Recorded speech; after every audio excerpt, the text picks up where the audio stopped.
All right. Hello. It's been a few days. I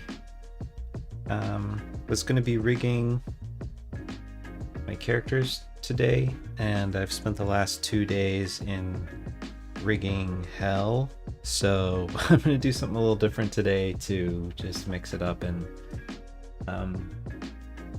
yeah, things just were getting way too technical and difficult, and leading to a lot of frustration. So today I'm going to do something a little more fun, and I'm going to make this prop that is needed for the first episode. For episode 1, I need 3 props, and one of them is this kind of like toy goat head thing that's like it's not going to be a real goat, but it's going to be like based on a goat, and I want it to just be really cute and simple. So we're going to do like a really simple bubbly kind of plastic toy goat prop today, and that's going to be a little more fun and artistic than the rigging nightmare I've been living through in the last few days. I haven't even streamed any of it because it's just been not fun for me, or it wouldn't be any fun for anyone to watch either. So first thing I'm going to do is I gathered a little reference. I made a little like goat vision board here, and I'm going to do some sketches and kind of figure out roughly what I want it to look like. I'm not I'm kind of rusty at drawing, so my drawings are going to be pretty rough today, but just something to bring into the sculpting app so that I know what I'm doing.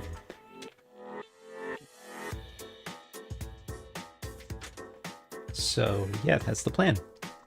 Just gonna start like drawing and experimenting with some stuff.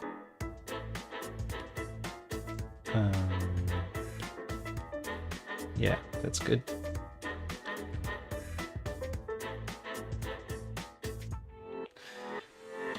So yeah, I'm thinking like, so what the prop has to do is the prop has to like, it's used as like a clipper, and it's gonna like clip a vine. So the mouth will actually like chomp the vine and snip it like some hedge shears. So even though I kind of want to go for a baby goat because they're the cutest, the mouth also has to kind of be big enough to do that action in the shot. That's what the shot's calling for. So I think I'm gonna kind of model it a little bit after a baby goat, but maybe make the mouth just a little bit bigger, kind of split the difference between like a baby goat and a older goat.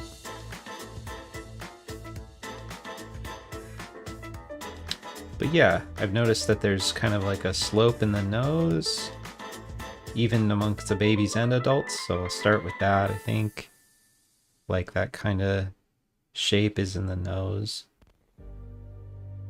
I should make my pen a little thinner.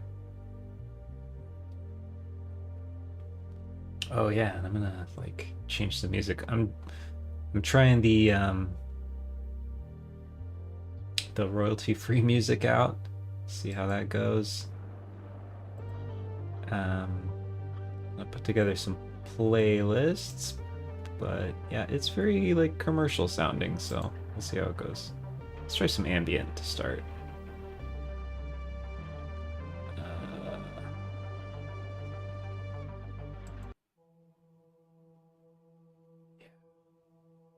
Something nice and chill. Could probably turn it up a little bit.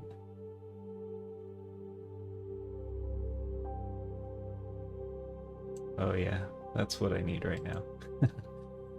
Little backstory.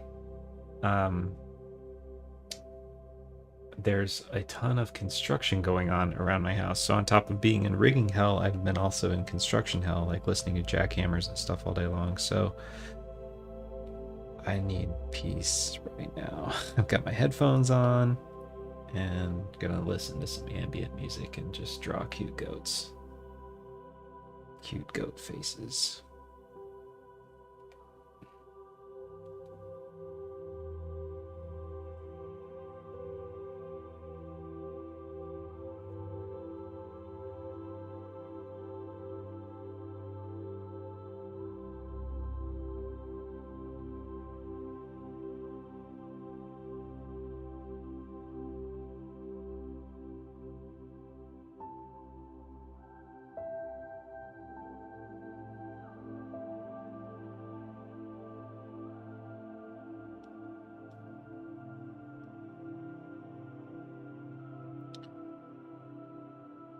See a little bit bigger mouth than a baby, but not too big.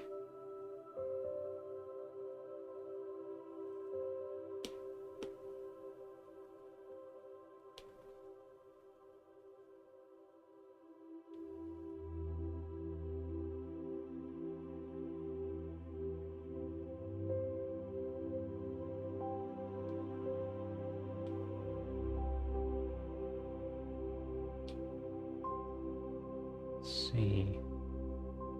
Yeah, I'm super rusty at drawing, so if you're watching, bear with me. This is a cute little goat head shape. This baby on the lower right, I don't think I can point at it. Oh yeah, maybe I can. Let's see. This one.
So the baby goat would have its mouth like there, but I need a bigger mouth, so I need the mouth to be more like that at least.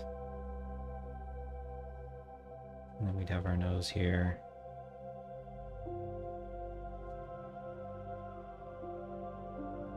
And then among all these different goats, I kind of like the ear, like these floppy ears are cute, but I feel, I don't know, let's try it. I feel like, yeah, floppy ears reads as a goat, but I kind of like these kind of outward pointing, like forward pointing ears too. I think they're kind of a little cuter. Not sure how I would do them though. Like that maybe?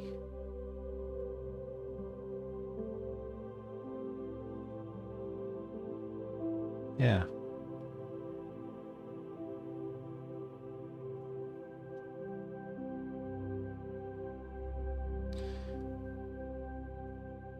And the eyes would kind of be around here.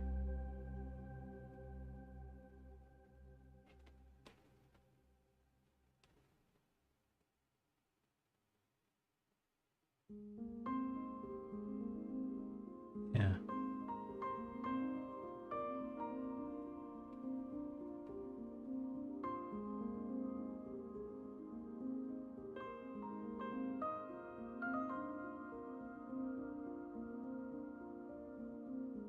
Get almost llama if we go that way.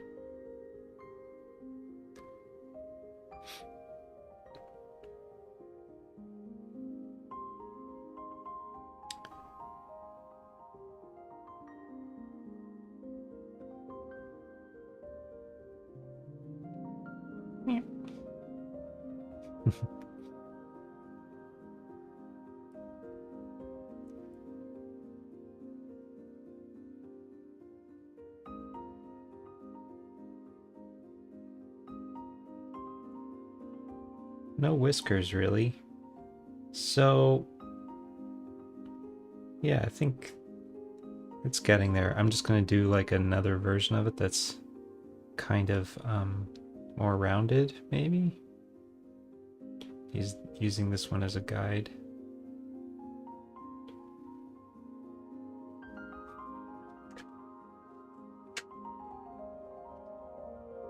Like a rounder head, probably.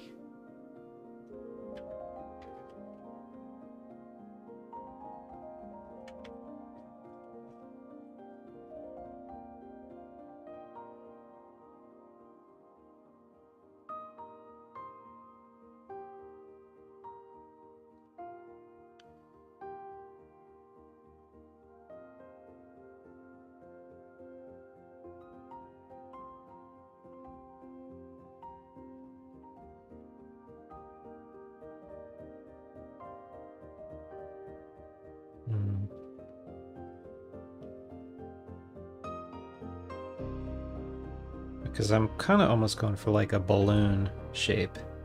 It's not going to be a balloon, it's going to be like solid plastic, but kind of a balloon shape would be good.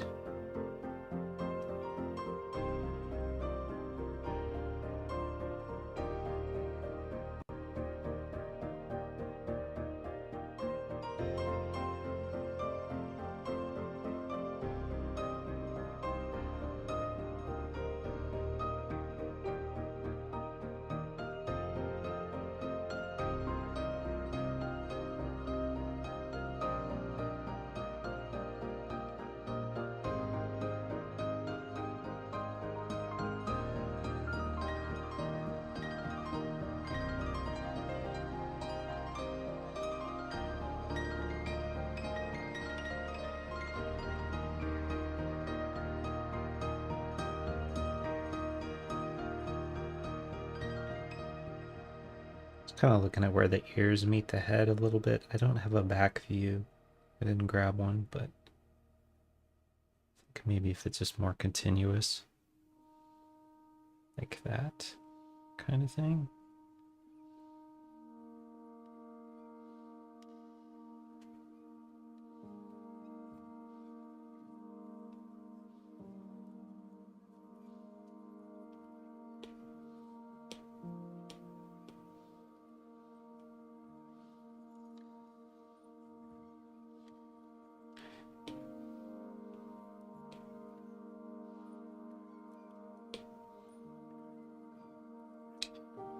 Let's see.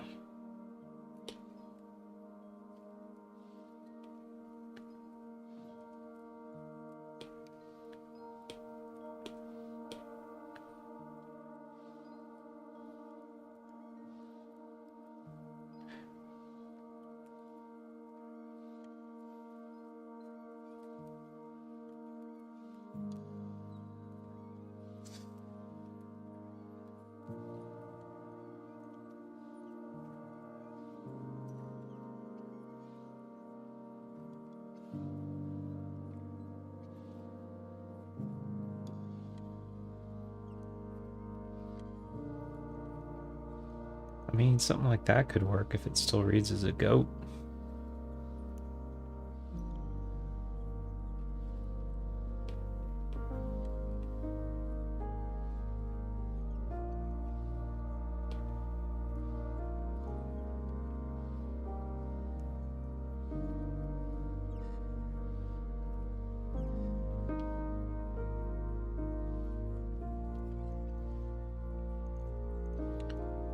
And this is only going to be in one shot, so I'm not spending a terribly long time making it like super great.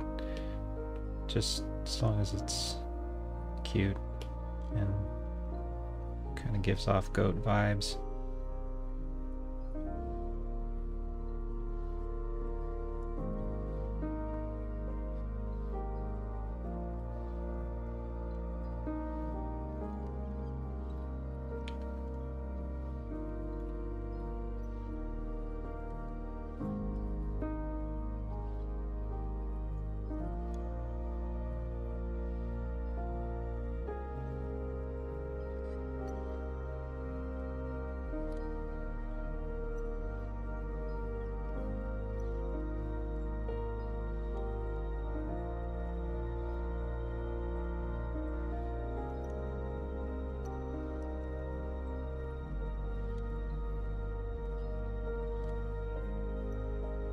It'll also make this coat like way happier too. Like, give it.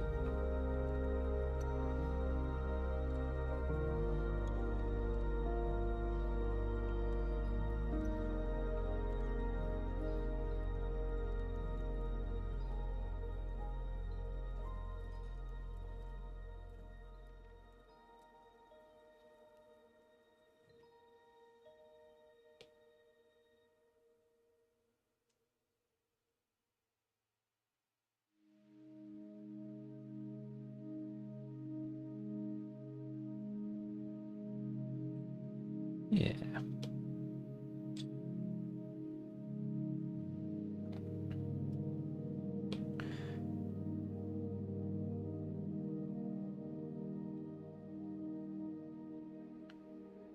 simplify these a little bit.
Yeah, so I feel like that's pretty cute. The other thing I'm going to do with this is actually do the whole goat body, but it's going to be very like balloon animal type body. Very simple, very little detail.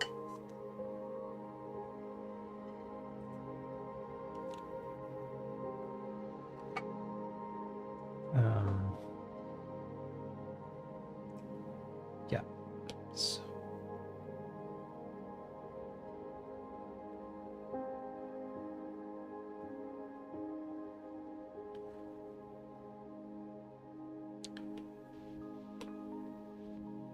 so I think, in fact, the head can kind of be oversized for the body too. Just wanted to have a body because when I did the storyboard, it was a little weird with it just being a head. It's going to be on the end of this like extendable arm machine type thing. So yeah, having like an extendable arm with a goat head on it was a little weird, a little too bizarre for what I'm trying to accomplish here. So it's going to be the whole goat, but it's going to be like so obviously a toy goat.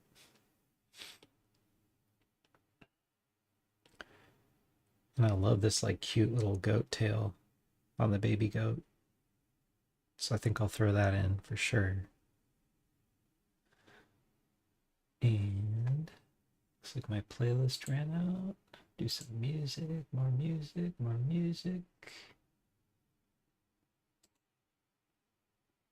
This is Hannah Lindgren.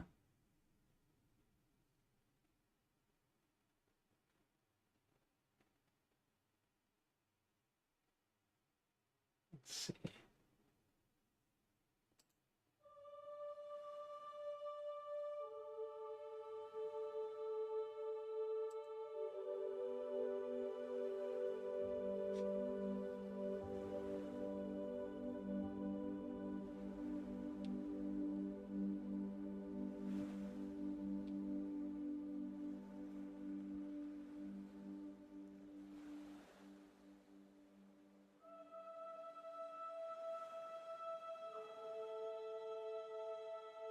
So yeah, like just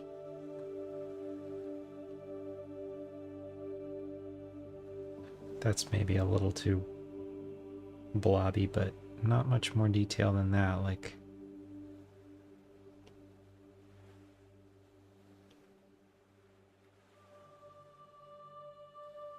that kind of thing.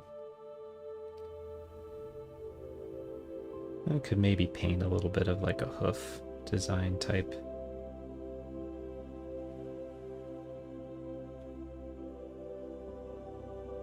But they're too small. Also, they look like really long pointy boobs. So let's take care of that.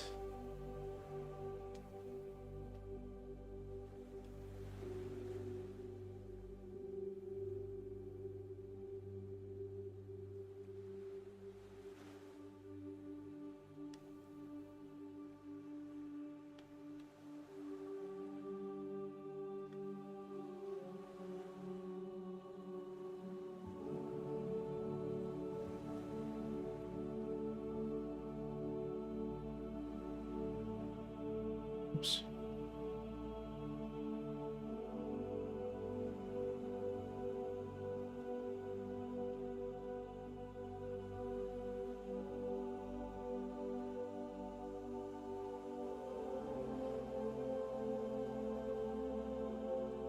Something like that, but maybe not so low of a belly.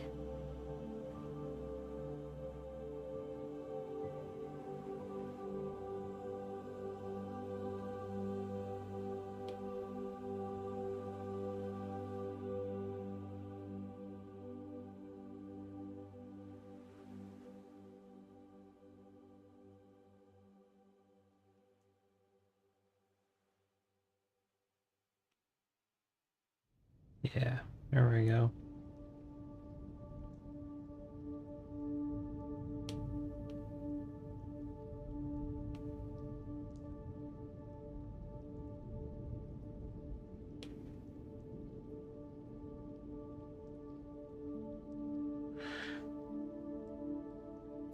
Okay, and then we might come back and like experiment with coloring and stuff, but again, this is only going to be in one shot for about 2 seconds. So I'm not going to spend a terribly long time making it the most groundbreaking toy goat you've ever seen in your life. Because I would like to just finish the whole thing today from concept to completed rig if possible. It's probably a bit of a stretch, but I don't want to spend a whole ton of time on just props for the episode.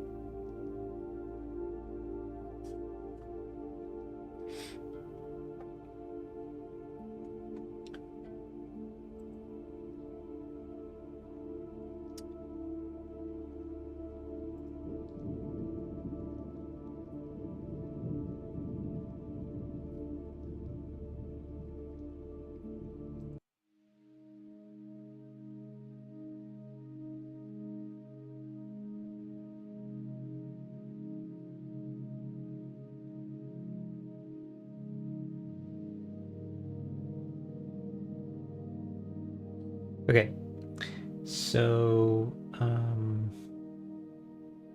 just messing around with my different shades of ambient music here. Cool, so yeah, I think this is good reference for my sculpt. I can tweak it more in 3D, but I'm gonna export a JPEG of this and then go into Nomad and pick it up from there. So I'll be right back.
Okay, back now.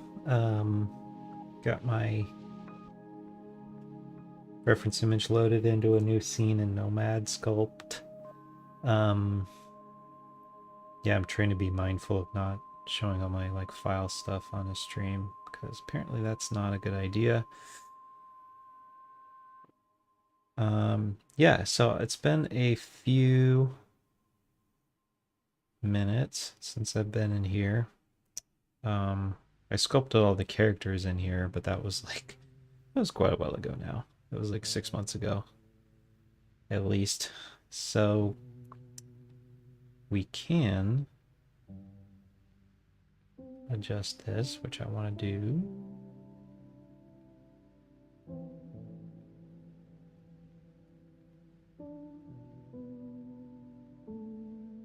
That's good. And then you can save a view. So this is orthographic, yes. Although we want to be on the side, don't we?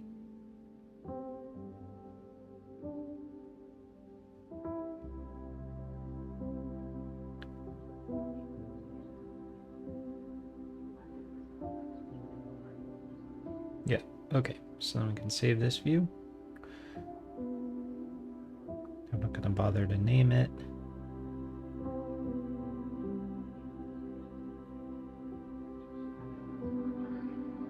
Okay, now I think we can start.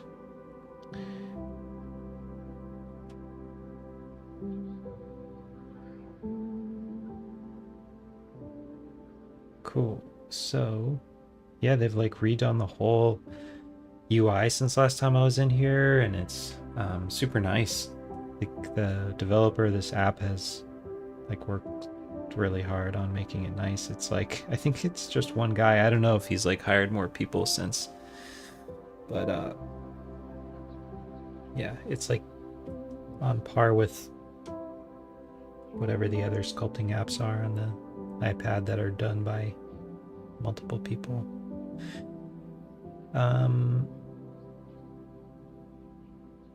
So yeah, I just have to refamiliarize myself with what I'm doing.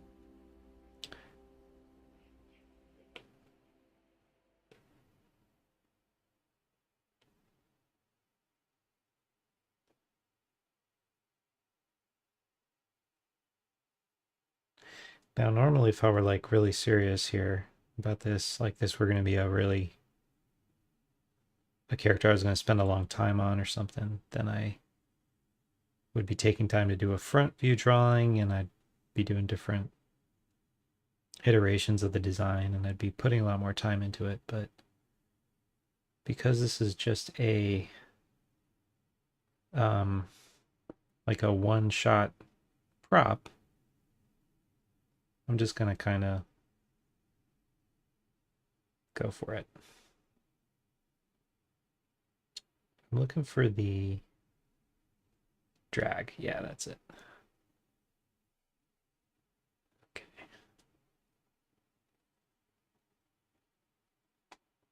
Got a bot on YouTube.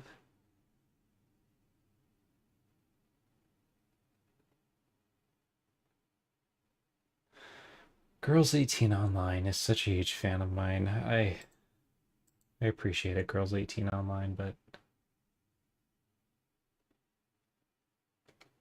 let's see. I gotta find a way on this music stream to get it to just play continuously. So please bear with me for a moment while I do that.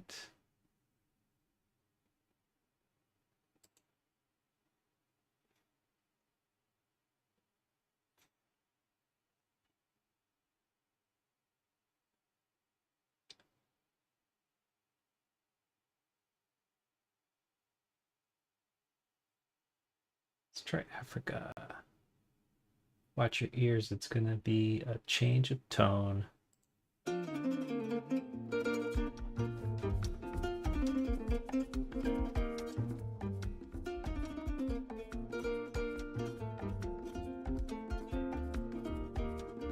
Okay. So I'm gonna turn on Dine Topo.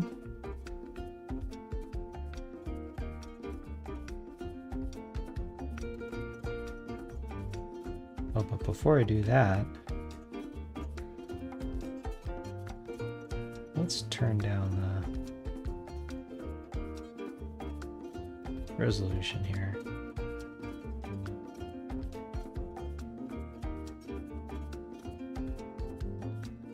Okay, that's better.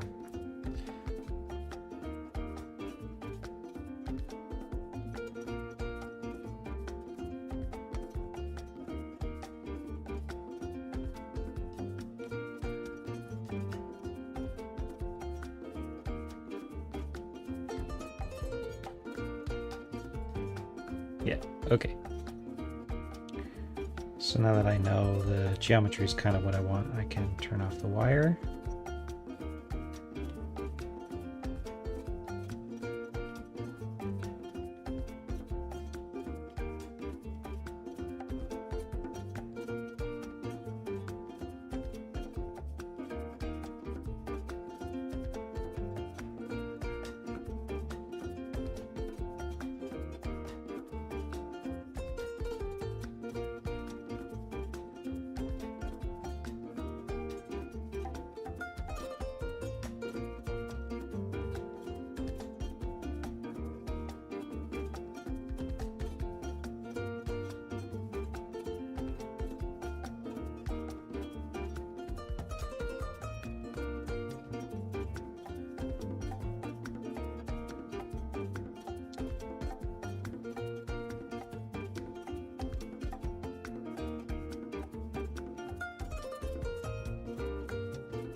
So first I'm just getting the general body shape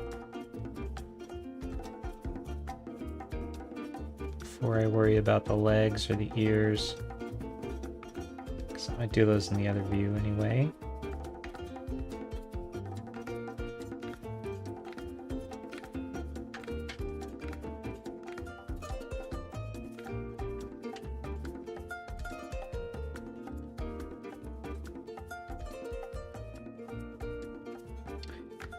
All right. Oh dear, look what I've done.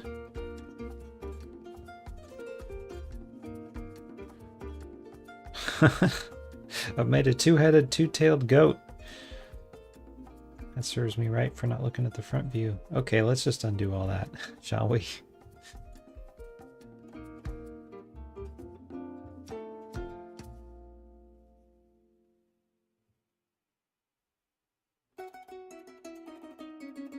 All right, look at the front. So that's more the width of the goat that I'm gonna want.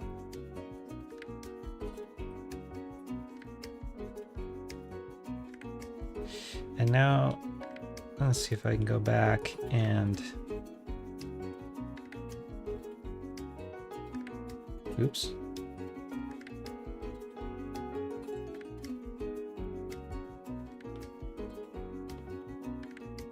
Oh, interesting. Yeah, he added so the view is part of the scene now. I wonder if I can lock it.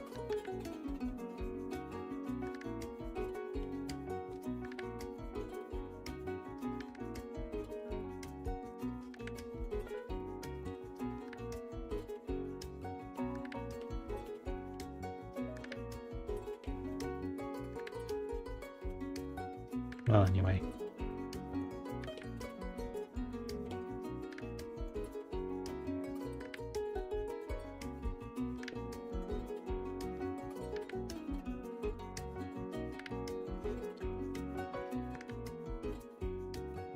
Okay, so now I've made the goat the width that I want. I'm going to turn off symmetry there.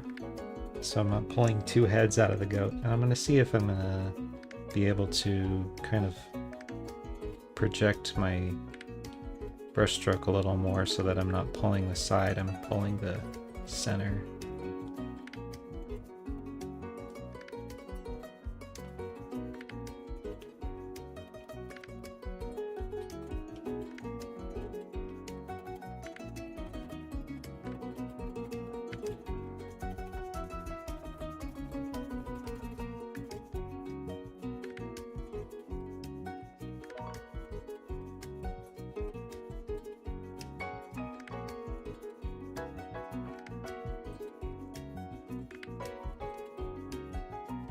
Well, I don't know. I'm just going to try it again. Let's see.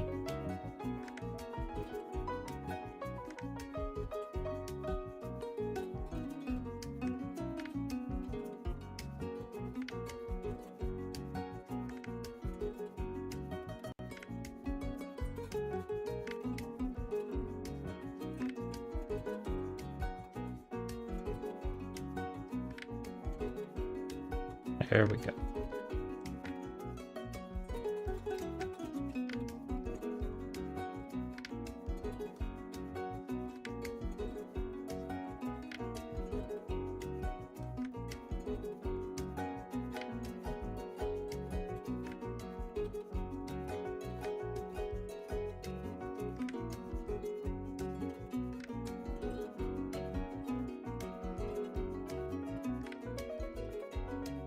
So, yeah, we're still not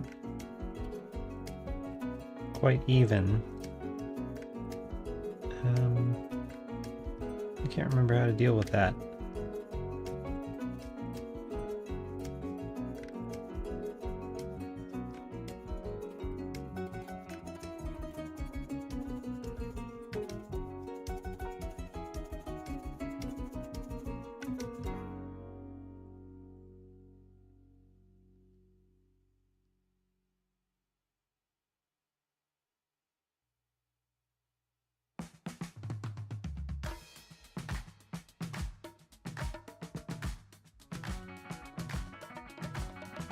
Well, that works. So I guess I'm just gonna have to be very careful about grabbing it right at the edge.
All right, let's see if that worked.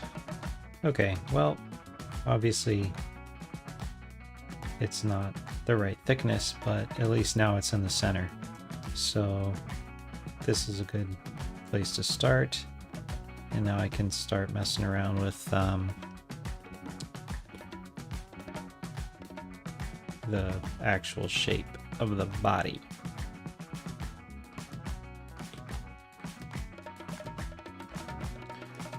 Mess with my material here too. Let's see.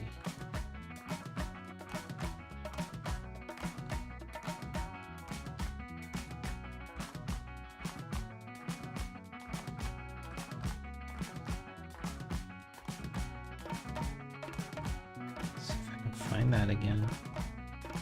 There we go.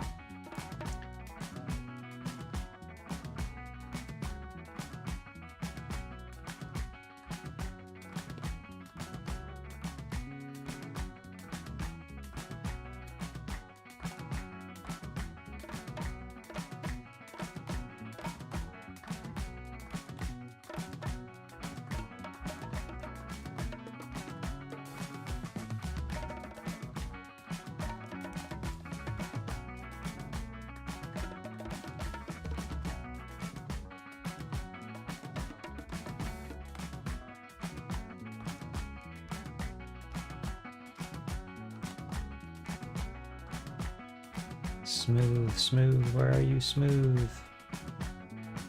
Oh, it's just right here.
One thing about this is this goat might have like an articulating jaw, because that's part of the whole point of this prop, is that it opens its mouth and snaps this vine.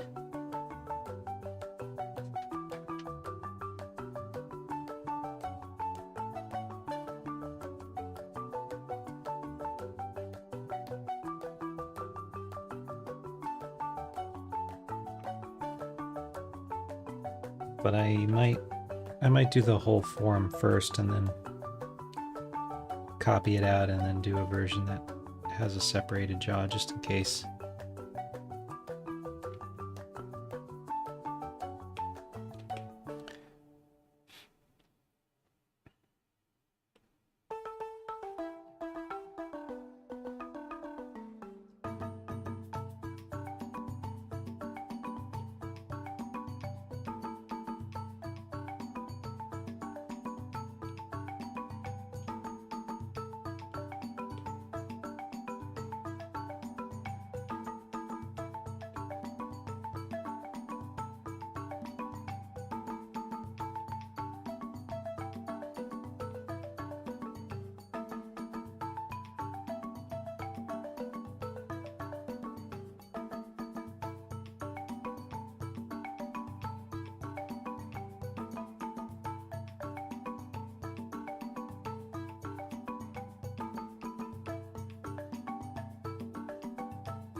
Okay, now that I got like the general thickness of the creature, the way it should be, then I'll go back in here again and fix the shape again.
Save another view here so I don't have to keep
Okay, I think the body's pretty much there. Before I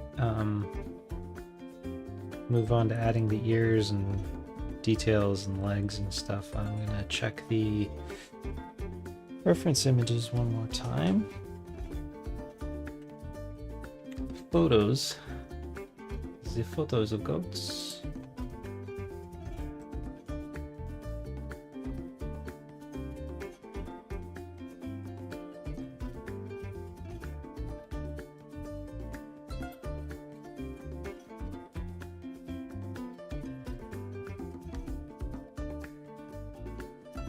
Okay, I got my goats back. And yeah, I think maybe just make the forehead a little bit wider, it looks like.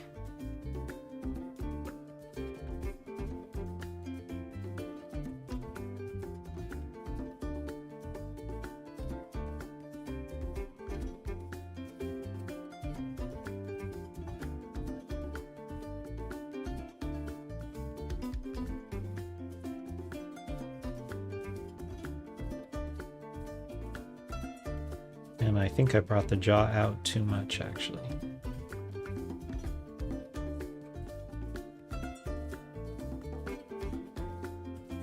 And then I think I'll mess with the nose shape a little bit.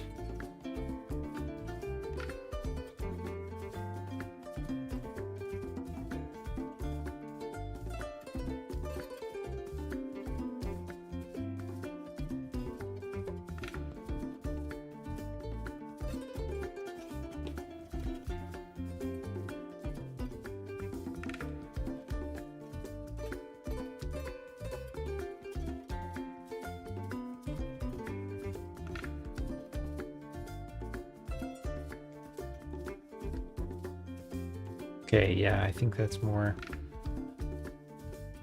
like it.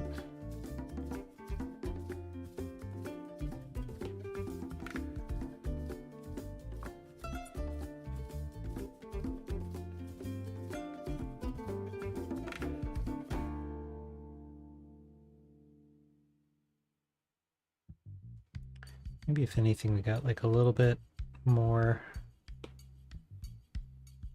kind of like out here. Oops.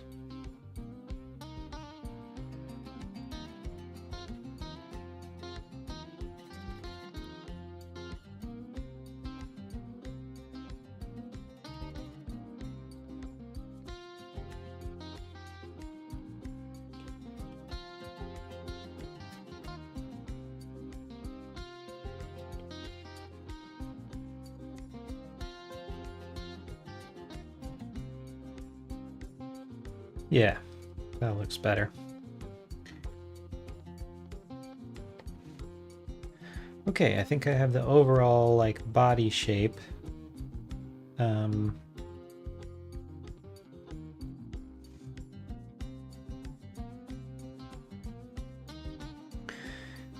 Because this gag is kind of like based on the face of the goat, however, I don't want to do a floating goat head, but I also might want to try having the head be a little bigger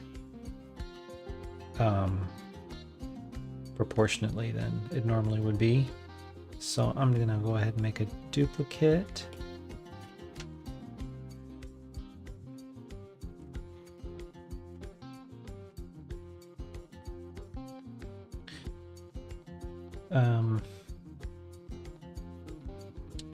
Call this one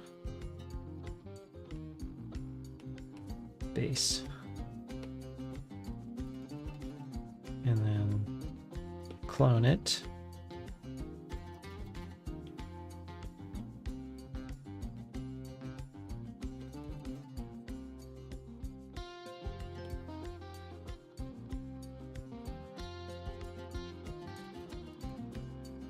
So it's kind of like our backup. Base is like our backup. This one I'm gonna, I'll just call it base 2. Okay, and now on this one I'm gonna try like a bigger head.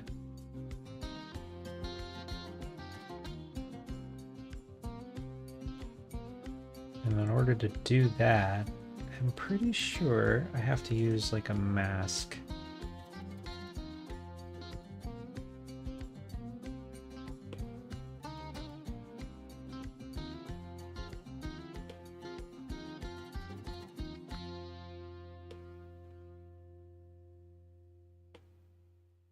Yeah. Like if I do that.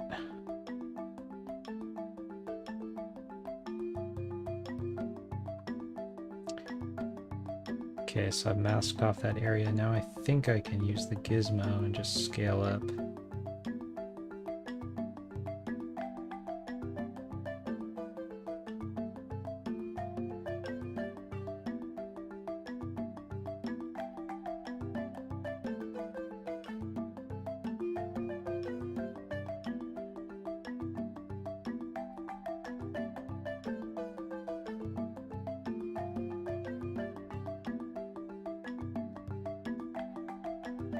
I can even set the pivot for the scale, which is great.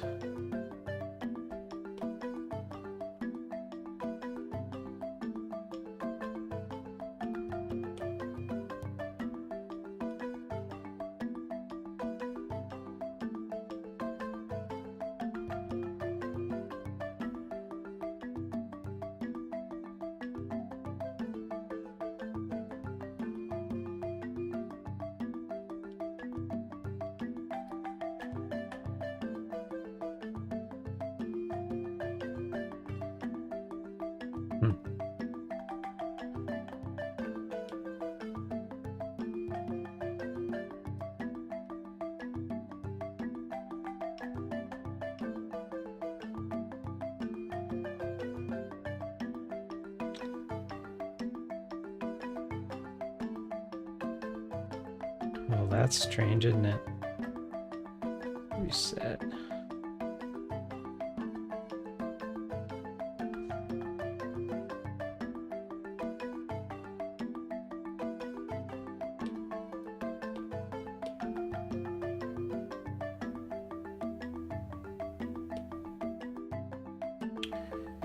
My gizmo got rotated and it doesn't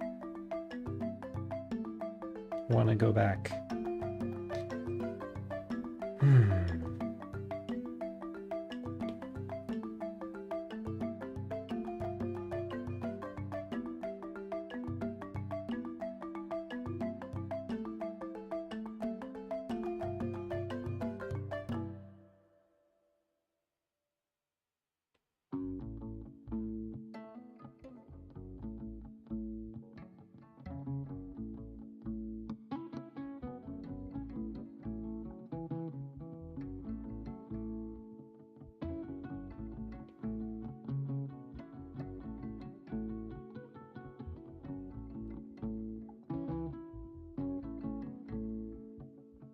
So anyway,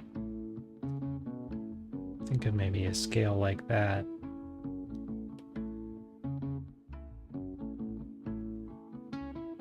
See if it still seems like a goat. Oops.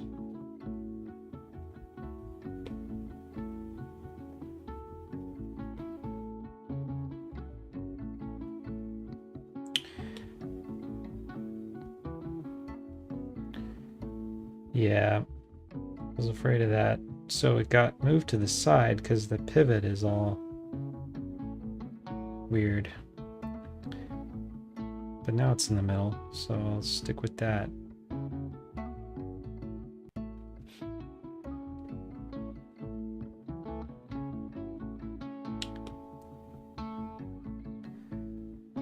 Turn the mask off.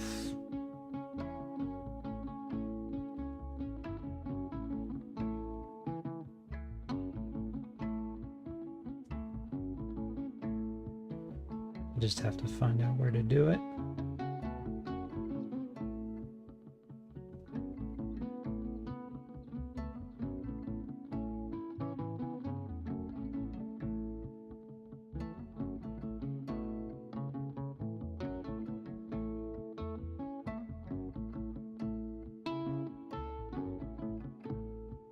Clear.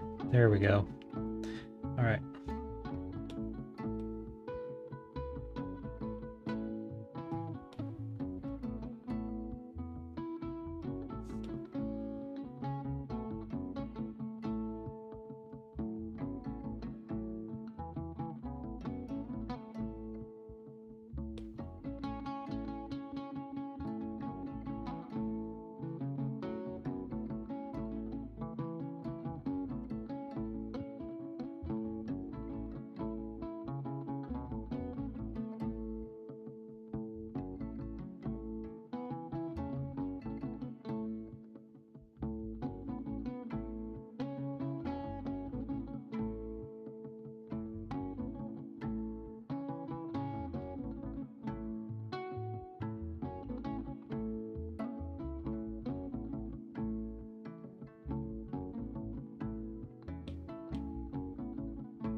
Okay, I think that's good for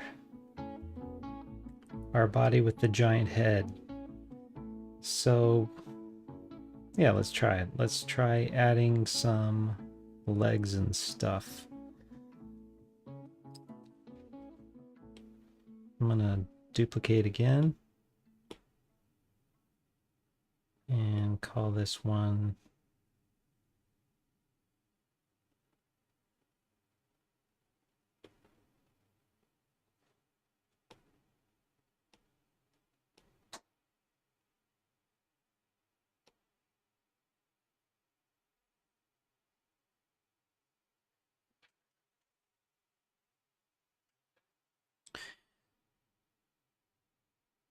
so yeah. Go back to my reference image for a minute.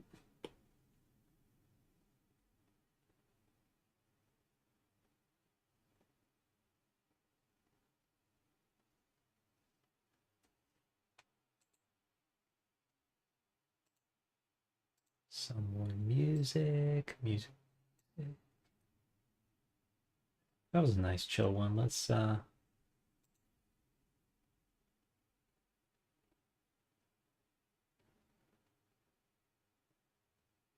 keep going.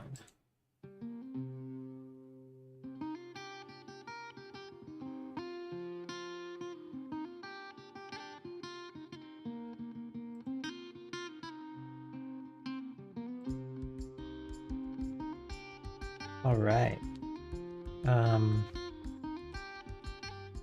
Yeah, so now we can do the legs.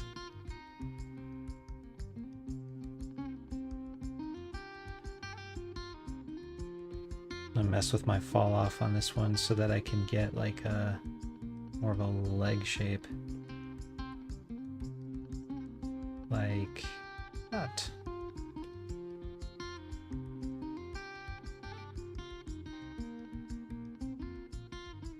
Oh, almost.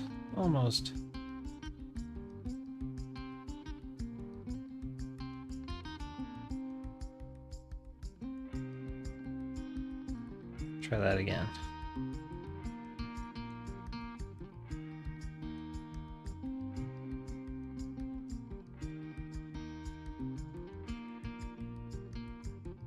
There we go. Sweet.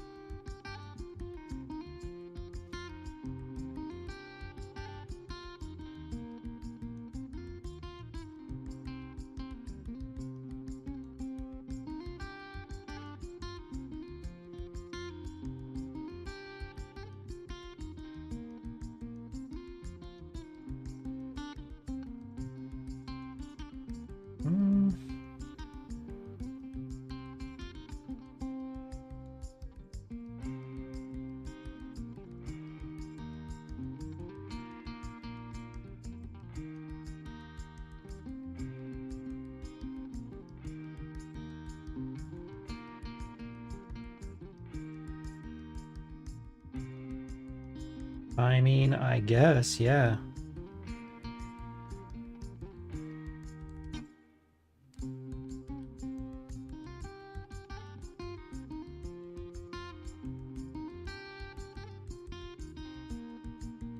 Let's see, I got some more.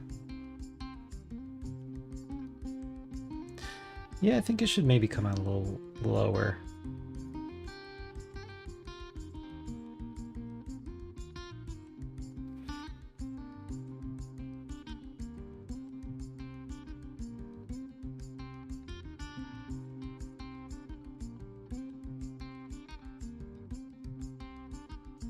It's kind of the same thing I just did. Let's try.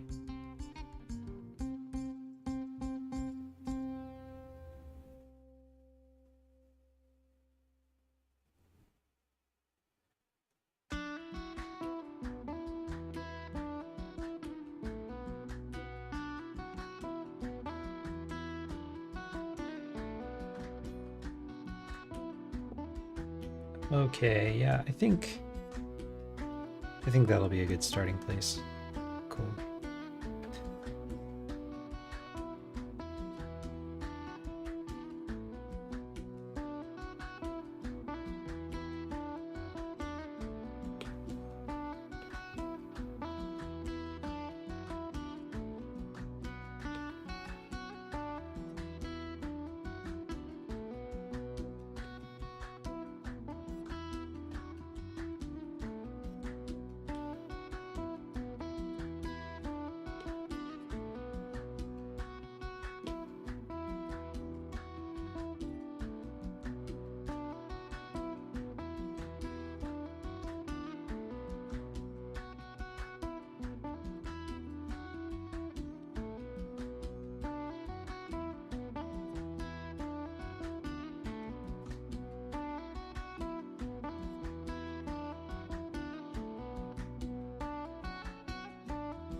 All right. All right. All right.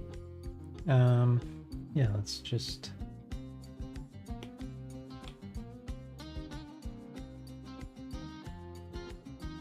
fill this in a little bit.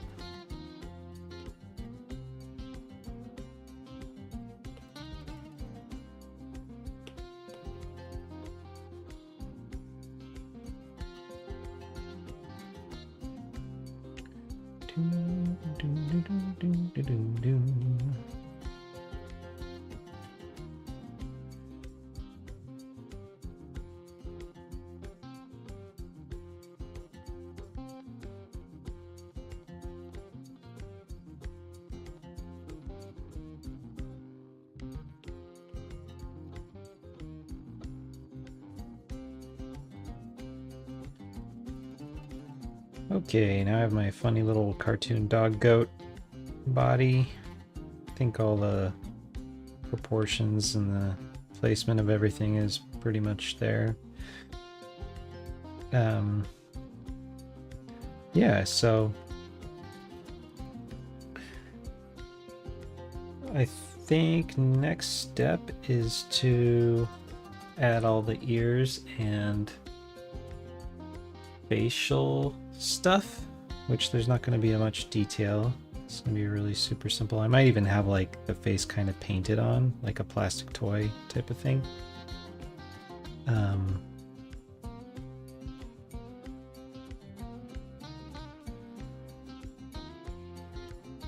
Because I just want to, you know, this creature's only going to be in one shot, and it's going to be like 2 seconds long, and I want it to be crystal clear that it is just a toy because of the nature of what it's doing in the shot. It's just like it's like a prop stuck to the end of a mechanical arm, so it's like if it looks like a real goat, then that would be really kind of bad.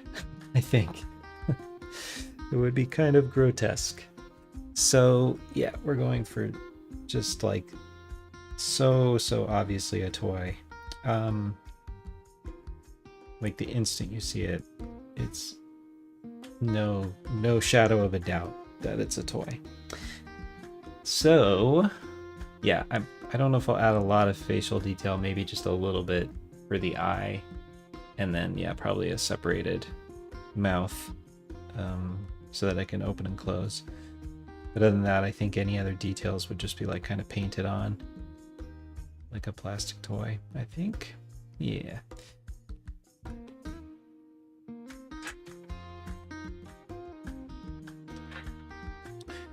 So let's save up one more time.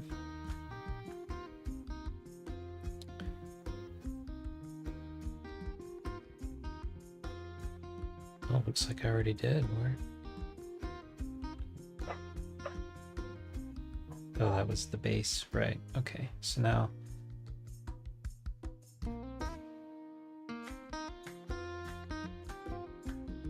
I'll duplicate this. Clone.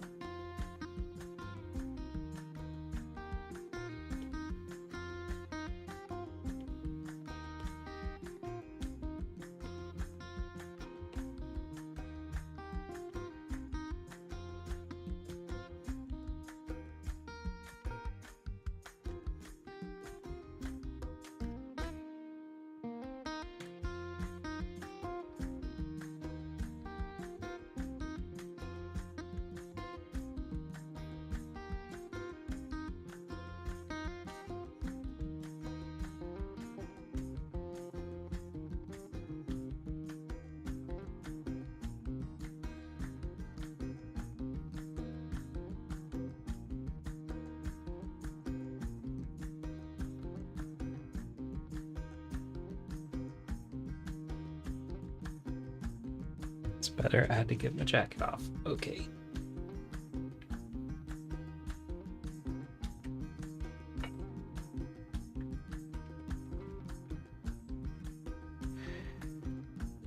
Okay, so let's see, where do the ears...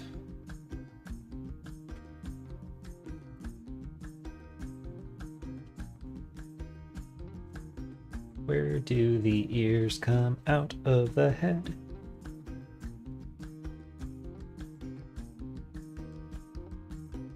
Yeah, kind of up from the back.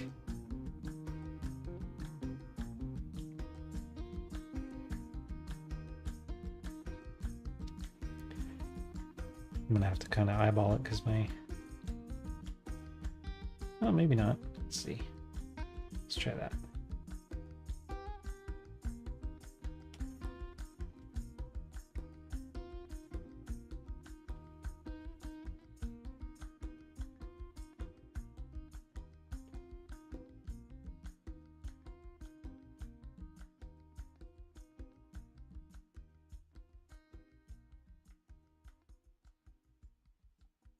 Yeah.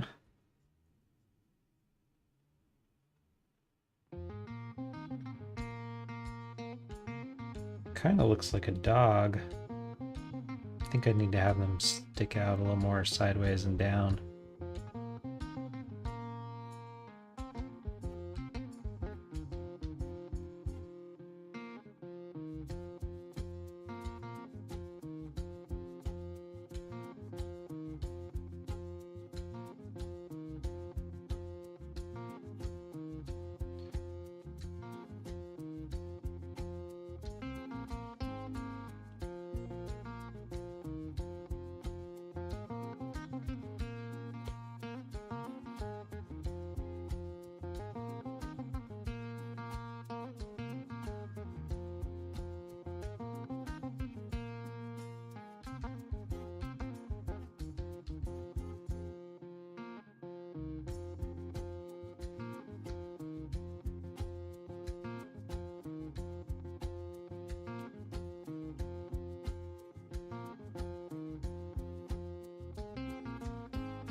That is the cutest goat. Oh my god.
Yeah, that's like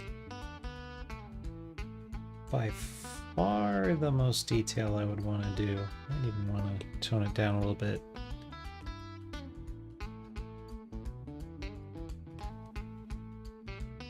Just to really make sure there's no chance whatsoever that someone sees it real fast and goes, is that supposed to be a real goat? No, it's not. It's supposed to be a toy.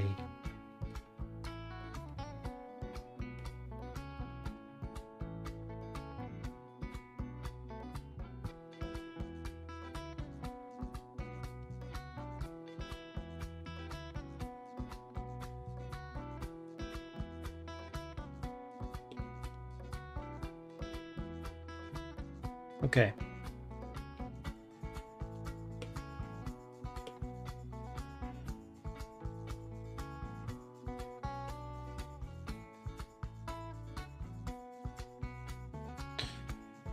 I guess you can just clear your mask. You can't turn it on and off, I guess, maybe?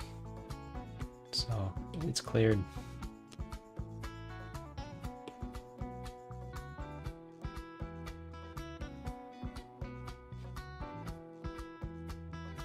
Now, one thing I think I got wrong was the ears are way too much on the top of the head, and the goats have got them more on the side.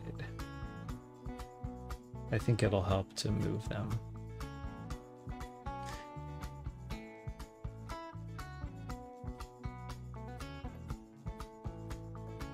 Which will be a little tricky.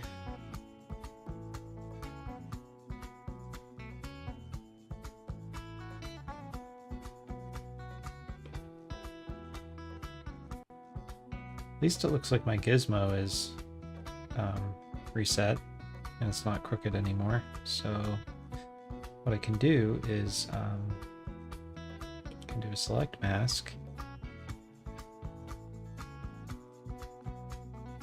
Just grab this, invert it, blur it,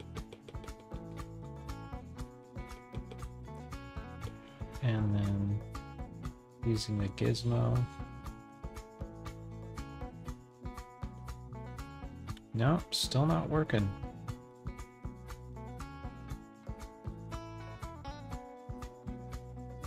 Yeah.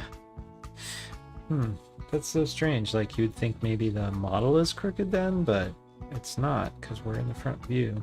So I don't know. It's like a bug or something.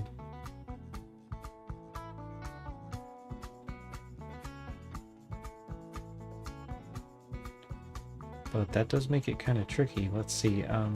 Transform, rotate.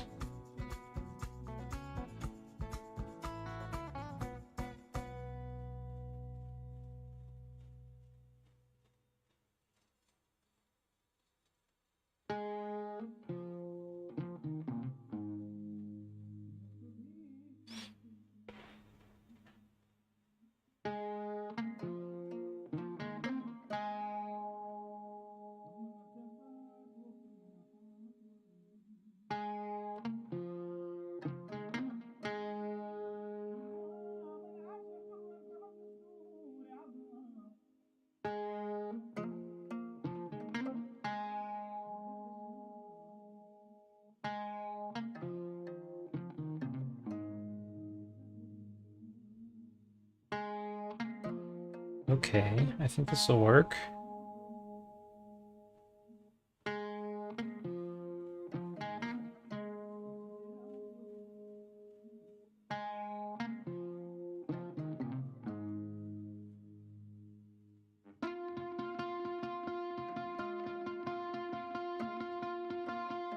Yeah. Obviously I have to fix that up, but maybe I should do the separation first so I don't get that weird fusing in the middle. So like that, and like that, and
Okay, I think that's better.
شقاوة فيها الدنيا، بالله يا رفيقة تبقى القوة في حضن الطبيعة.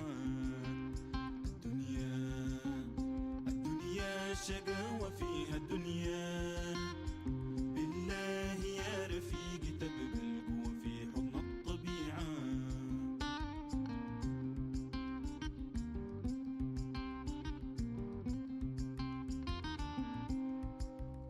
الدنيا فيها الشقاوة ما ننسى فيها الحلاوة، الدنيا فيها الحسادة ما ننسى فيها السعادة، الدنيا فيها المودة يا إنسان فيها المحبة. الدنيا الشقاوة فيها الدنيا، بالله يا رفيقة تبقى القوة في حضن الطبيعة. الدنيا الشقاوة فيها الدنيا، بالله يا رفيقي تبقى القوة في حضن الطبيعة.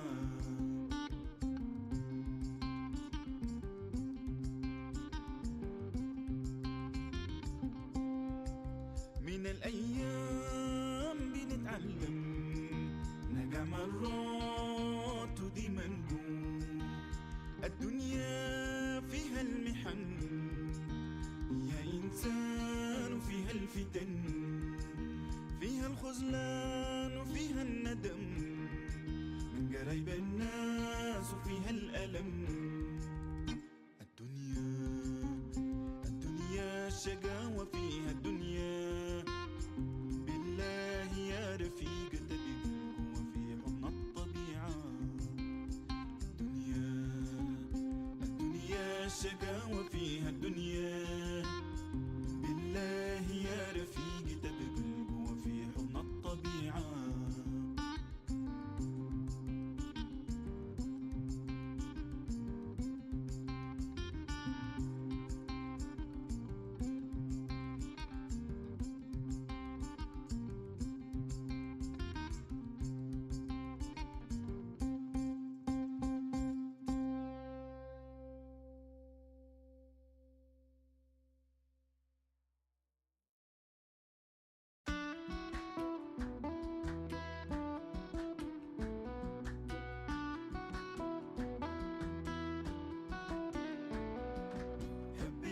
يا حبيبة لو زمان يا حبيبة،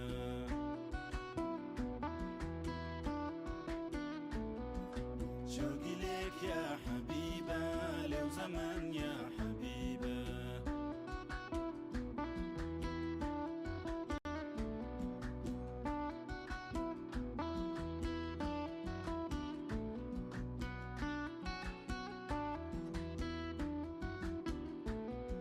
قعدتنا ديك في الرميلة ونساتنا تحت الشجرة،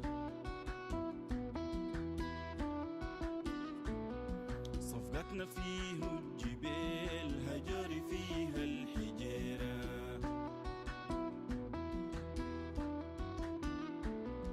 مرقتنا ديك في المغارب ضحكتنا فوق الجميرة.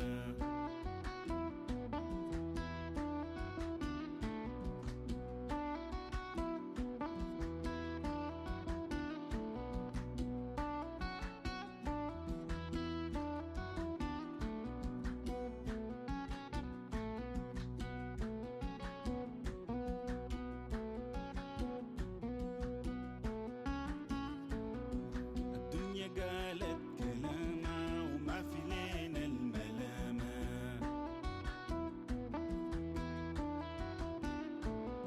شدينا فيها العريضة زي طيور فاقدة جيها،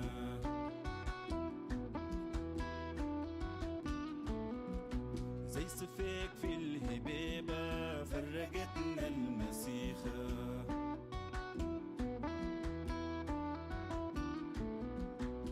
ليك يا حبيبة لو زمان يا حبيبة،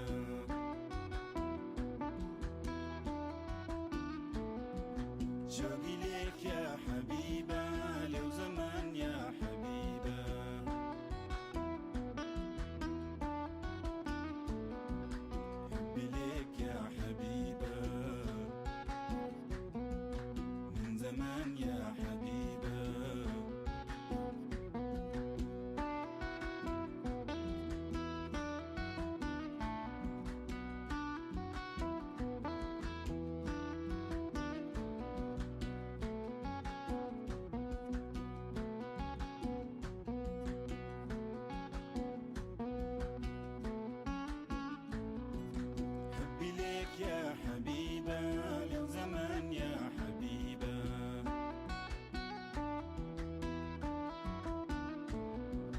شوقي ليك يا حبيبة لو زمان يا حبيبة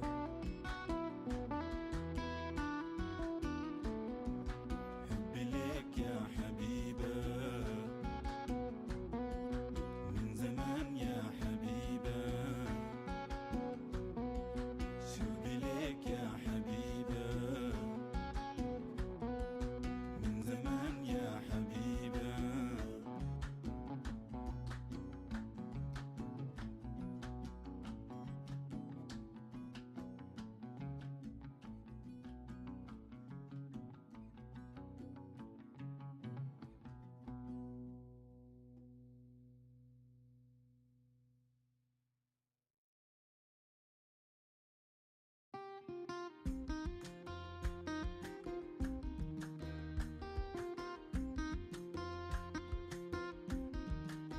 ليك الحب يا وطن لأشجارك والتراب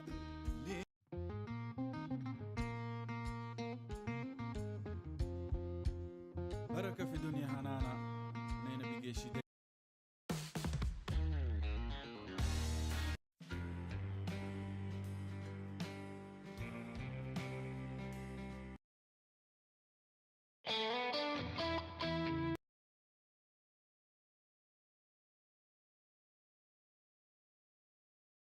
All right, I'm back. I'm just going to mess around with my music for a minute, and I'm going to mute it in the stream, hopefully, so you won't hear me flipping through a bunch of songs.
Okay, I think I found something.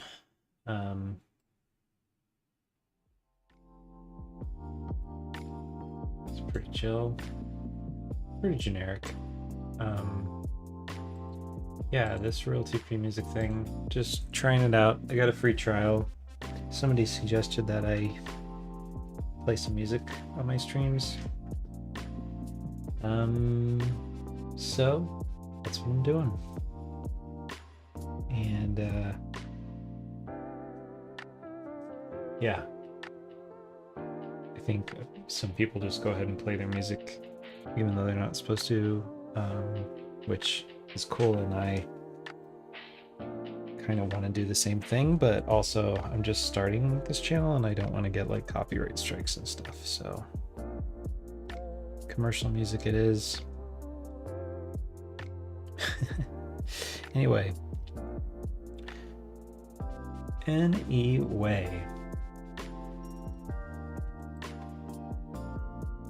make a little playlist based off this track, see what happens.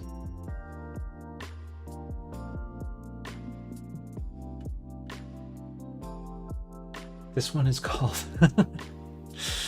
This one is called Ocean Lotion. Oh my. Okay, so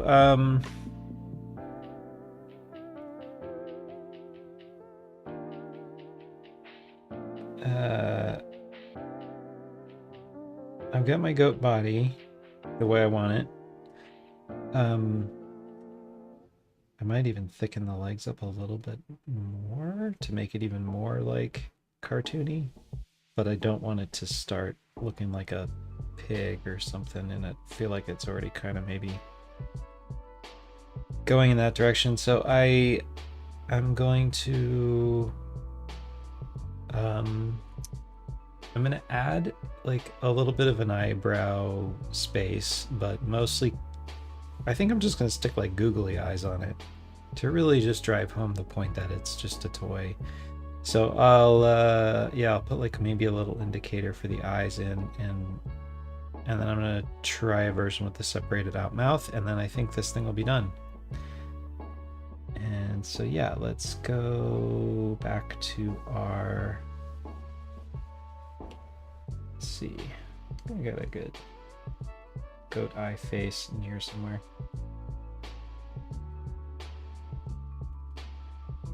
This goat is so cute. Oh my gosh.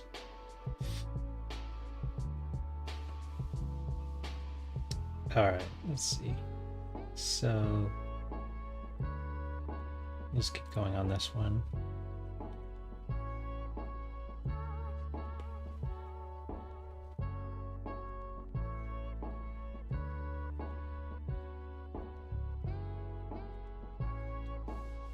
Pretty big eye, but I think that's okay.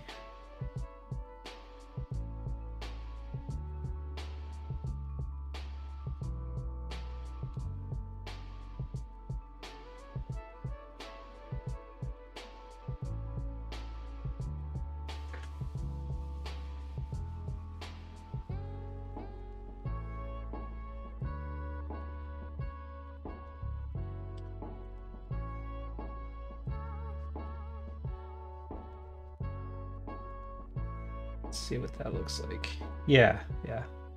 Just the tiniest little thing to indicate the kind of where the eye is.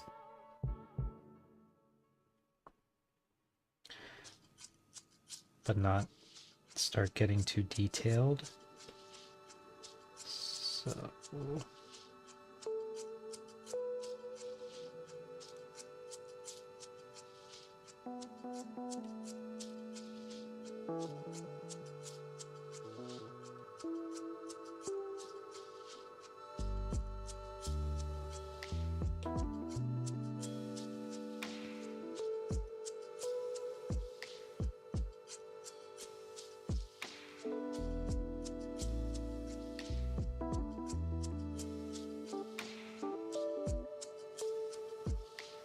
yeah, just something like that. That's it. Not much. Not much.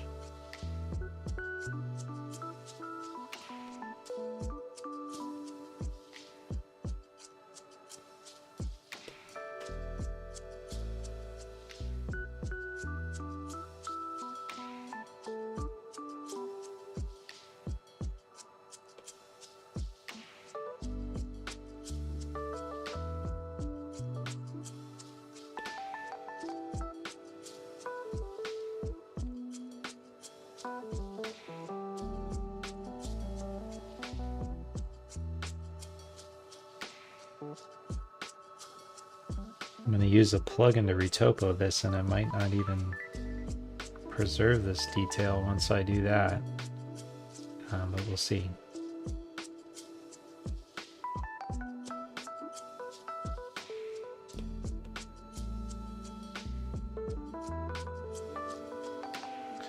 Yeah, let's just try something like that, and then it's easy enough to smooth out and get rid of it if it's not working later. So there's that, and then the other thing was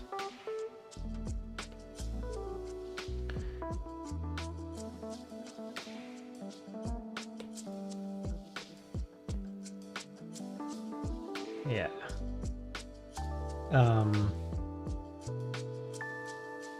Yeah, a separated mouth. So for that, I'm going to duplicate again, because that's going to be pretty destructive change. So we will go clone.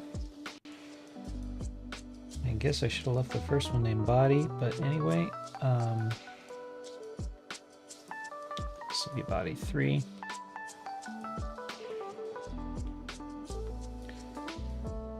I always keep backups of stuff I'm doing, backup duplicates and stuff, because I hate redoing things. I know some people like to make the case that you should just be totally okay with always redoing things, but I do that for a living, all day in my job. I redo things over and over and over again for clients that don't know what they want. And so for my own project, I just, I'll redo something if it needs to be redone to get it right. That's what I'm doing with these characters in general, but I don't want to set myself up for extra redoings. So I stuck the head way out further. Let's see, where do we want the mouth to be?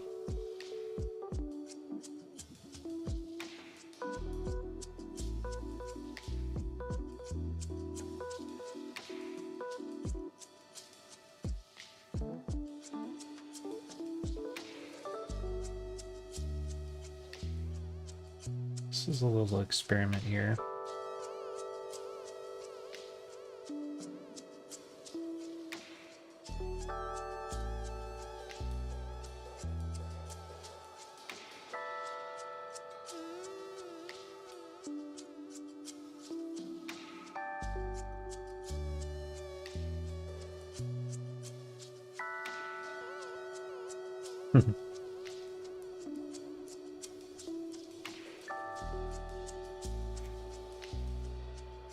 Oops.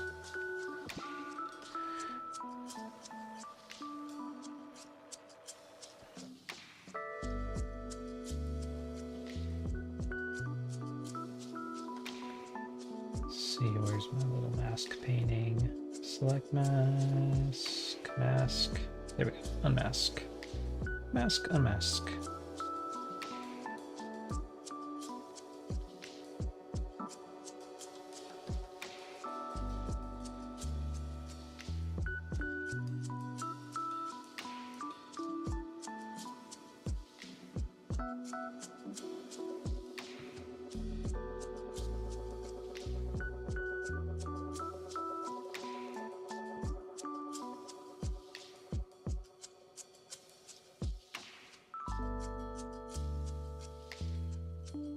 So I'm thinking maybe something like that for where the mouth separates.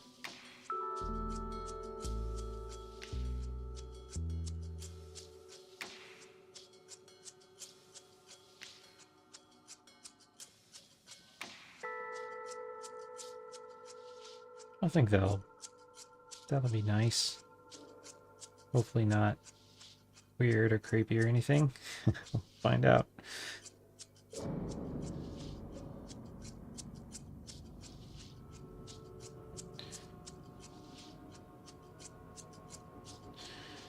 Okay, so the next thing is to, I think it's extract with shell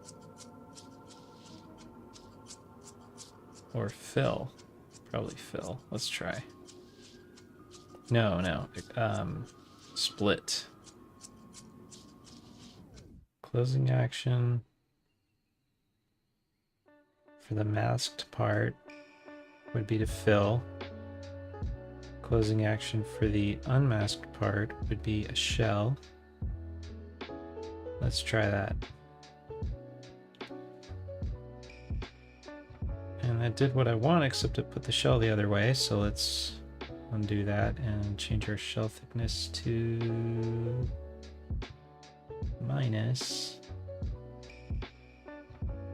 that. And now, yeah, if we take a look, this is pretty much what I wanted. So I just want it a little thicker. So let's undo that again. Set it to that. And hit split again. And yeah. So now I just have to smooth that out, but we got our separated mouth and jaw stuff.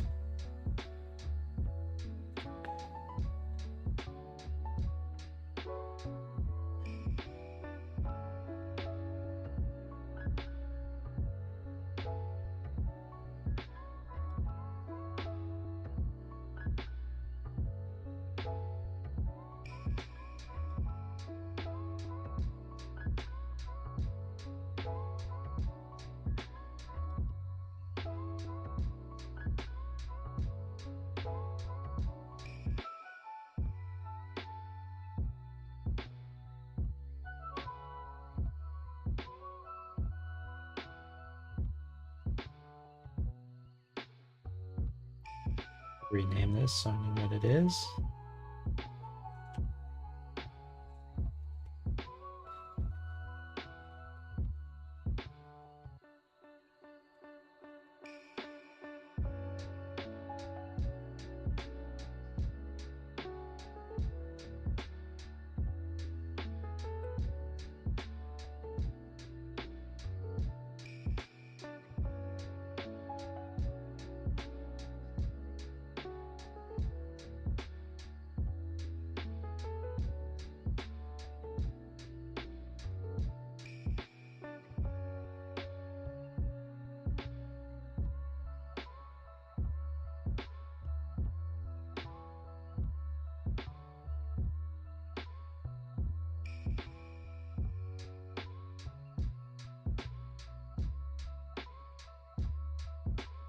This out of touch.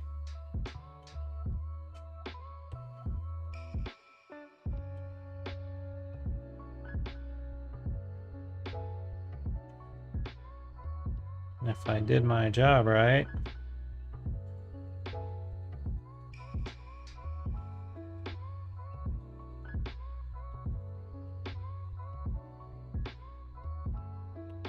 it'll all still fit together.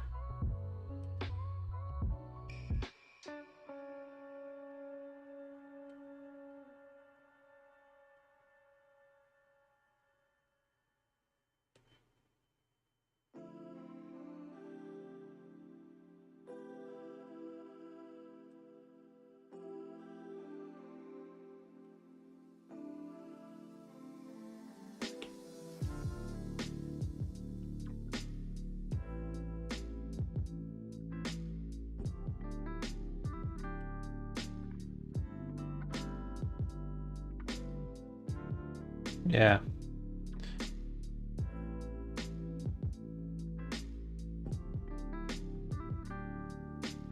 Yeah. So just got to do the same thing now on the upper part.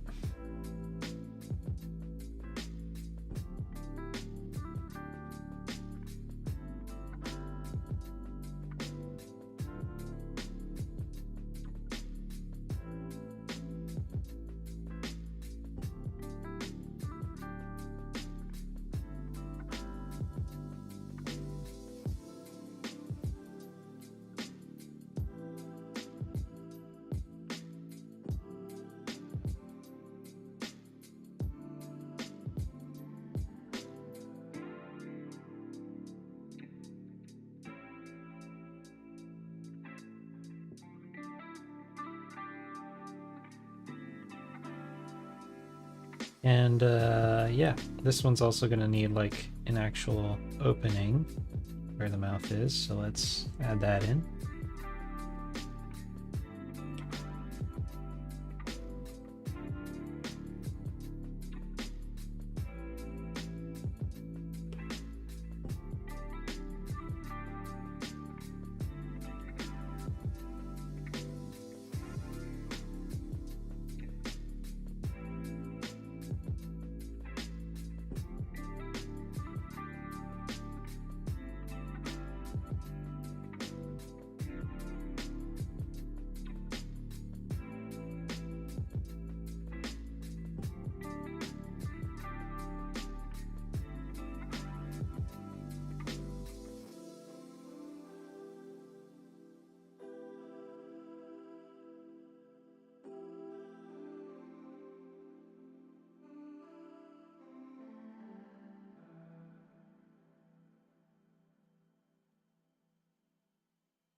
kind of defining the outline of where the opening is at the moment, and then I'll fill it in.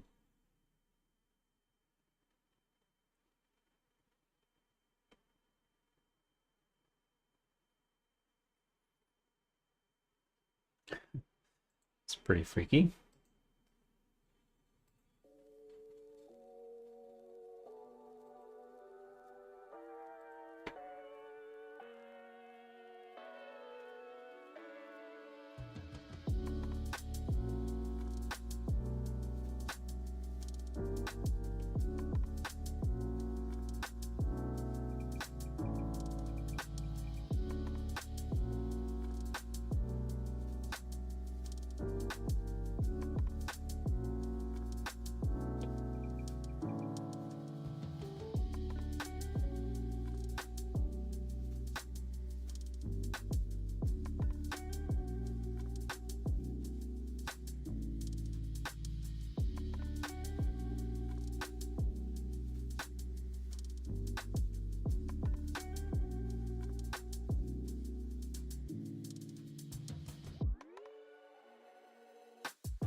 That's more like it. Yep, just need that to be pretty open because the mouth's going to open wide and it has to close around like a vine type thing. So there needs to be space for that.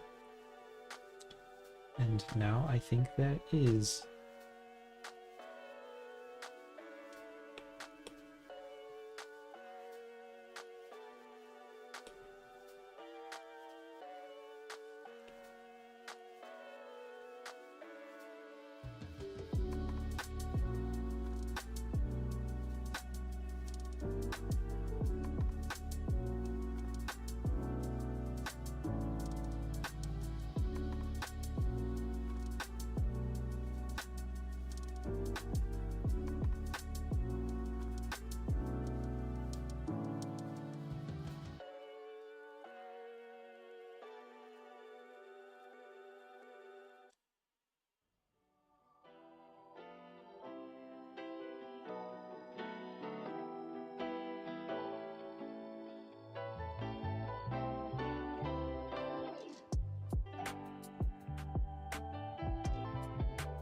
Yeah, I think that's gonna work.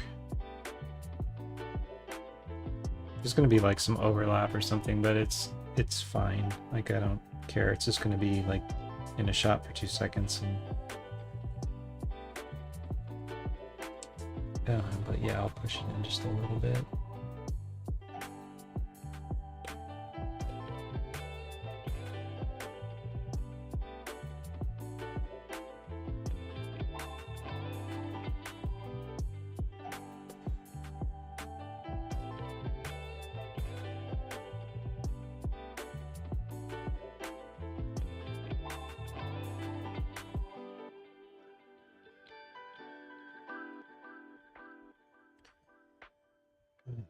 Man, this is exactly what I needed. You can't pick it up on the mic, but there's like literally, I think like a giant industrial machine grinding rocks right outside my door.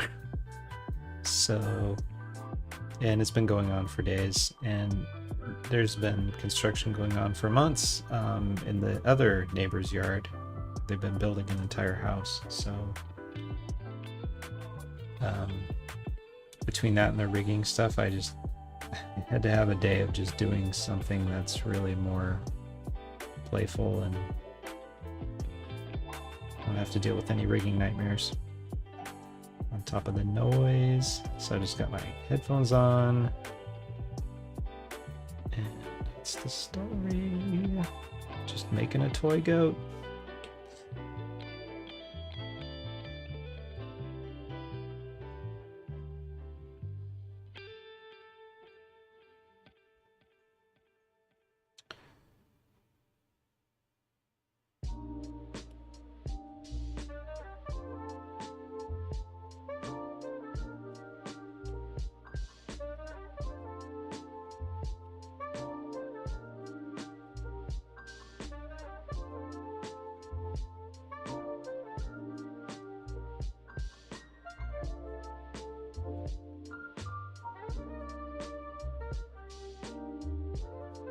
Okay, that's good.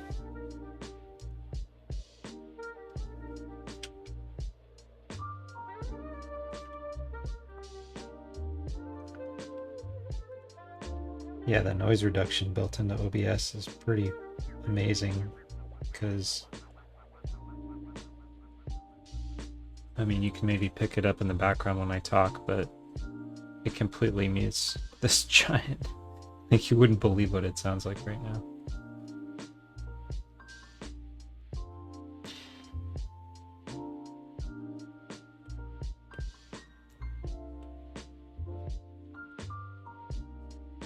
I think they're like sawing landscape rocks or something. It's like literally a giant industrial rock saw. Mere feet from my office door. So, okay, I think that's fine. And let's unpack the jaw. And yeah, I think we're good. Yep.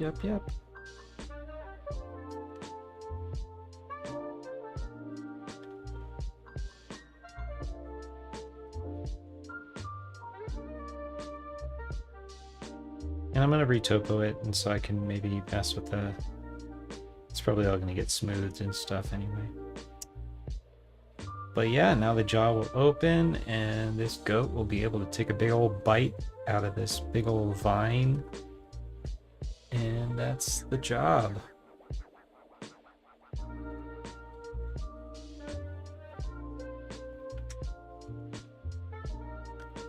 So, yeah, I'm gonna say that goat is done. And then the other thing I'm gonna sculpt, I could model it in Blender, but I think it'll just be easier since I'm already here, just to sculpt it.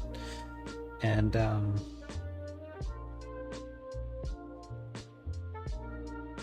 yeah, it's the kind of the handle apparatus thing that is on the other end of this goat hedge trimmer thing I'm making.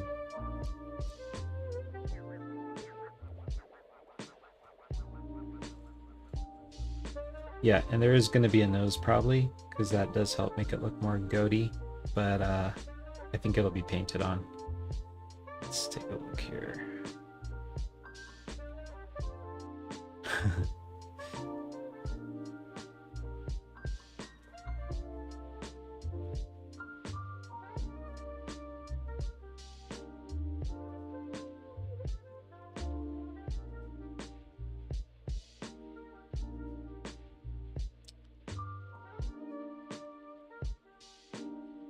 Yeah, the nose is kind of, oops. The nose is kind of wider at the base, I guess, a little bit. Seems like it. So I think this is the right shape. Once it's painted on, it'll be right. I think if anything, I would just smooth. Turn off Dyn Topo. If anything, I would just maybe a little bit round that out.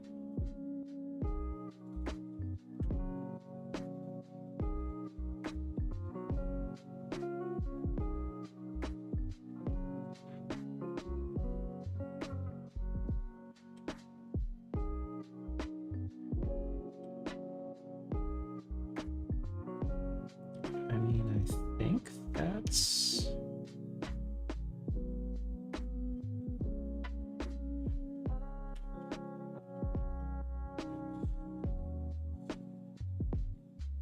I think that's fine. I think actually that overdid it. I can't tell. Maybe I need Dyn Topo on.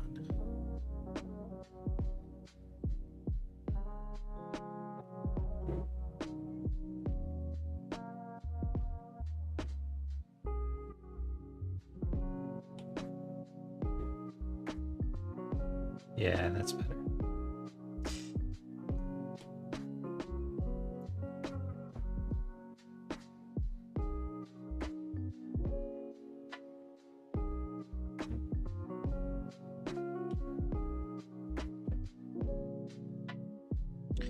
Okay, spent enough time on this, so I'm gonna move on.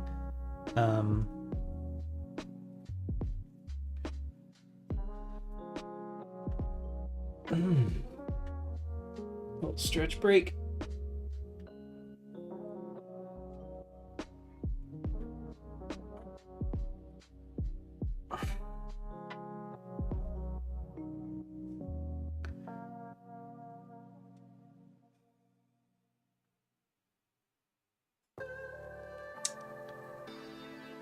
Yeah, so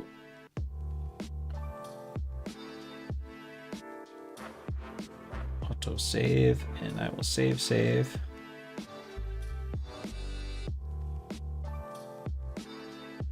And yeah, let's make the other thing. So I wanna.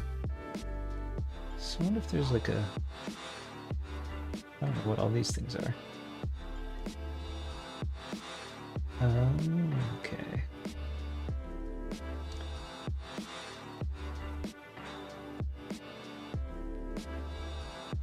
See if I can make all these a group.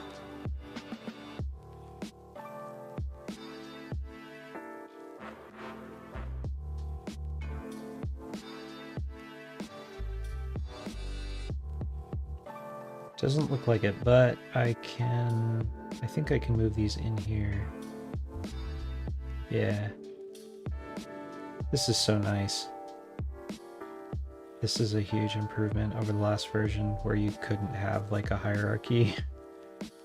It was just a whole huge list of objects. So those are like my little backup objects, and then I will drop that in there and I'll call this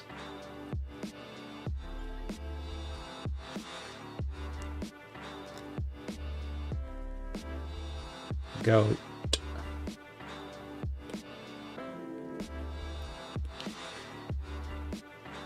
And then I'm going to make a new object for this other thing. So I'm going to add a... Actually, I think like a triplanar would be... Yeah, there's all this other cool stuff like the repeaters and the lights. But yeah, I'm going to use a triplanar. And I'm going to hide the goat.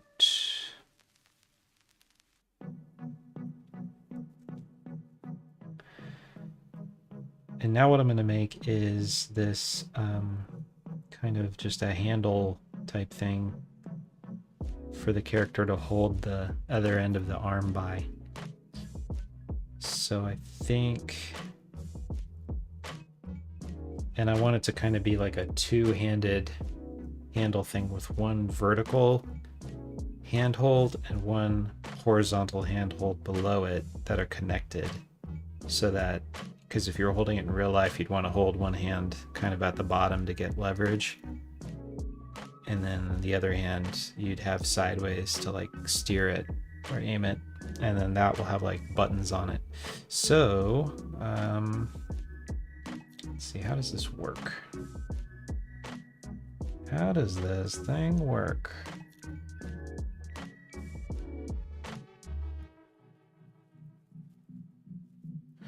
Oh, I guess you can choose the size you want. Maybe? Yeah. It's going to be a little taller than it is wide, maybe. But not too much, because it's two different handholds that are going to be roughly the same width.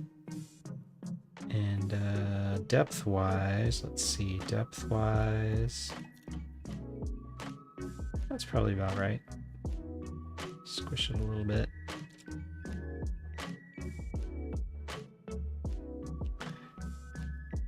And then what? If I validate, is it permanent or?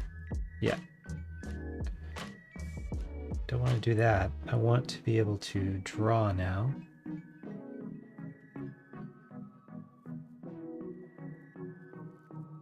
Yeah. That's what I'm trying to do.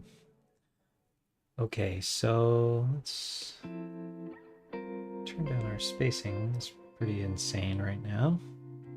Make it a little easier. Yeah.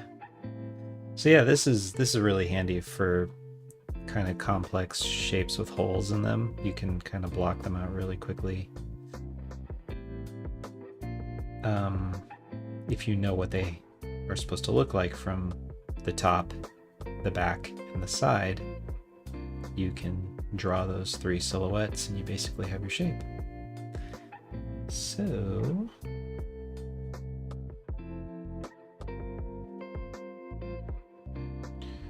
from the top, it's kind of a, oops.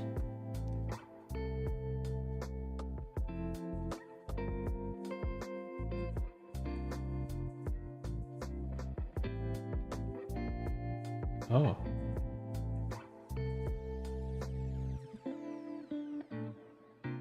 From the top, it's kind of, yeah. This is an interesting way to do this. You can't actually see what you're doing, but from the top, it's kind of flat here. Probably a little flat here.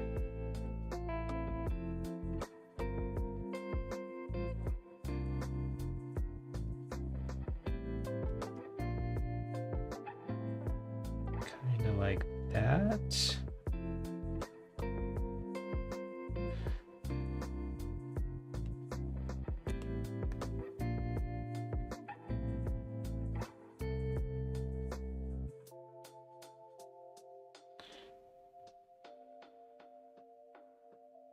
And I can refine this in a bit. I'm just going to kind of block in the shape and a couple indications for grip where the fingers would go, and then this will be more rounded out. Yeah. So the hand would come in from up here. So that's what it looks like from the top. But also, let's see, if holding it right-handed, there'd also be a handle. The horizontal handle will be like over here. So I'm gonna have that there. Oh, and I think I drew the whole thing to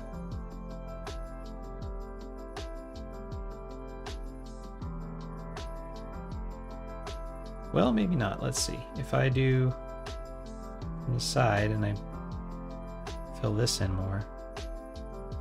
Yeah.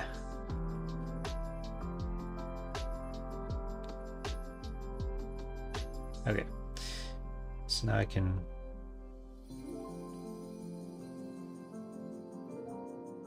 let's start full and work our way back.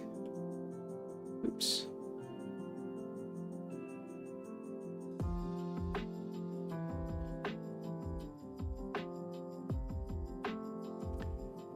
So from the side, we're going to see our vertical handle, and it's going to be kind of like, oh, oops, I went the wrong way.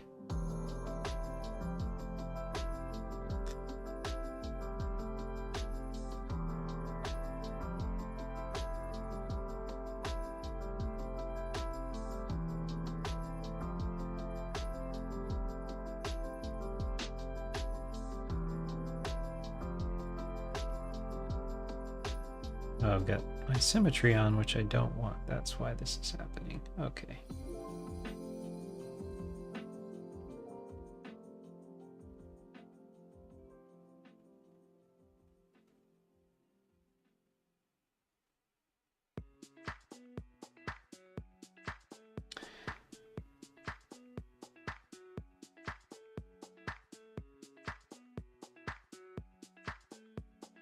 And then from the front,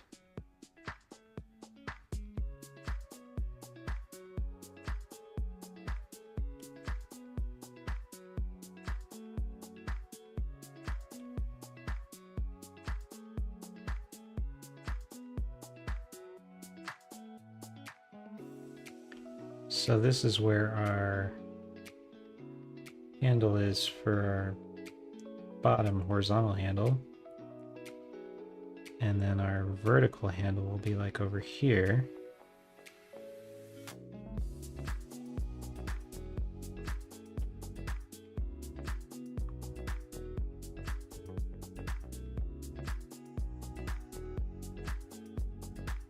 Yes, kind of like an L shape in the front view.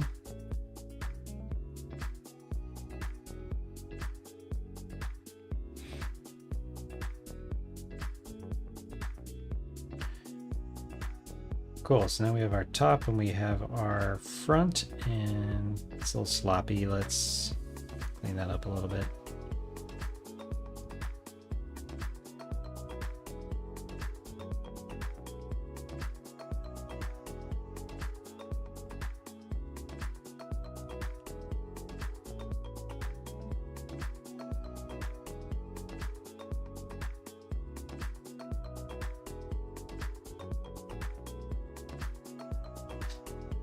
Okay, that's better. And then, so we got our top and our front. We got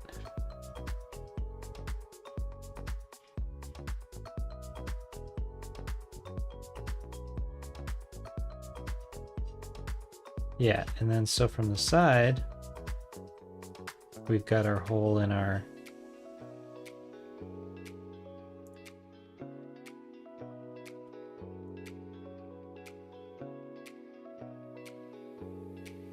we've got our shape of our vertical handle, first of all.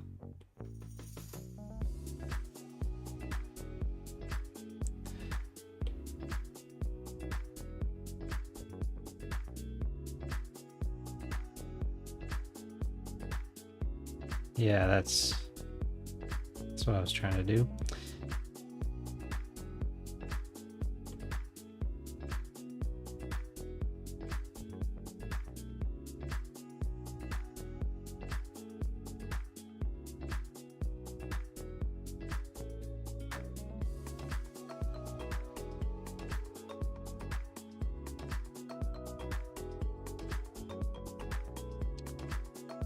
And then there's a hole in here.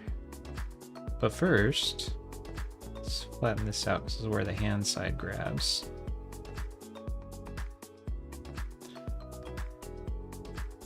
And round this side out a bit more.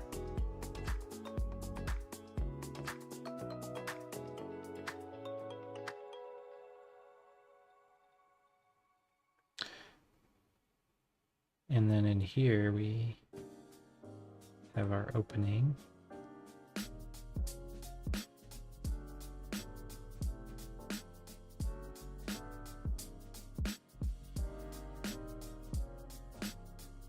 And again, our little finger grippies.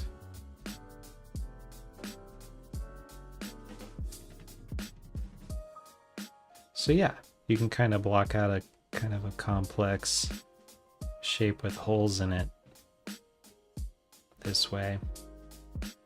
That's kind of what I want. It obviously needs to be kind of worked on a bit, but this is, everything's where it's supposed to be, and so I can probably flatten this. I think I just extend this out a little more.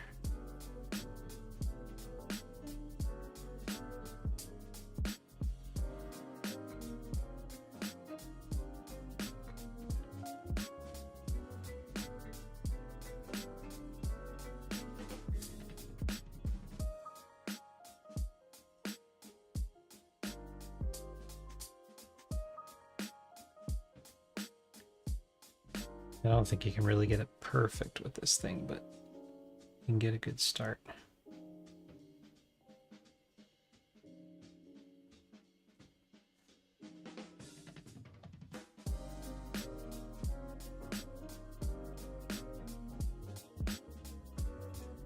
Yeah, I'm gonna go ahead and duplicate this so that I can come back and edit if I need to, because why not?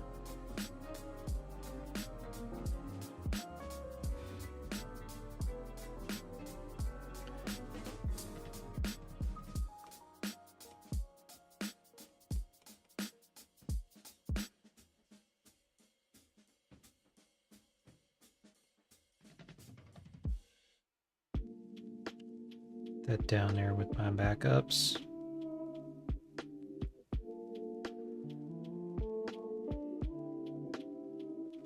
So now I can validate this, and now it's an editable shape. Looks like I left a little sliver.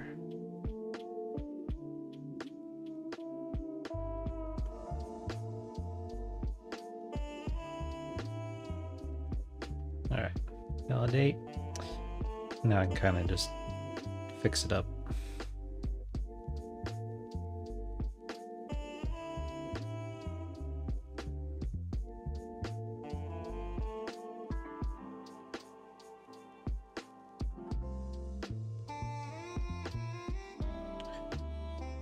The smooth jazz sounds of Gustav. What's this one called? Cue Points by the Dusty Decks.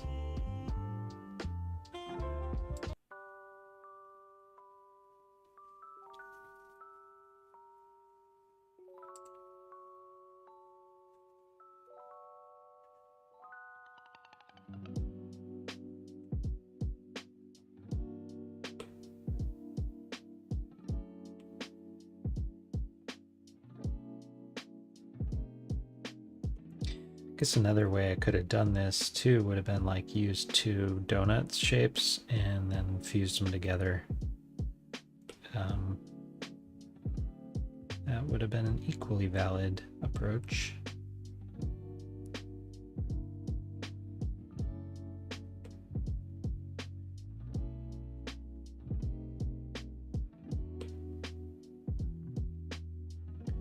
Because this whole thing needs some aggressive smoothing. I think there's a filter for that here.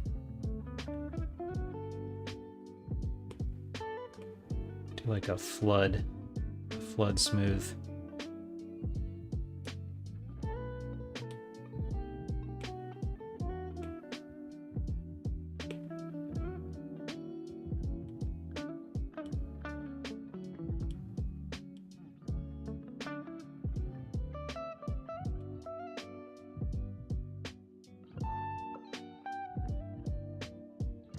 But I don't know.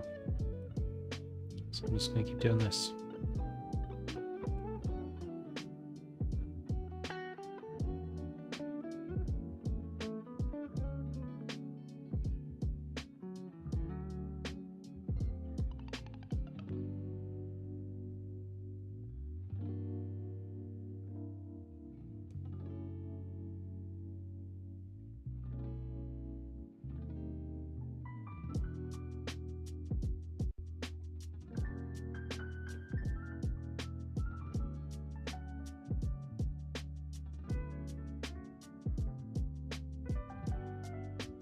Oh, you can go over 100%. Sweet. Okay, that speeds things up.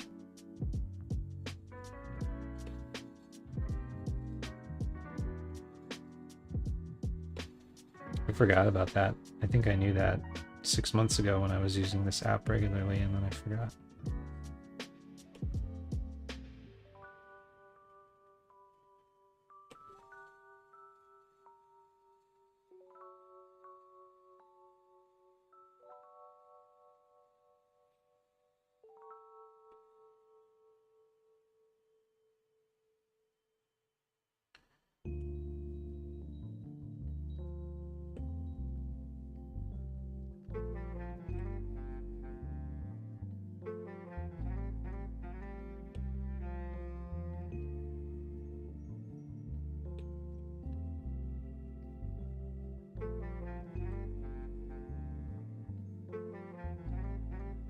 The saxophone here.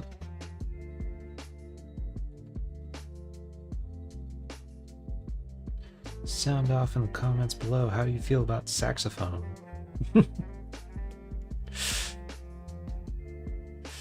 Because I have mixed feelings about it.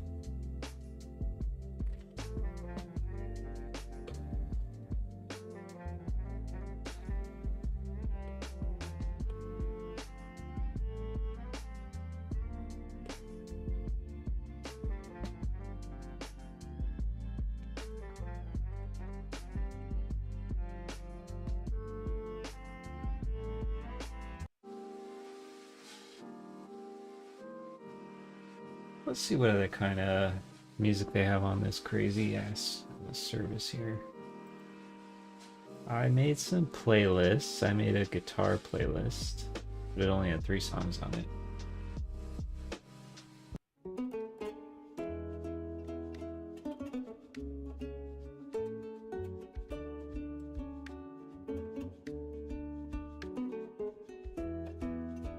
Yeah, let's try this.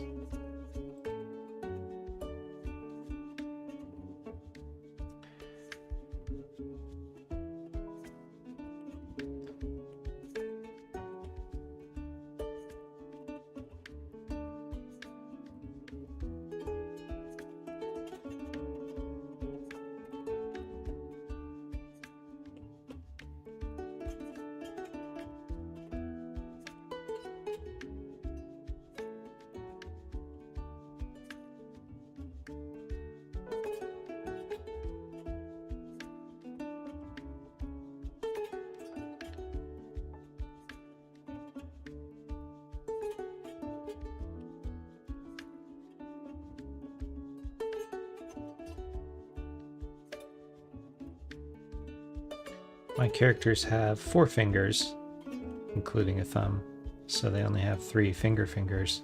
So I'm just kind of imagining where those 3 fingers would go.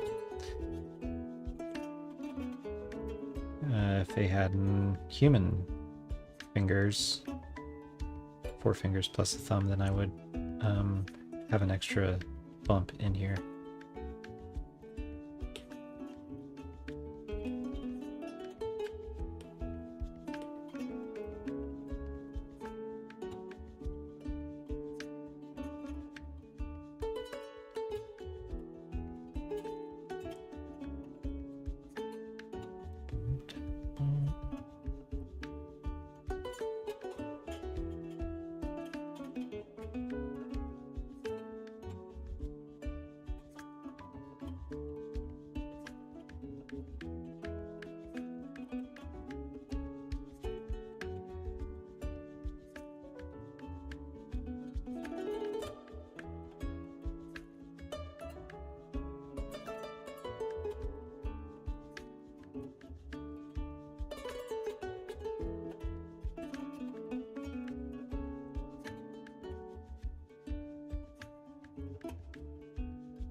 So yeah, this outer part is not to be held, so I don't need to.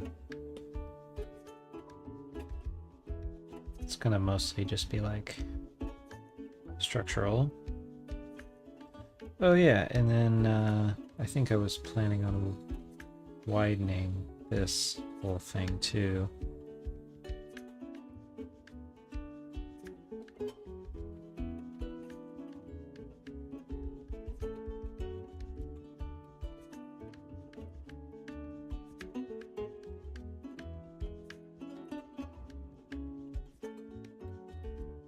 Yeah, like that.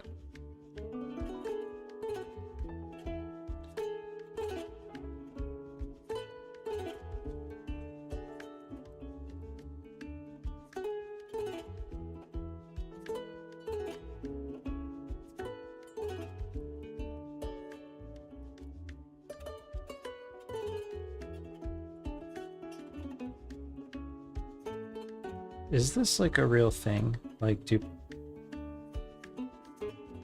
again, sound off in the comments below. Like, is there any kind of like real handle device like this that someone uses for holding one hand horizontal and one hand vertical?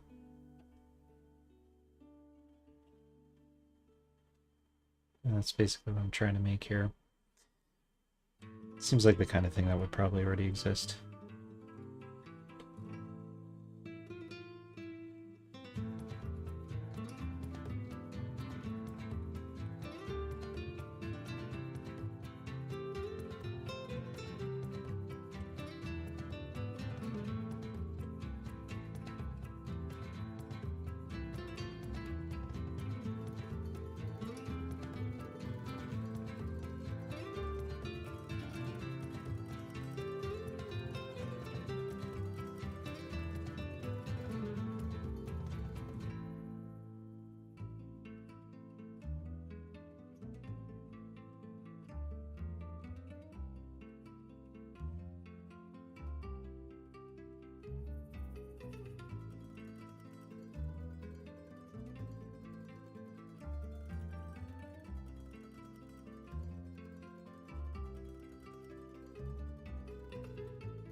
And I am probably spending too much time on this because, again, this is just going to be in basically one shot for a few seconds, and you won't even see it that close up anyway, so it's probably about time I stopped noodling around with this kind of thing and just moved on.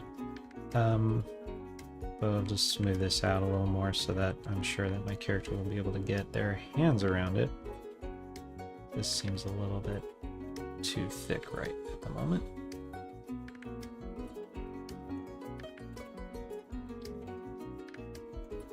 Probably gotta be more like that.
Okay.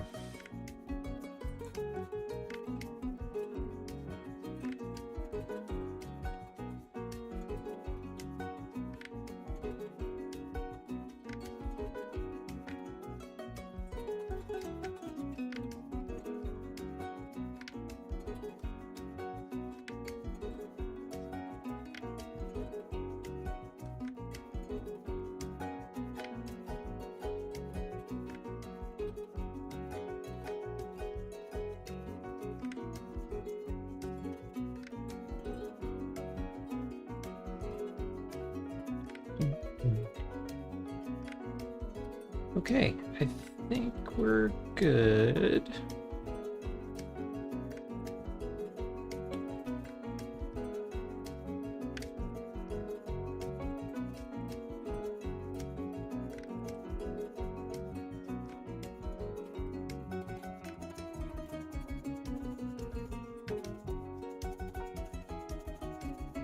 Almost.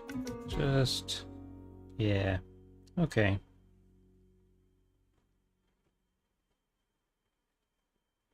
This is basically what I was going for.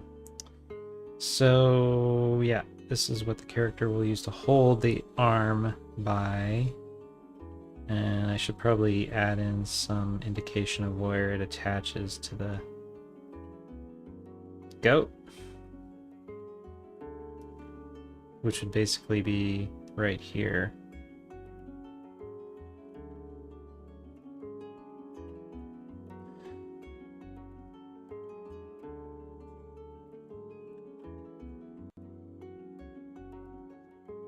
This is not going to be a mechanically detailed prop,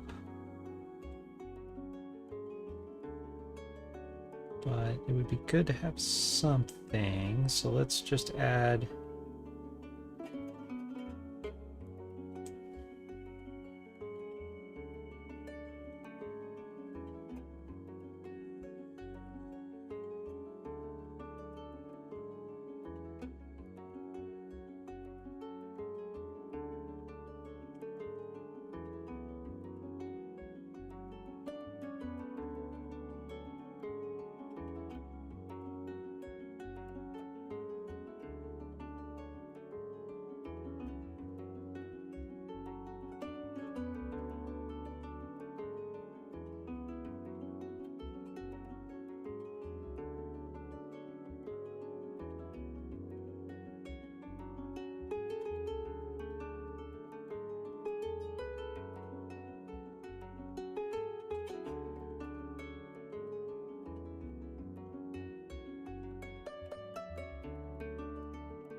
All right.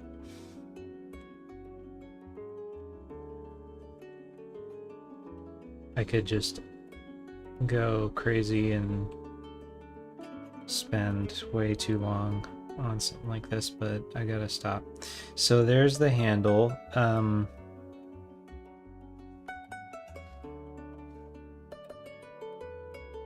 think the bottom handle is smaller than the sideways one, but or the vertical is bigger than the horizontal, but I can fix that in Blender easier than in here. So I'll do that. And save again.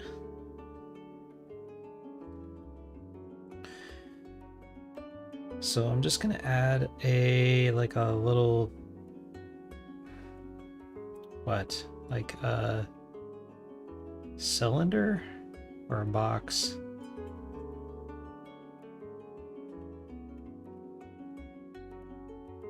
Probably a box.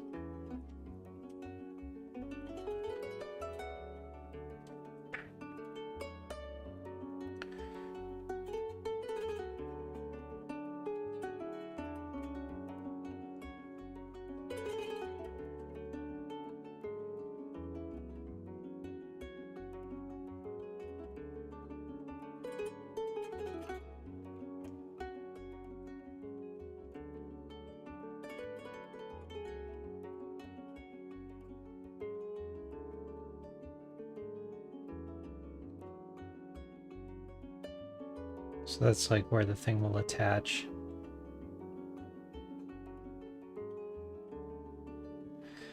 And I guess we don't get rounded sides.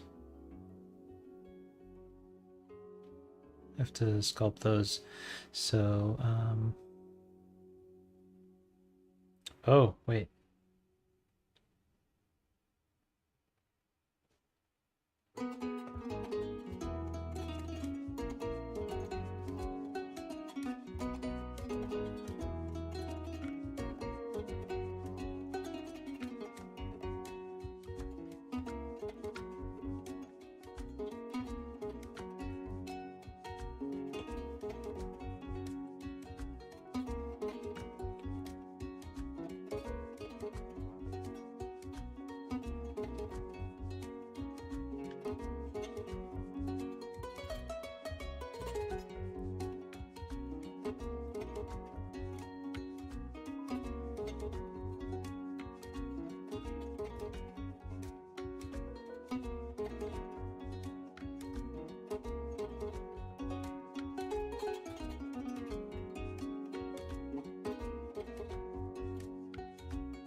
All right.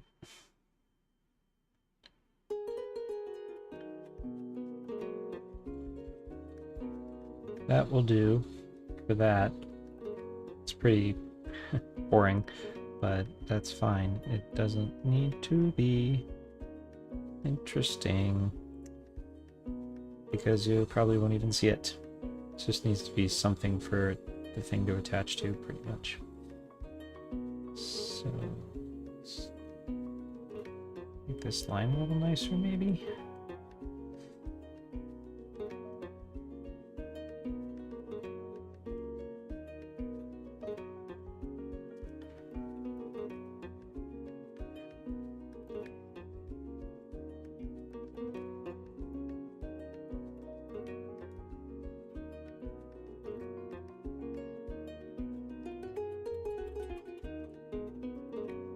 Okay.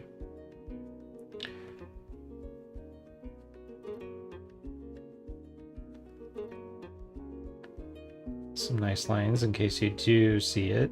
So, yeah, whatever. So this is our little handle object. I think I could add like buttons to it because I'm guessing there'll be like a button to push. But I think it's going to be a pretty quick shot and we probably wouldn't even read the character pushing a button anyway. It's not a close-up. It's kind of a long shot actually, so I don't think I'm even going to bother with like a button. And if I need it later, I'll just add it in Blender. I'll just add like a cylinder or something. So I'm going to call this little weird thing done. And I'll just drop that there. Cool, so we have our goat and we have our handle, and that's everything we need out of Nomad to whatchamacallit, to continue on our little journey. So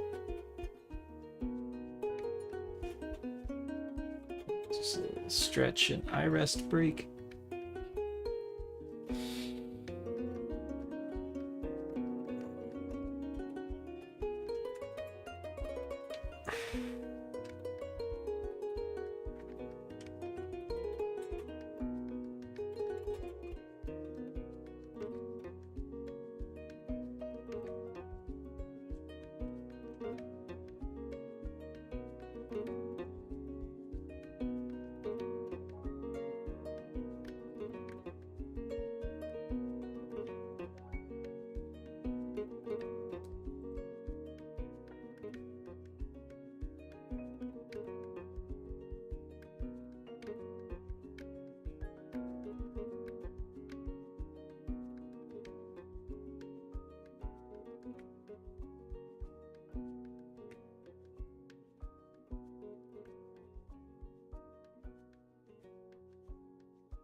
Okay, back at it. So,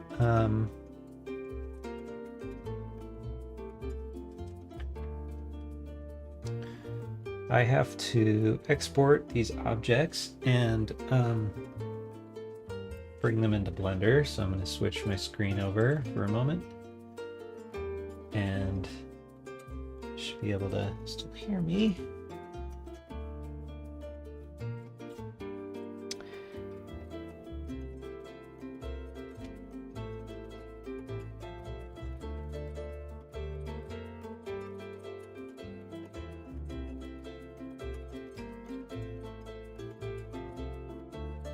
So I have selected all of my objects that I sculpted, and I'm going to try to export now. I'm going to export GLTF. I think that comes into Blender just fine.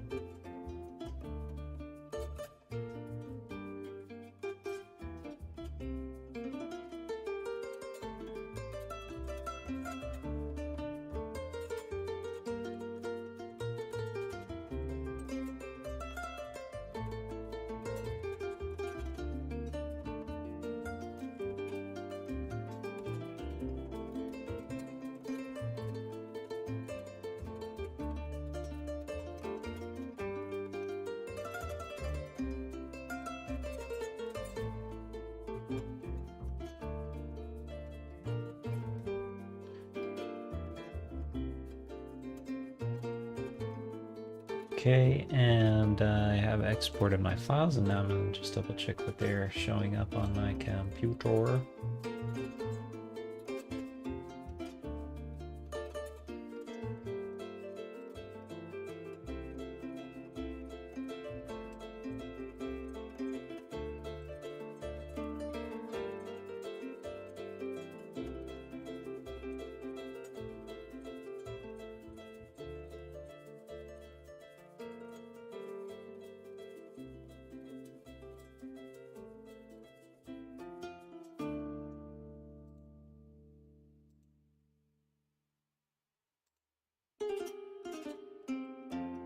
Okay.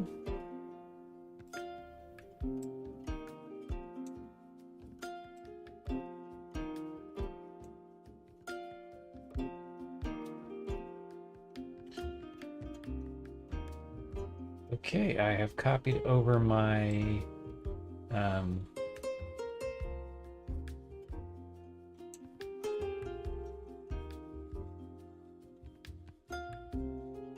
files.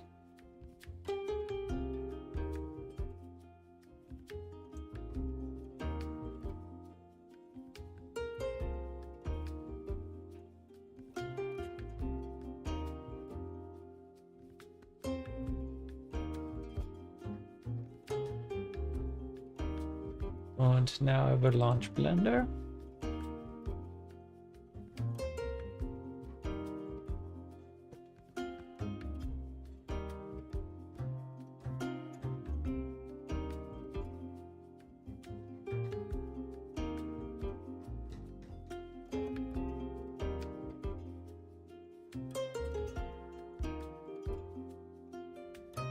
Waiting for Blender to launch. Okay, Blender has launched. Let's try importing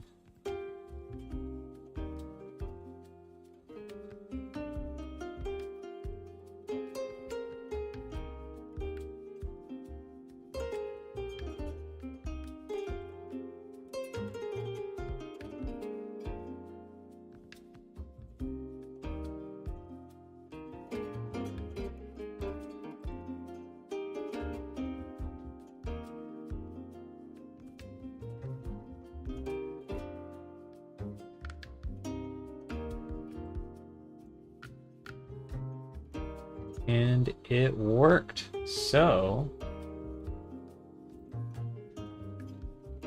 yeah.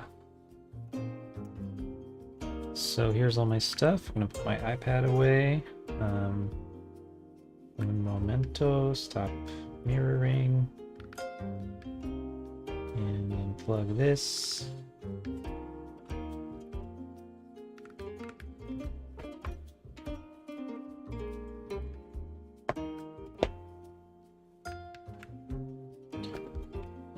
the way.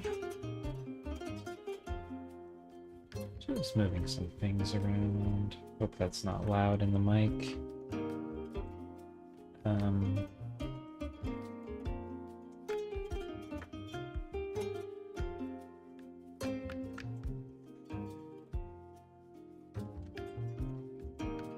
I very much doubt anyone is even going to see this. The stream currently has 0 viewers, and I don't know if I'll even post the replay. I didn't post the replay of my last one, so see how it goes. Actually, I would have really liked to, because I had my first follower chat, which was fun. But I'm new to streaming and I feel like I gave away too much personal information. So I decided not to leave it up. Okay, so we got our objects here. The rock grinding outside continues evermore.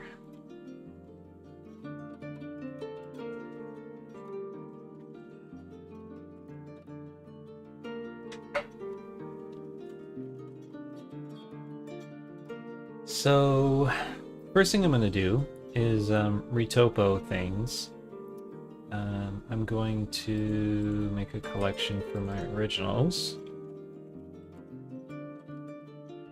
And I'm going to duplicate everything. Actually, I'm not, because the retopo thing duplicates everything for you. So, I'm just going to save this file.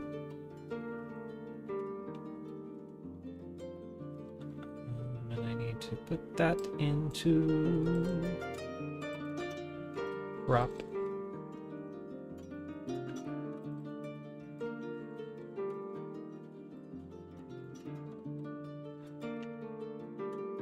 I'm going to call this the goat trimmer. V01.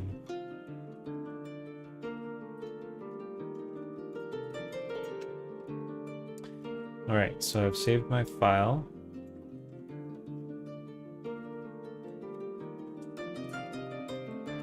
I'll start with the goat body, so I'll hide the rest of this, and I'm going to turn down this music a little bit. Hopefully it's not too loud on your end. I don't think it is, but man, my headphones are so loud. It's crazy. I have the volume at like 1%. Anyways, yeah, so here's the goat body. Blender comes with a perfectly acceptable remesher that I would normally use, but I bought this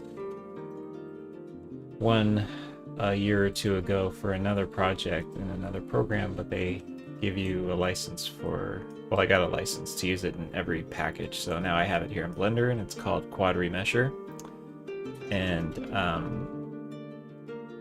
I'm just used to using it. It's maybe got a few more features than the Blender one, but it's mostly just that I'm used to using it. So I'm going to use this to remesh the body. I want it symmetrical on the x-axis. I want probably to uncheck hard edges. Don't use those. Adapt quad count is good. You can even turn this up. And then that makes it so that rounded areas get more polygons and flatter areas get less. And the more you turn this up, the more extreme that difference is. Overall quad count, let's just try 5,000 because I have no idea what that's going to turn out looking like. So save and remesh it. And it takes a minute down there at the bottom.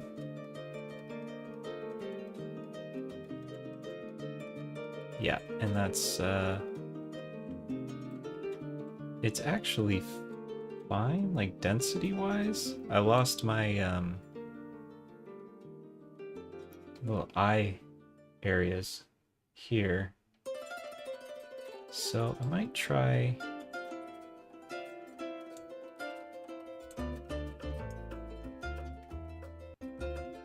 Something else here. What can I do?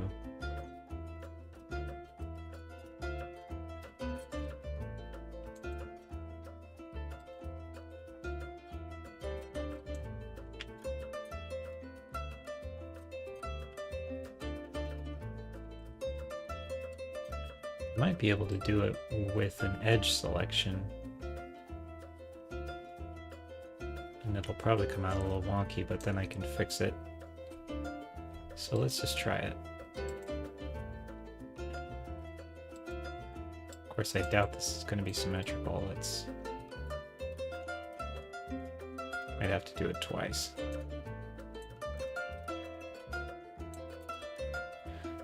In fact, I think probably want to do it in the positive x-axis, because that's probably the side that's going to get mirrored over to the negative. So I could be wrong about that, but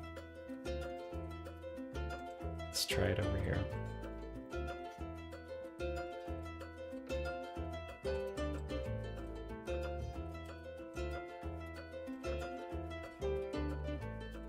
So obviously the contour isn't really correct, but I'm just seeing if I can get it to draw an edge loop here in general, and see if I can get it to draw another one here also in general, and then I can kind of fix them as long as they're kind of going in the same direction, because they were kind of going completely in the wrong direction.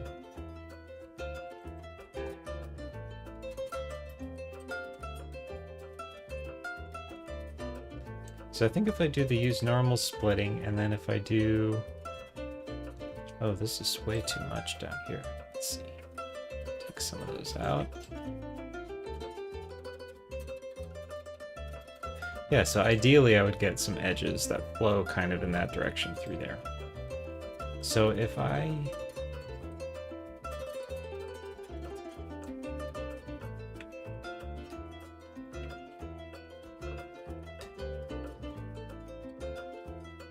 split the normals there, and then use normal splitting. Looks like we have a few other split normals here I want to get rid of.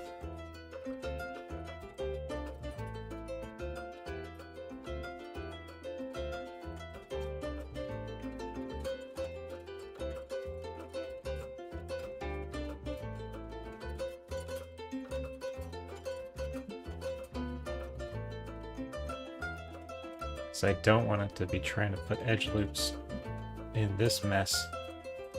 So let's see if I can...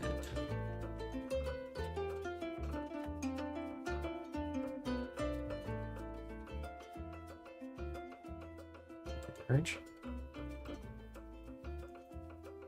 Yeah. Took care of that. So... looks like I missed a few here. That might be it.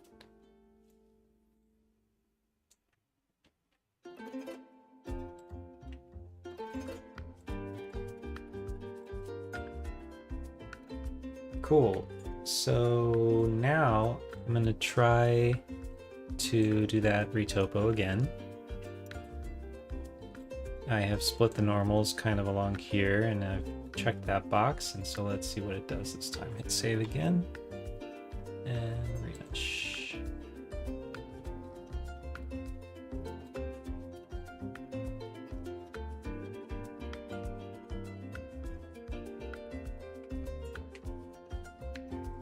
Still didn't do it.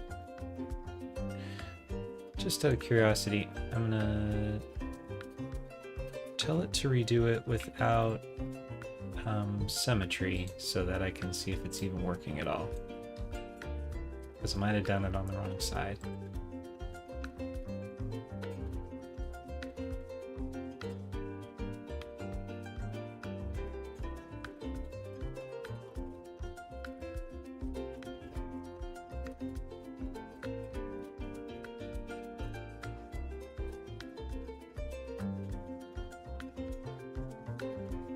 This music is so cheerful. Yeah, yeah. So that was the trick.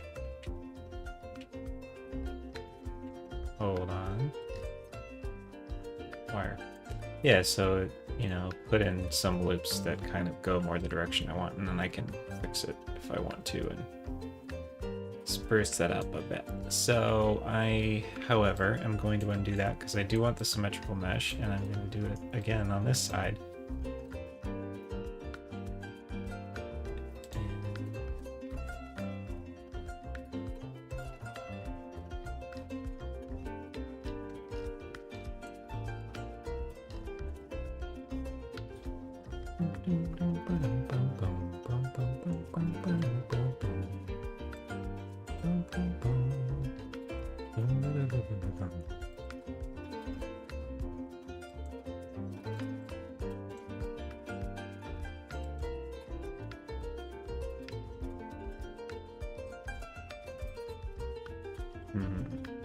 Let's see.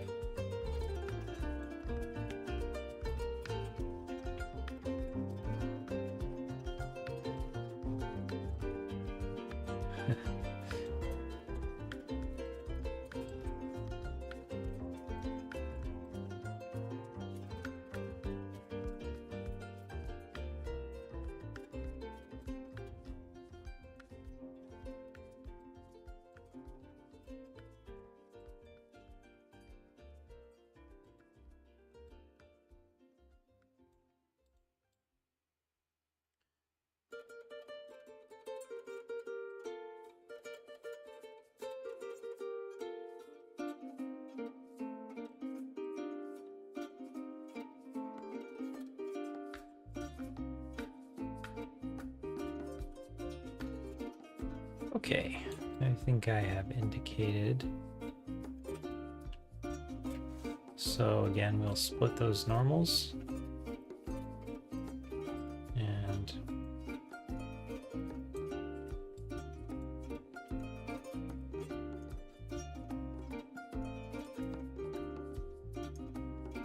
now I can hit symmetry again. Save one more time. I'm going to use a few more quads than this. And we'll turn up adaptive size so that it really doesn't waste polygons. You can turn up to like 95%. And we'll increase it to like 7,000.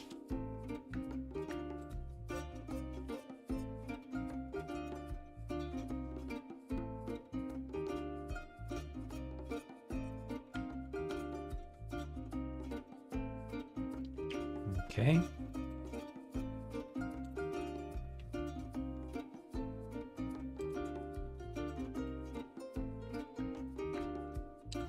Yeah, so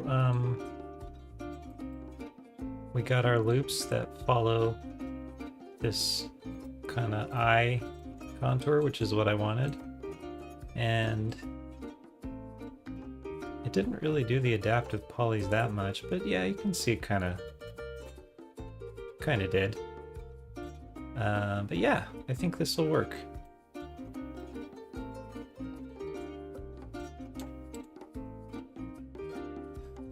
Cool, so now I'll do the jaw.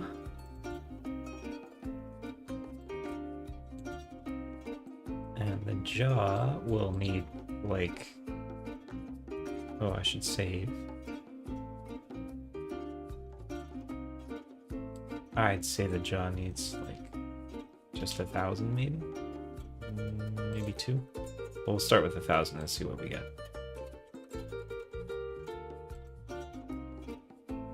Oh, oops. I left normal splitting turned on, which I don't want on this one.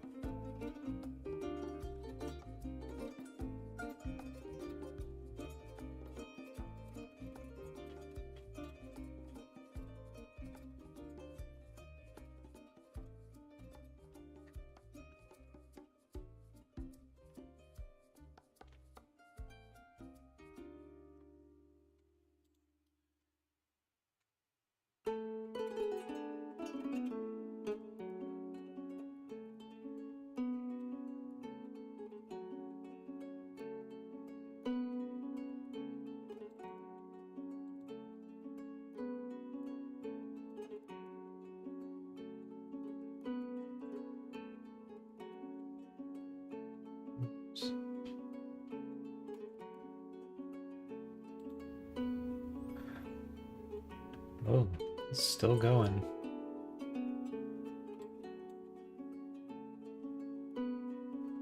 Yeah, I really probably pushed it too hard. Oh, there it goes.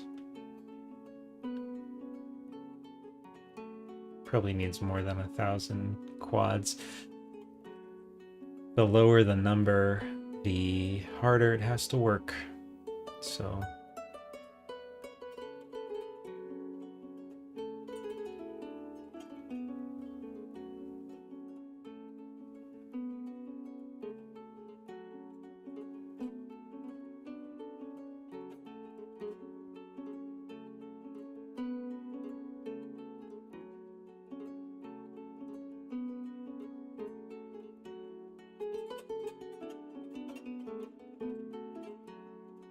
yeah, let's abort that. Remeshing canceled. Let's uncheck that and let's raise it to 2,000 and I think we'll get much faster.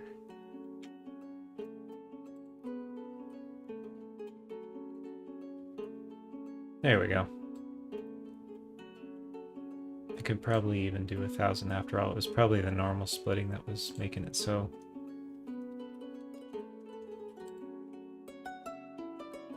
So confused. Yeah. So cool.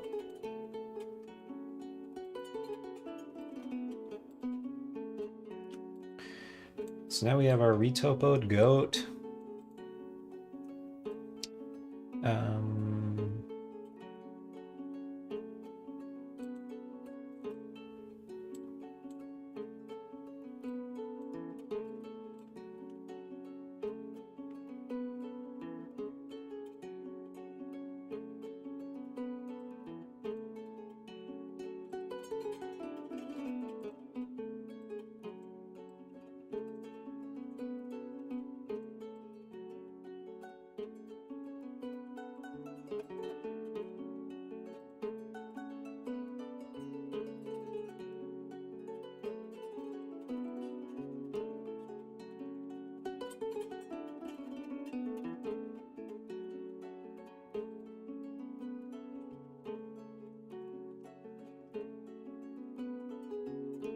Sweet. So that's ready. And now I'll retopo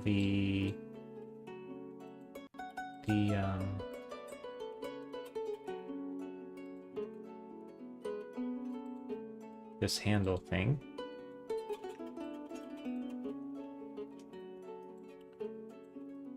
And I think I can just leave all my settings the same for this one, except we don't want symmetry because it's not a symmetrical object. Hit save and remesh.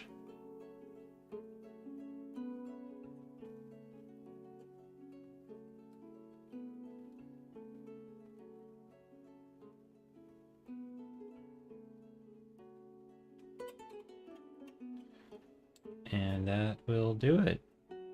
This may be a little high poly, but that's fine.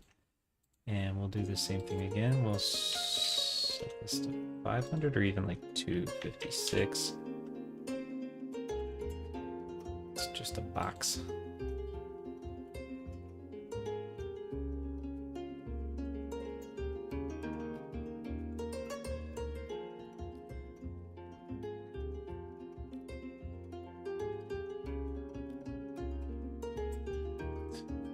$256, there it goes.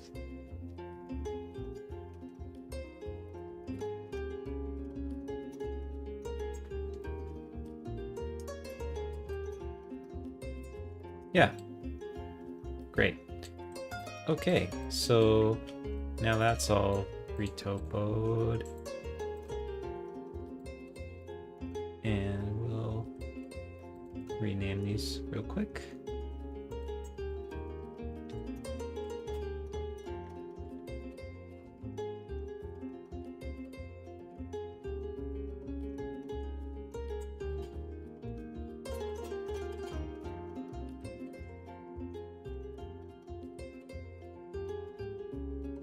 All right, so we have our handle, we have our goat, and goat jaw.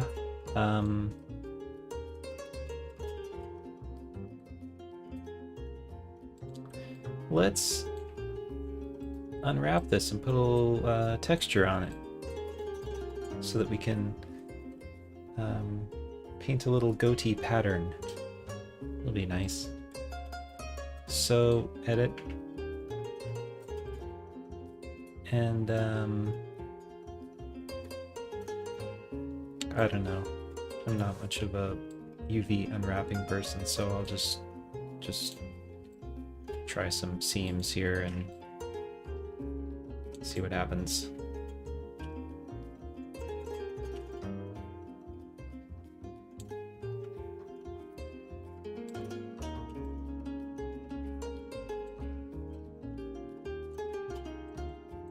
Doesn't really need to be super great anyway.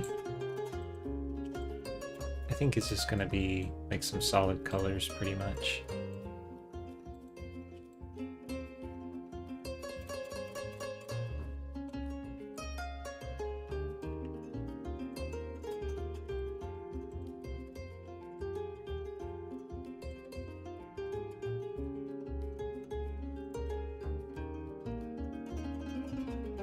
Yeah, I think that'll work. So then well, maybe one more for the head and the ears and stuff.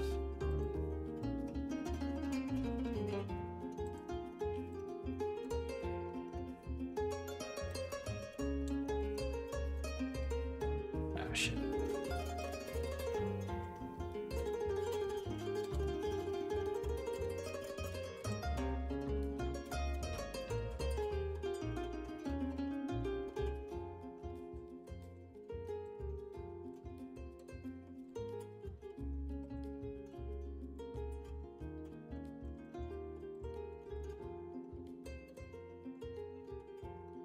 Okay, that's probably good, and I'll mirror the selection. Oops. Select mirror. Extend. Interesting. Select mirror doesn't work. Interesting, interesting.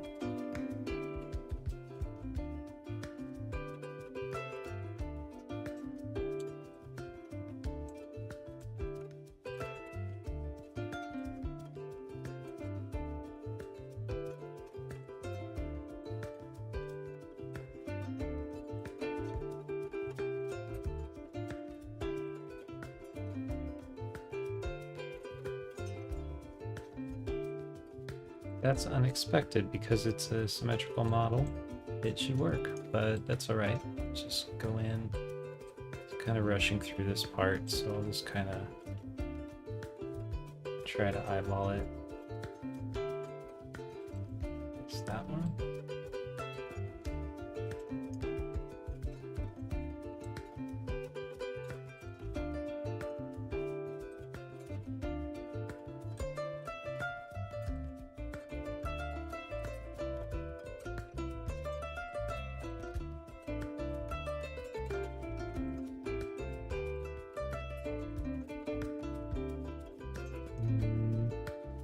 Okay.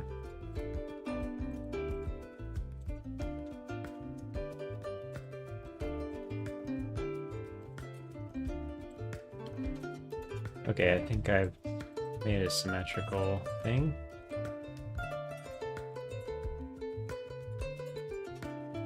It should be good. So then you go edge, mark, seam. And let's open up a UV unwrapping window here.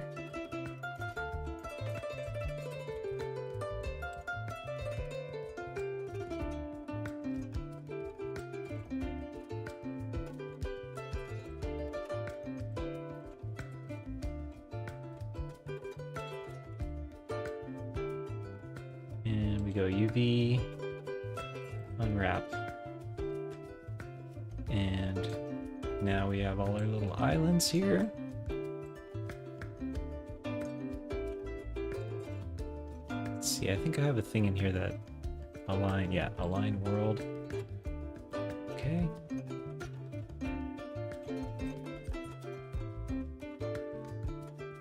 Pack islands. Don't rotate them. So now everything is facing up and it all fits, and it's not very efficient, but I don't really care because this character is only going to be in one shot. Oops.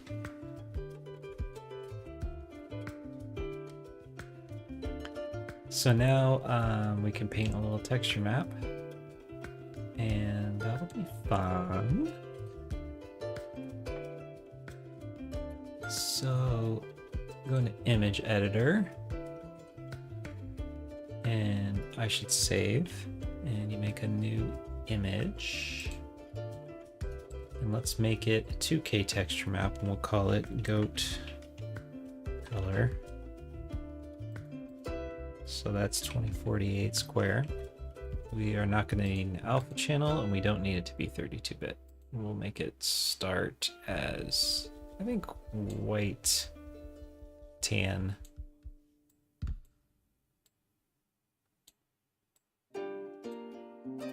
Hit OK. And now the next thing we have to do is put it on a shader on our little goat friend here. So we'll go in our shader editor and call this goat body.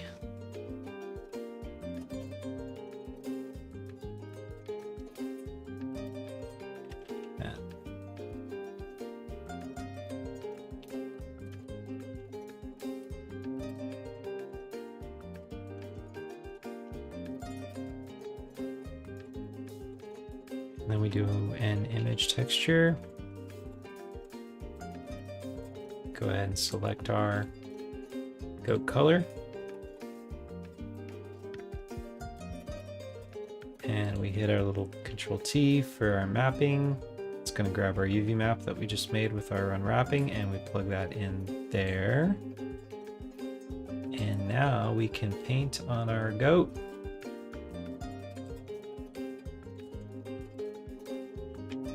Gonna save, and I always save before I start the renderer.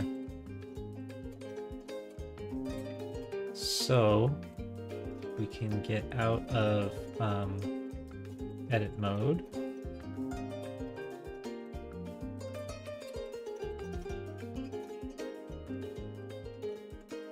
Yeah, and we can start painting a little goat texture. So I'm going to save this, and I'm going to, what am I going to do? I'm going to look at the reference images real quick again, and just kind of pick out like a pattern I want to do on the goat.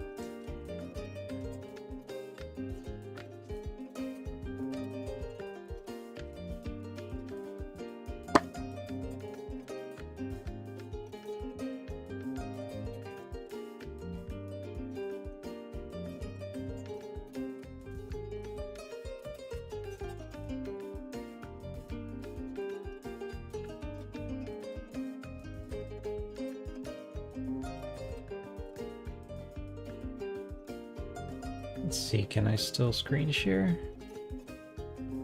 Yeah.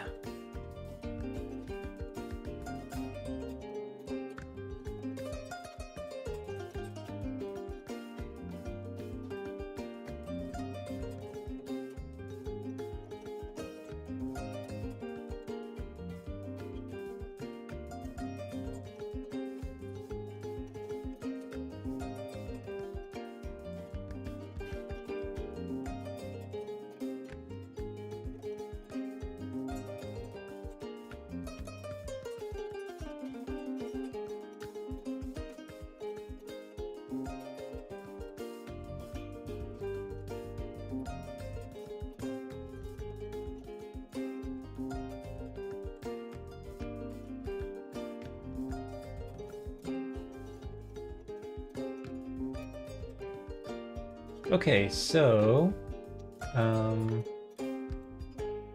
here's my goat pictures. And I think I want to keep it really simple and cartoony. So I might want to just go for the most typical kind of basic looking one, which might be this cutie little, this little cutie here. I mean, this little gray goat here I also think is ridiculously cute, but I don't know if pattern-wise if that's the best choice, so yeah, or something like that. Brown face with a white diamond.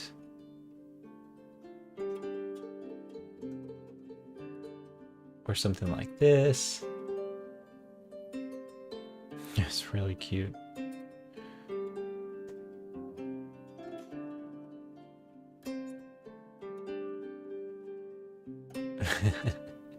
I kind of like this stripe.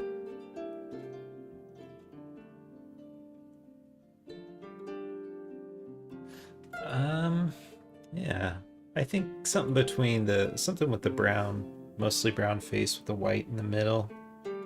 Either a stripe all the way down or a white mouth. I haven't decided. We'll mess around with it.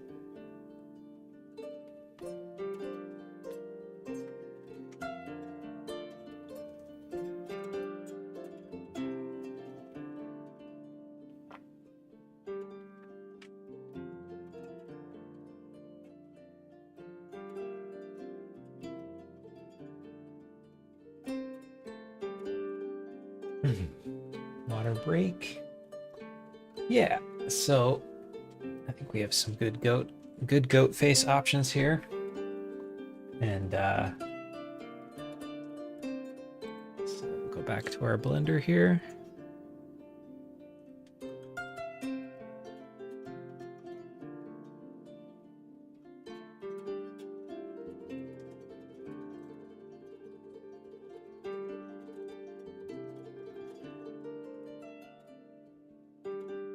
So I'm going to go into texture paint mode.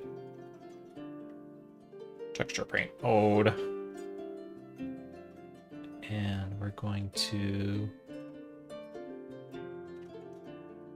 I'm actually going to fill the color with...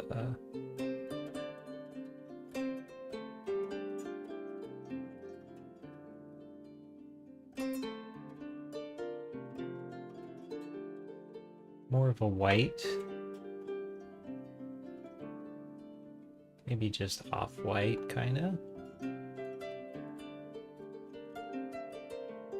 Not quite as beige as it was. Yeah, something like that. So that's the white part. Making it not full white so that we have somewhere to go with the highlights, the lighting. And then yeah, we grab a brush and hit save and make sure the image gets saved too.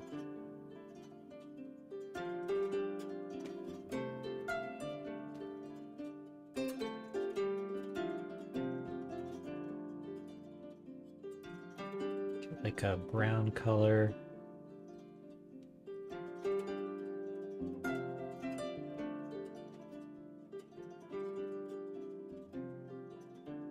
Cool, so that's working. I'm going to make the fall off more of a constant brush.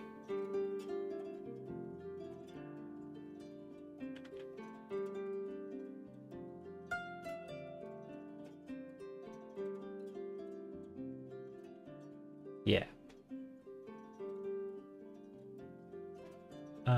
And I just realized that it would be good to have some indicators for my eyes here as well. So I'm gonna do that real quick. Gonna add a icosphere.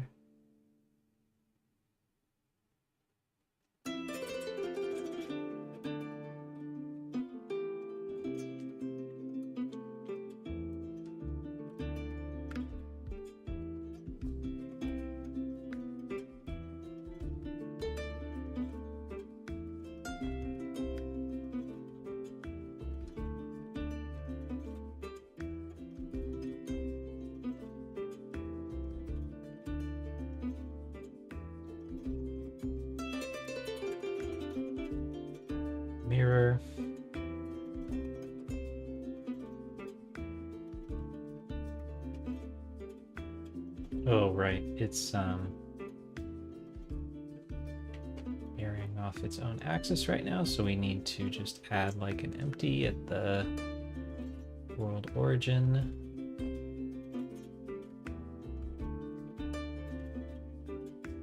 And then choose that. Now we have our little eyes.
Okay, so yeah, I'm gonna mess around with the shape of that later, but this is just a way to get something in to indicate the eyes.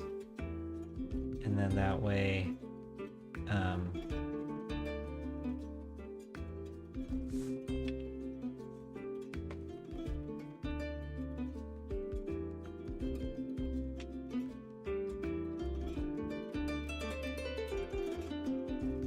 can paint around them.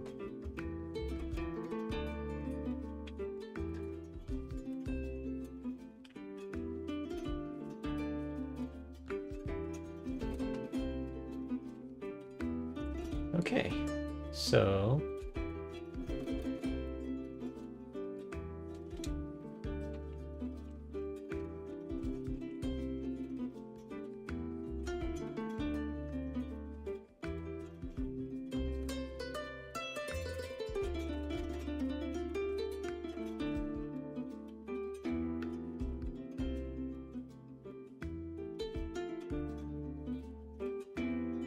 now we are ready to go back into our texture paint and continue along with our job.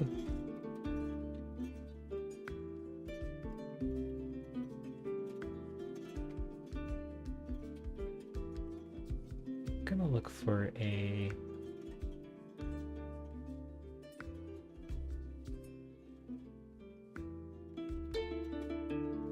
stabilizer. That's what I need.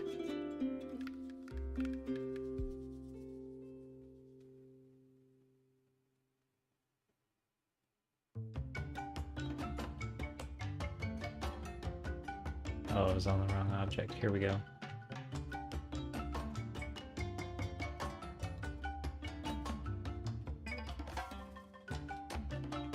Cool.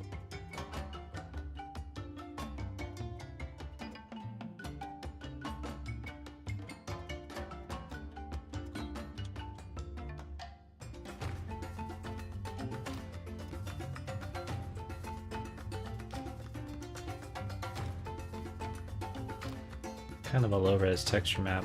I need to do something about that, blur it or something, but for now I'm just gonna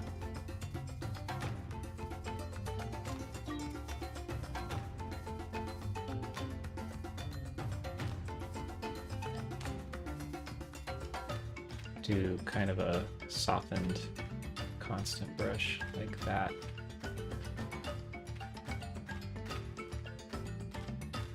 Maybe make it not look so pixelated, hopefully. No.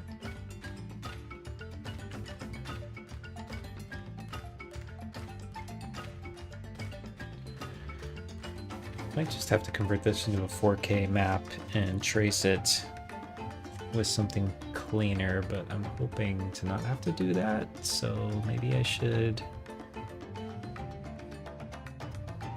Let's see if I can resize it now. Yeah, resize 4096. Make it a 4K map.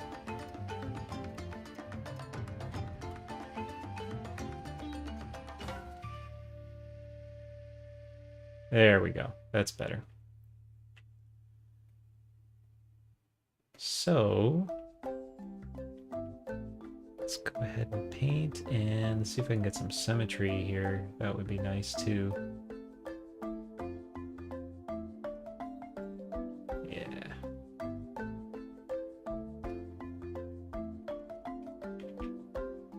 Exactly. So yeah, I have to just decide what I actually want to paint. I think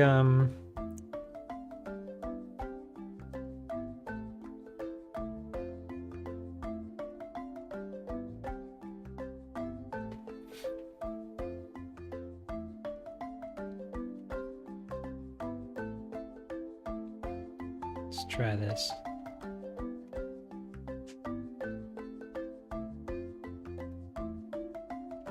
Kind of following my jumping baby goat reference.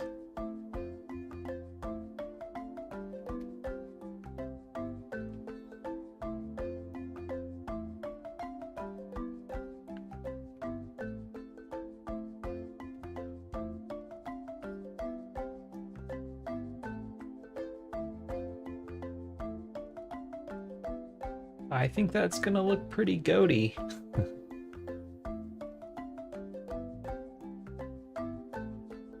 Yeah.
And then it looks like on the body, I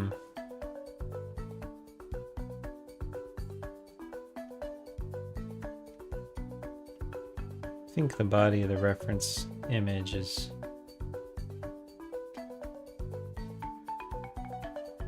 this might end up kind of looking like a cow, but that would be okay too. I think I'd like it to make a goat noise. So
Oh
yeah, that's much faster. That's what was slowing it down so much. Okay.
Okay, goat is half painted.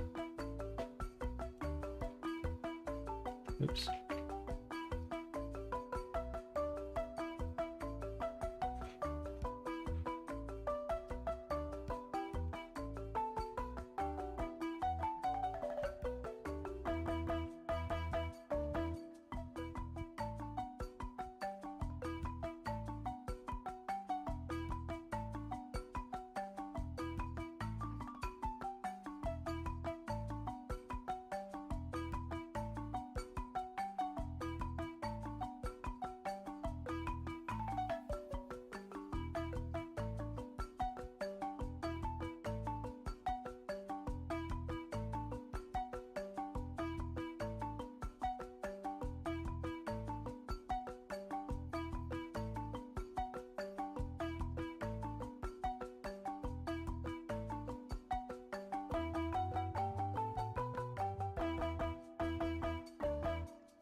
Okay, I think the goat body is painted and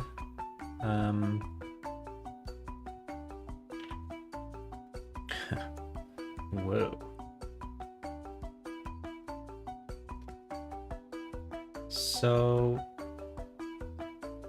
it's very brown. Let's see. Let's mess around with the material for a minute.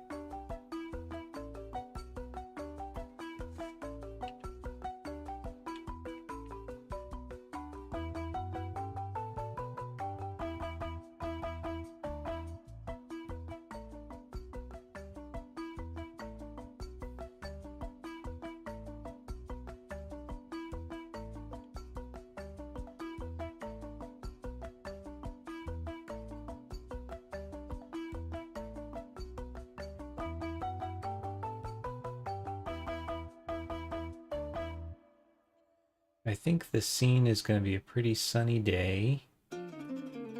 No, actually, it's going to be kind of sunset, I think. So it might be more like that.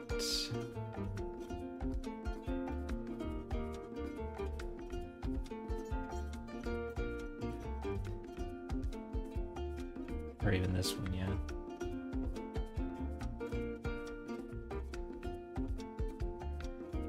I mean, it already looks like plastic right out of the box, so I think if anything, I would turn down the roughness. Just so there's absolutely no question that this is a fake goat. I can turn the specular up some more too, why not? Specular tint is nice. Get some of that in there.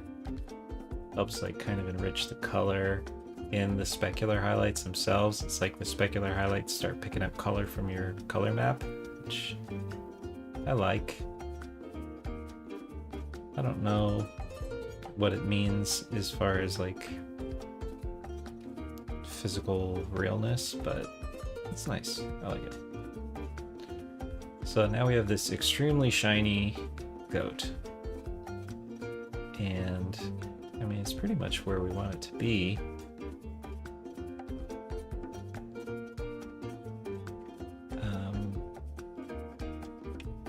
Guess I'll give that a save.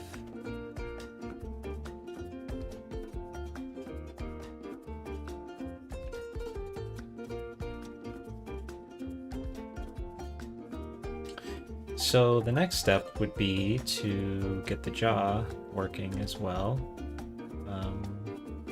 So I'm going to duplicate this material here, and I'll call this goat.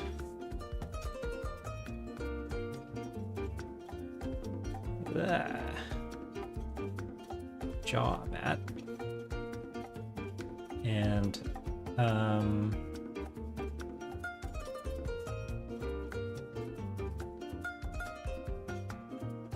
body mat is on the body, and then we go over here and put goat jaw mat on the jaw. Get rid of that texture map there, and now we'll make a new one. But first, I think I want to unwrap this too so I can have a little bit of color variation on the jaw as well. Or should I just make it all brown? Let's see. Sample that. So that's what it looks like if it's all brown. I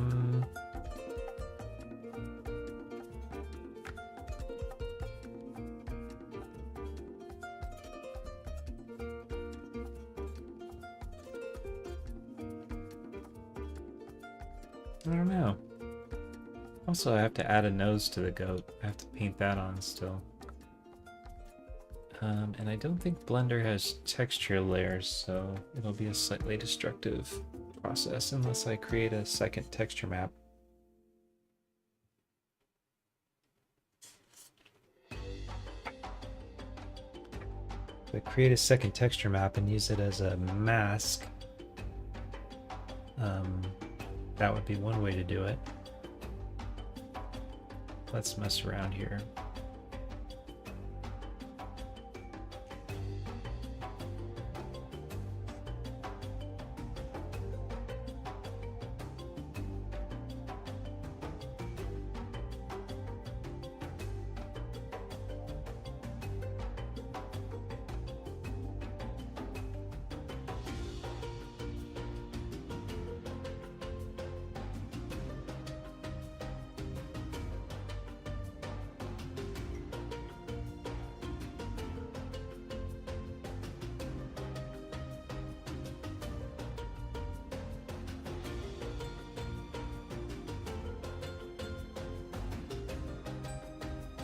The goat I'm looking at for reference, the cute little jumping baby goat, actually has a pink nose, so we could try that.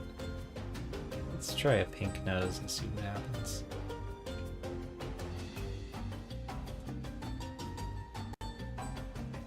Kind of like, no.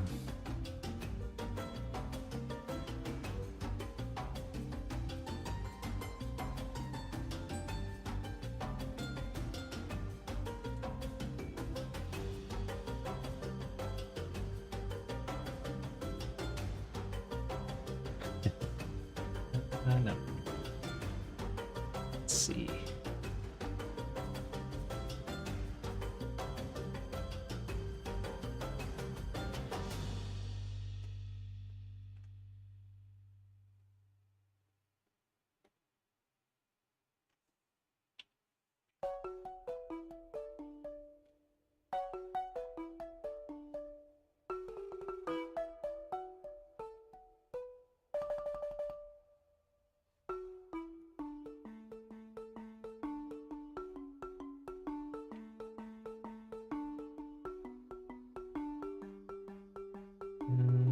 No, I don't think so.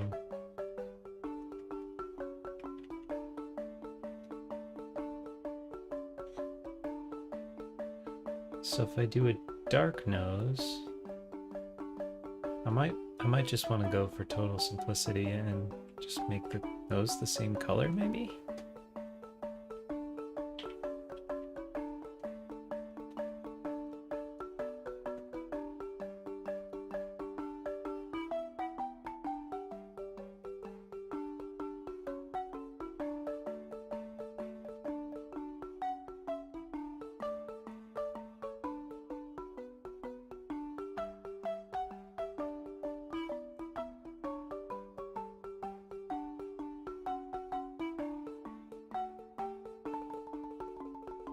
Better. I don't know though. That helps.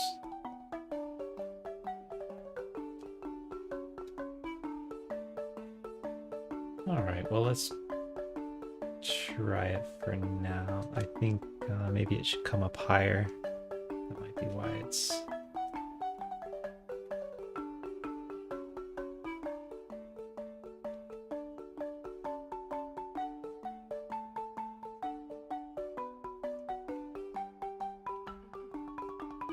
Yeah, that's what I'm doing wrong.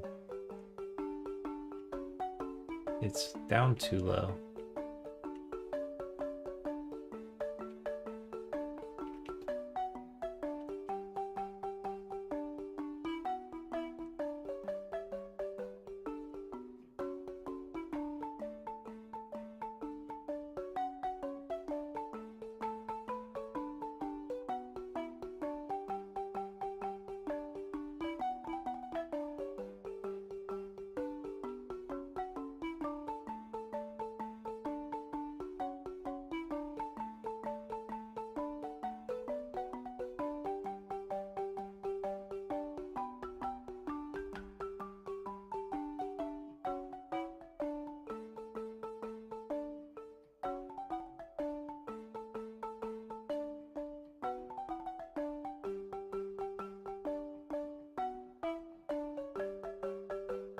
Yeah, that looks more like a goat nose.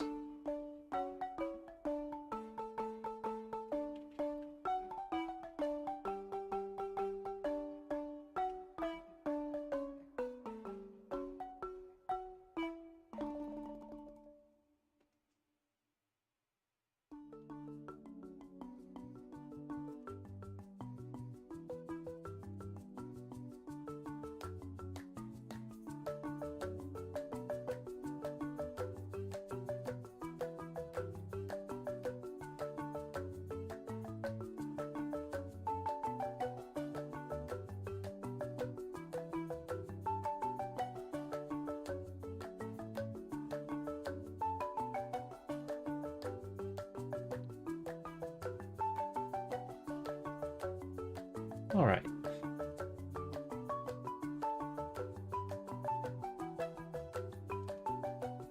That'll work for our 2-second long shot, I think.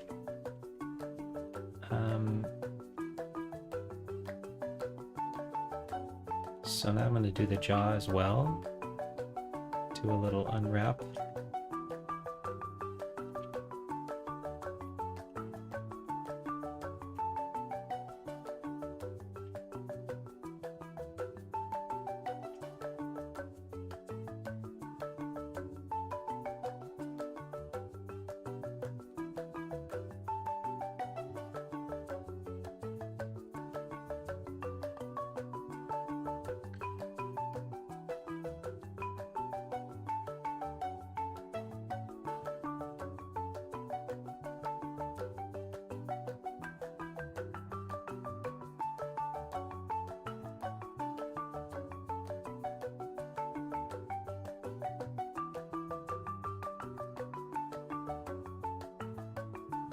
Okay, I think that'll work for that. Let's see. Yeah, that's fine. Maybe margin.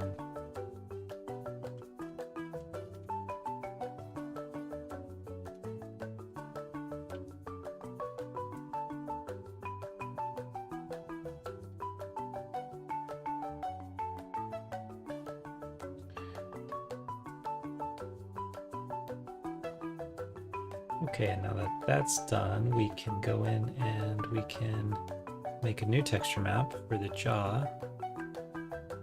Go back to our image editor and we'll make a new texture. This one will be, yeah, just 2K. And we'll call this one like goat jaw color. And okay, and then we select it right over here.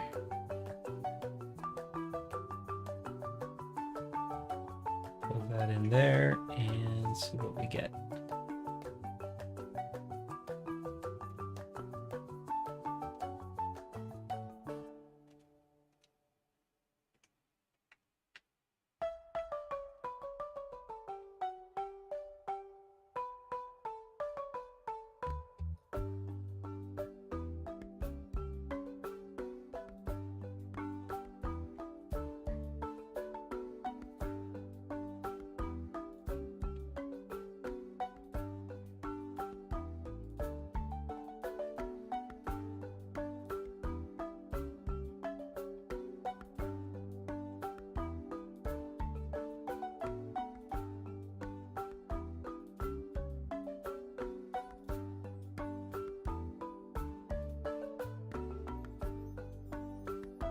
We'll get our symmetry in there.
There. Okay.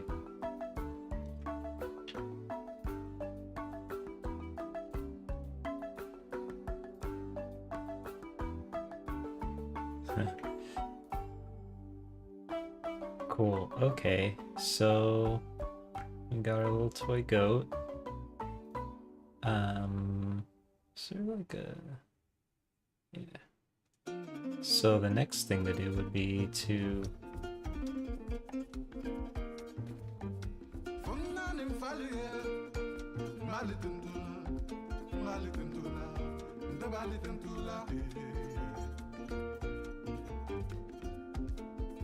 Oh, that was a mistake. Anyway,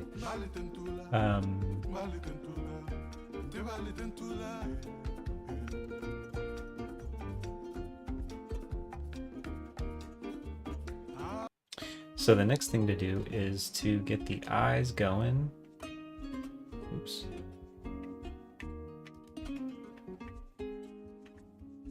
And to do that, I think I'm going to change the body model a little bit. I want to do it non-destructively, so I'm going to use it with, do it with a shape key. So we'll make a new little shape key here.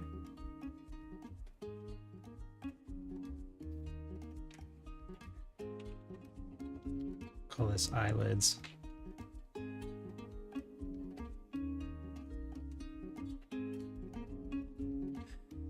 And go into vertex, and I'm going to go in and grab the points that I isolated before and kind of pull them out.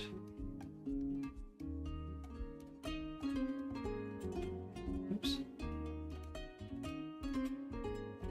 Make sure I'm symmetrical still. Not symmetrical. Which is weird. It should be.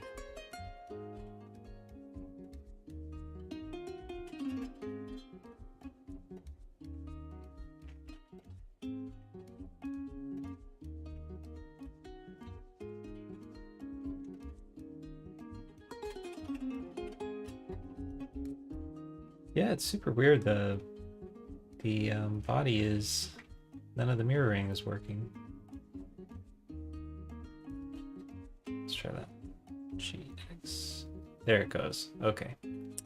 So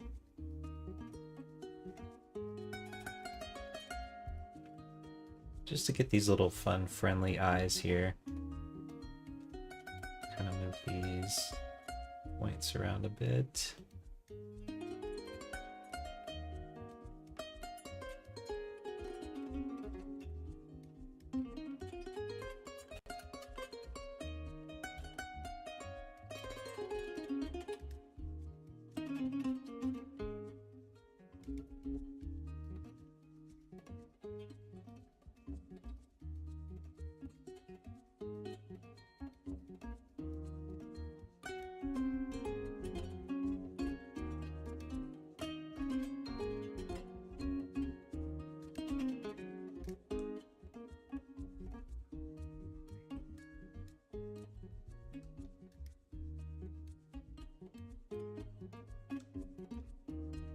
Let's try a subdiv on that and see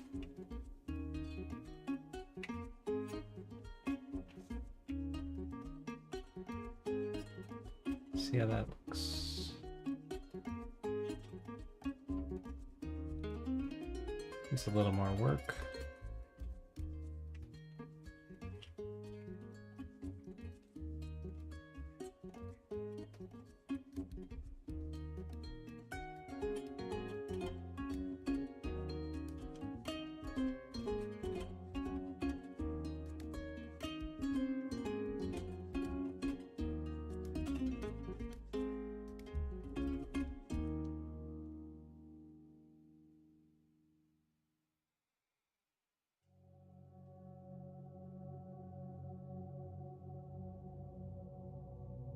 Don't love the caving in down here.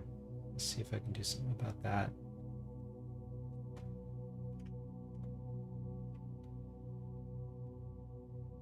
Thought it's starting to get too freaky.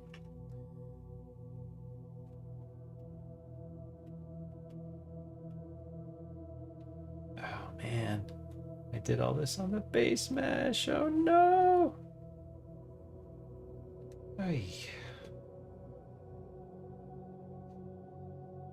I'm gonna revert.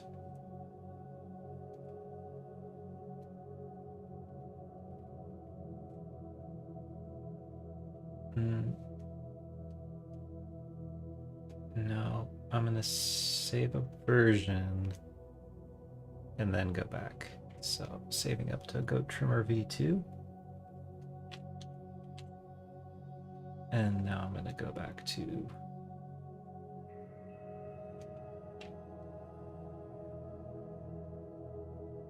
save and go to Goat Trimmer V1. Let's see where we're at. Whew. Okay, lost my texture map, but I can re-add that later from the other version I just saved. And let's do this right this time. So this is the one button I forgot to push. Boop. And now when I do edits,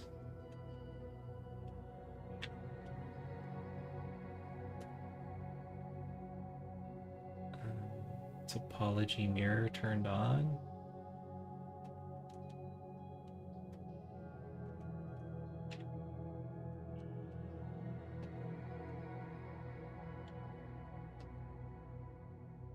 There we go. Okay.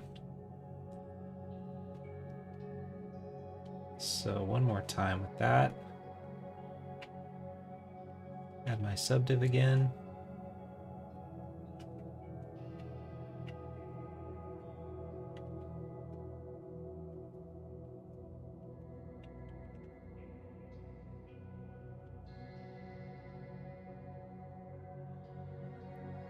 Might need to just pull the eye in, I think, is what I need to do. So let's do that now. And then I can bring the eye socket in just a tiny bit.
Ay, ay, ay. All right, there we go.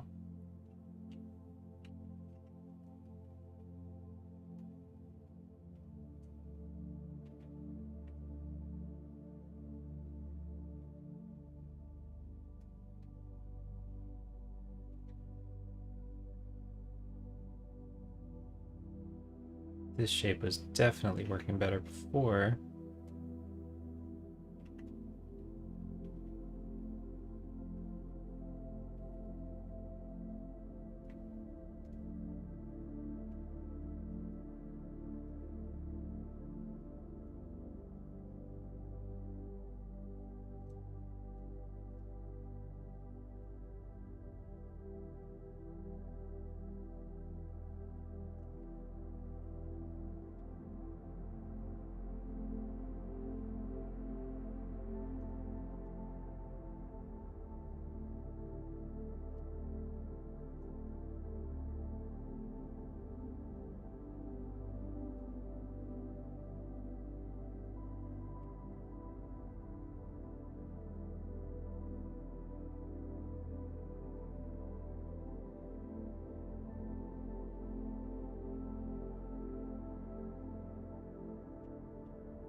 Could work, yeah.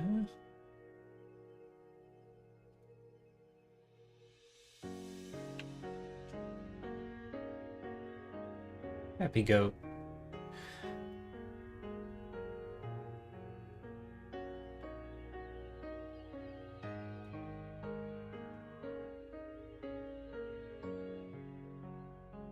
Okay, I think I'll have to replace that jaw map that I lost, but it should still be saved in the other file. I'll actually just append that jaw from the other file and it will hopefully bring everything with it. Let's find out. Delete this one.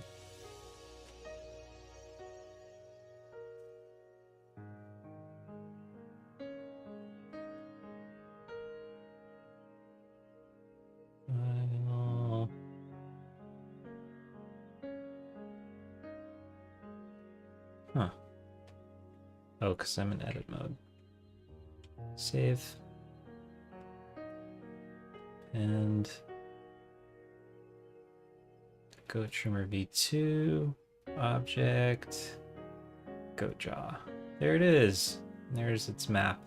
Cool. So we've got our eye shaped the way we want. And the next thing to do is to set the pivot point of the jaw so it can open and close. And we do that here. I mean, really, it would be like here, but let's try that.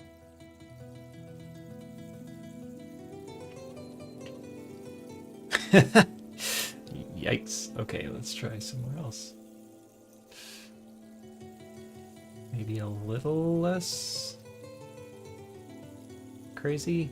It's supposed to be a giant mouth that chews open a big old vine, so I guess it's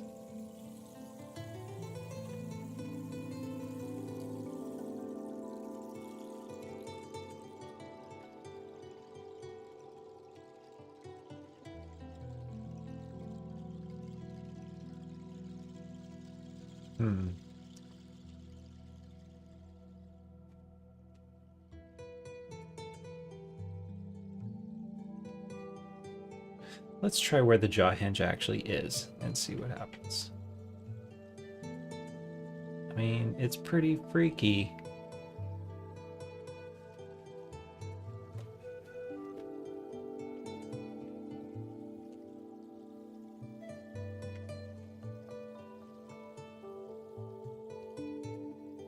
I don't know, it's not so bad from the front. We're actually going to see it more at like, I think this angle, maybe? Not sure yet.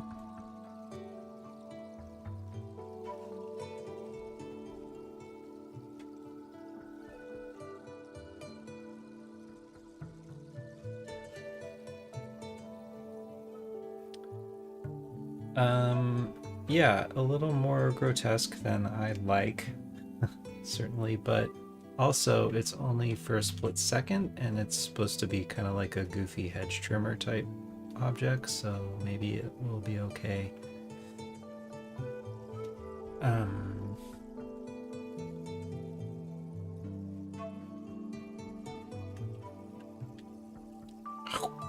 Just like our...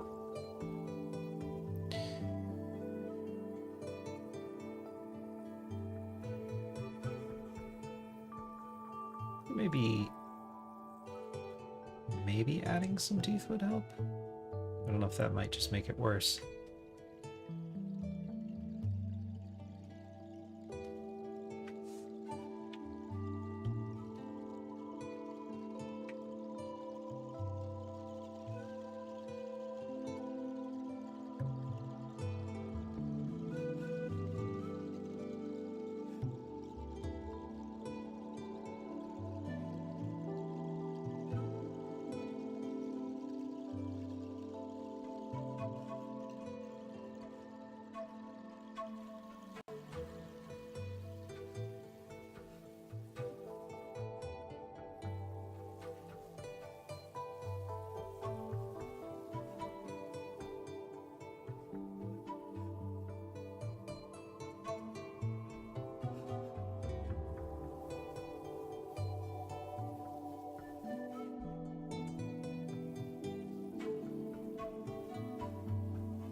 Hmm. So weird.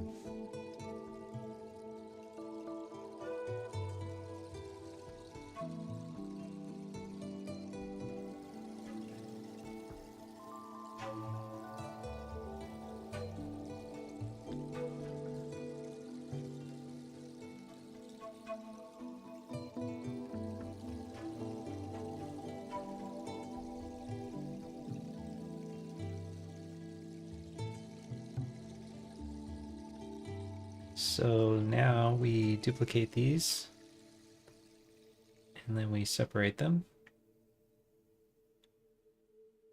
Separate selection, and now we have teeth.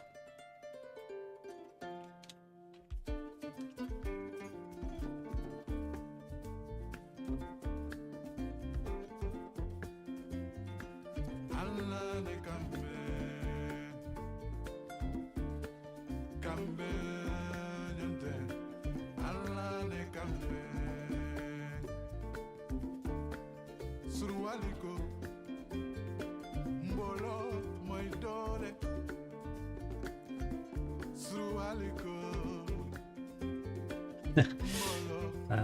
Yeah, I think that might not be any better, but let's try it. Let's try a bevel.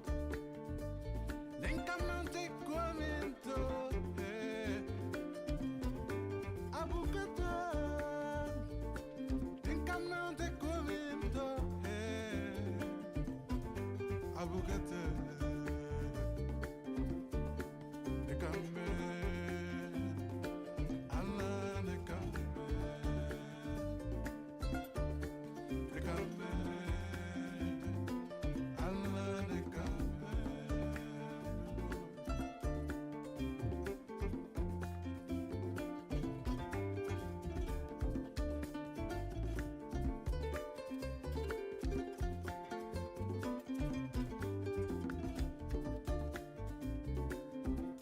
Lentamente comento, abugata. Lentamente comento, abugata. Kambe, Allah ne kambe, kambe, Allah ne kambe.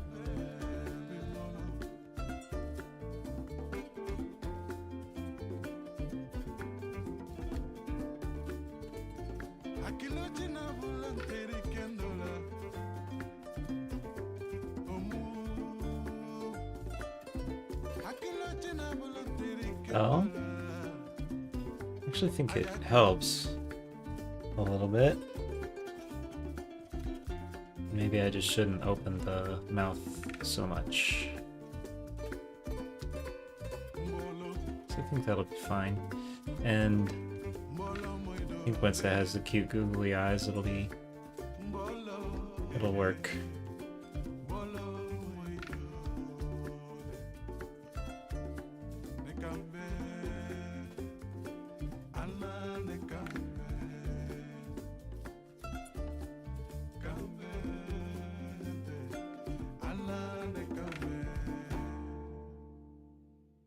Okay, so let's stretch and water break.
back to it.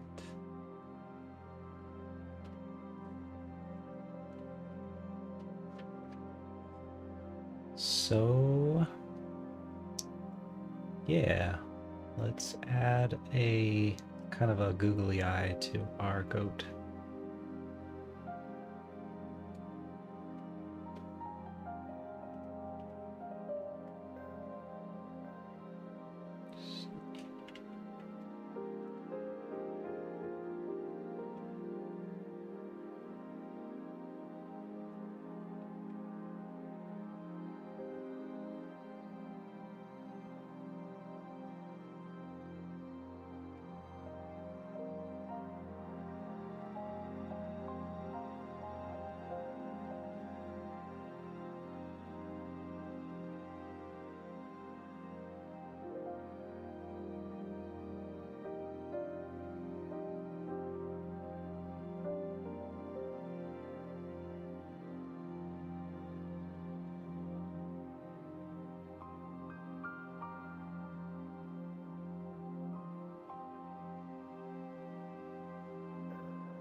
Okay, so to do this, I am going to duplicate, or rather extrude in everything, but not that way.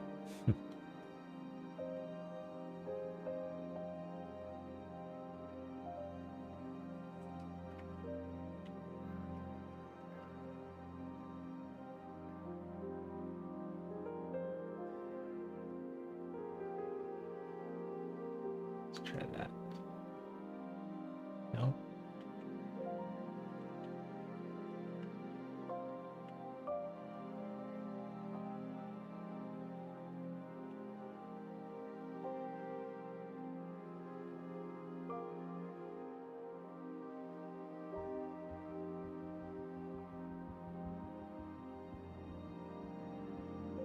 Extrude faces along normals. There we go.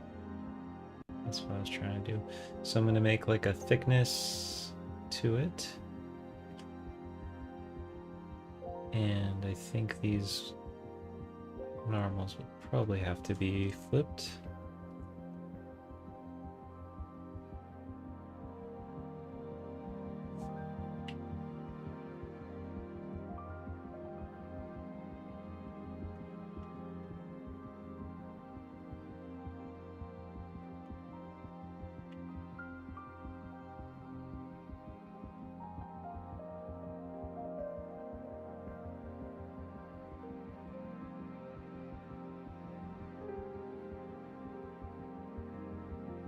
This is going to be a little experimental for a minute. Okay, so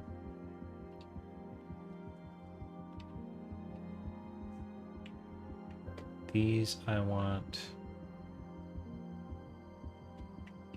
facing out. Yep. And then these on the inside here.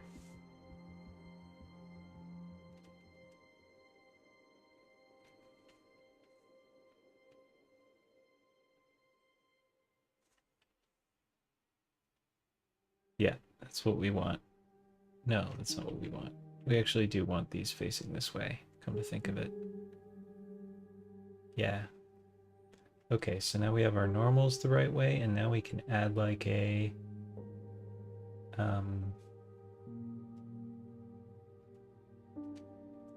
glassy material. I'm gonna go ahead and close this out.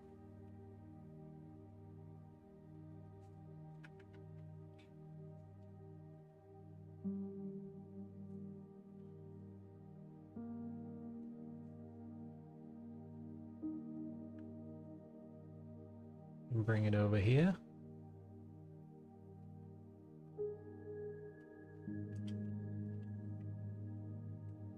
We'll make a new material here for this, and we'll call this like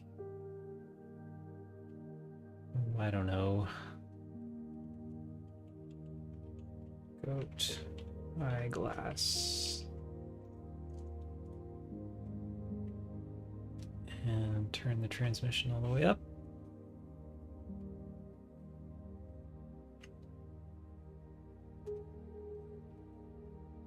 See how that looks. Oh, and roughness all the way down.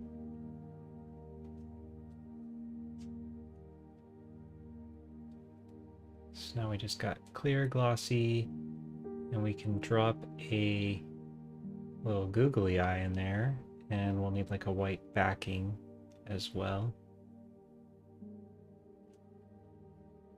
In fact, it might actually be good to paint that onto the goat.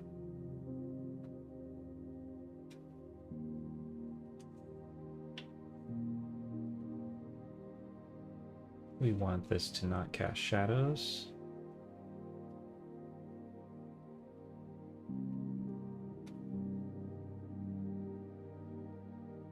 That's better. Yes, I'm going to want white back here, but instead of trying to create geometry that fits perfectly inside, I'm going to just paint it onto the goat. So I should have left those viewports open, but let's go in.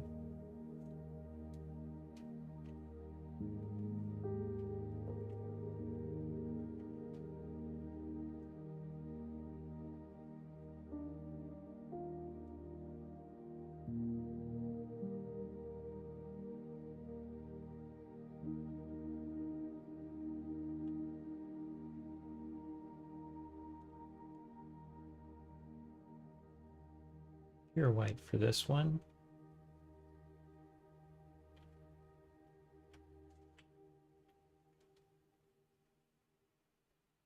And let's just try it. Let's see what happens.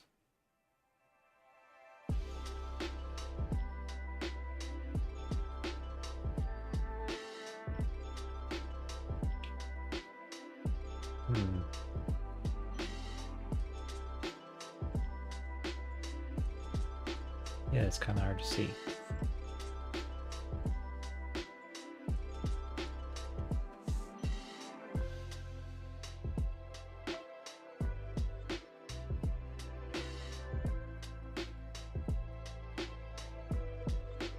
Okay, there is a way this can be done. I just have to go in and change some settings. So, pretty sure we go into render settings,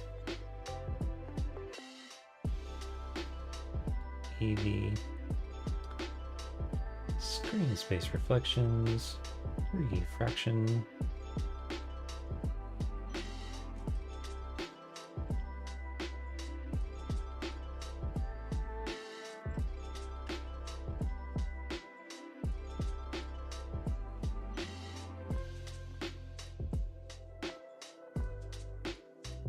Oh, and it's in here, yeah. Viewport display. Roughness. Screen space refraction. There, now we can see through it. Sweet.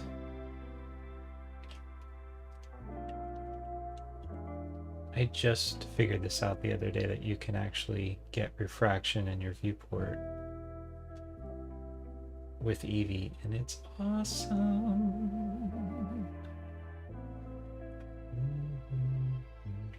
So now I can paint. Let's save again.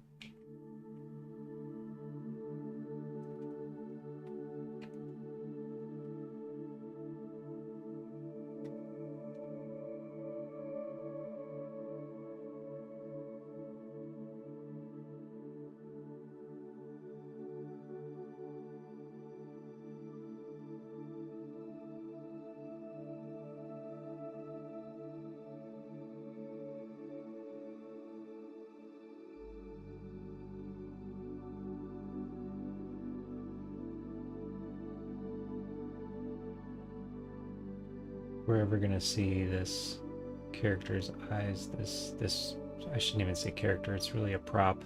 We're not going to see this prop's eyes this close up ever, so I think the pixelation and all that is totally fine.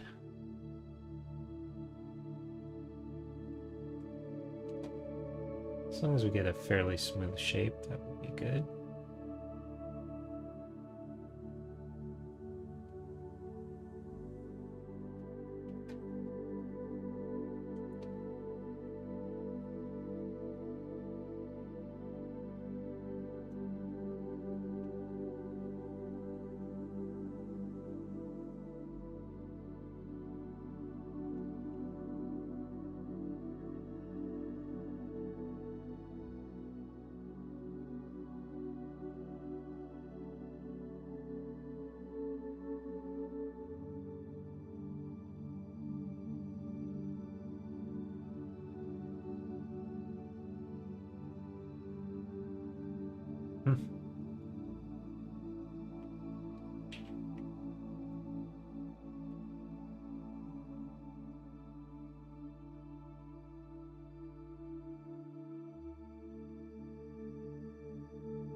It might even be like a, what's this? Let's try this.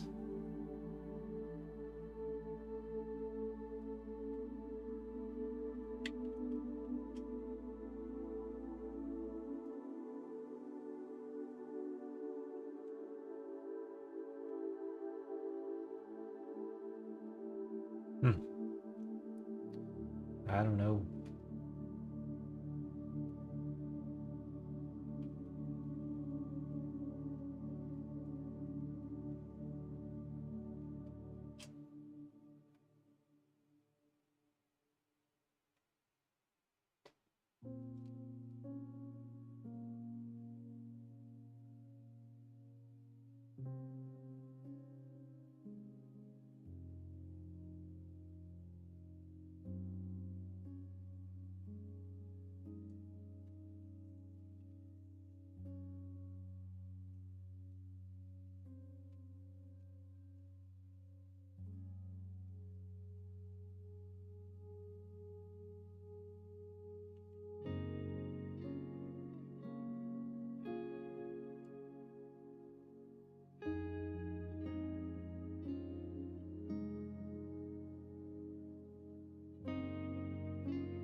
Okay, let's try it.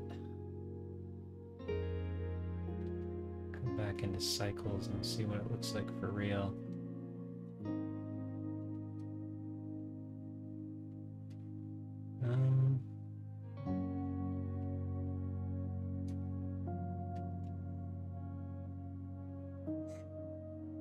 I think it'll work.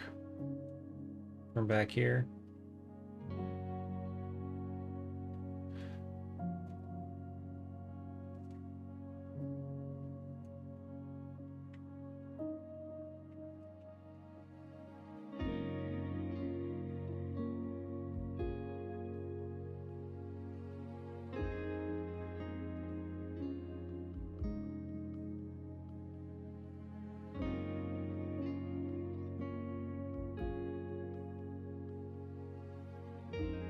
Just see this with shadows one more time just to be sure.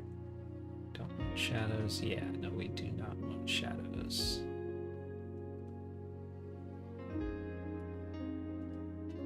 So there we go for that. Now I'll just add the little black inside eyeball part. And I think I'm going to call this goat done after that. So let's add a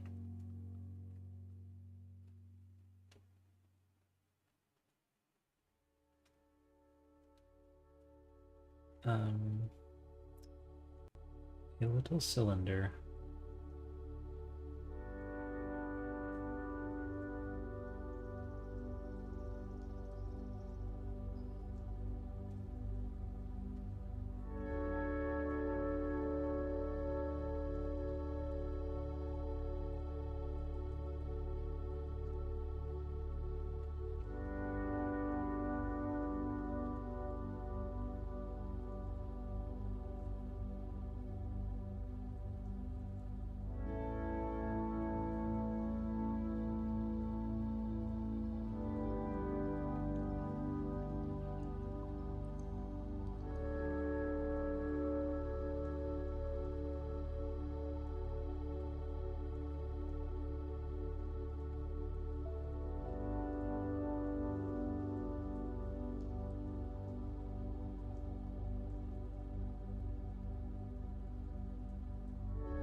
There we go. Okay. And we'll add a mirror to this one as well.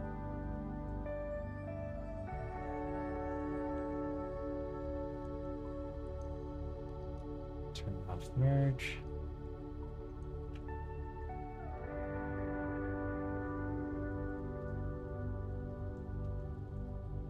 Call this goat Bill.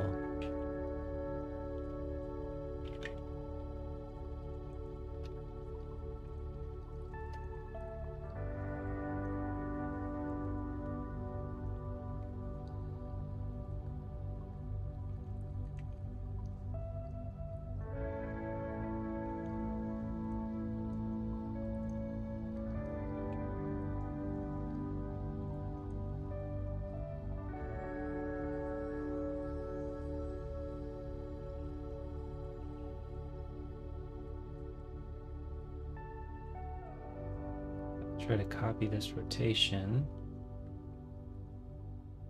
See if that comes over.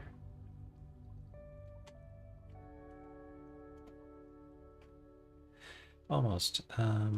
RY90. Not quite. Oh well.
Okay, yeah, let's just get this.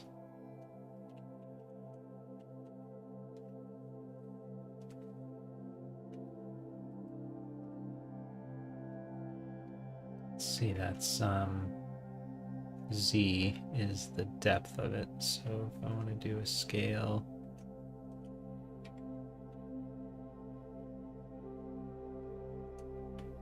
G Shift Z. No. S Shift Z.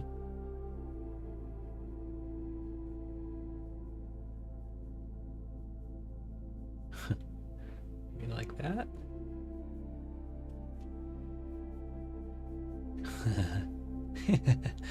Yeah, it's kind of cute.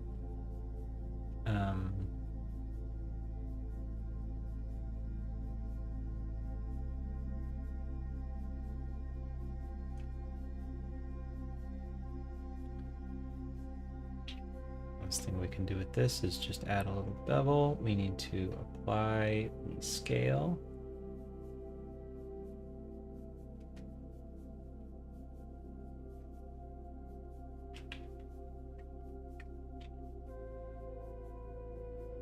Now we can do a bevel.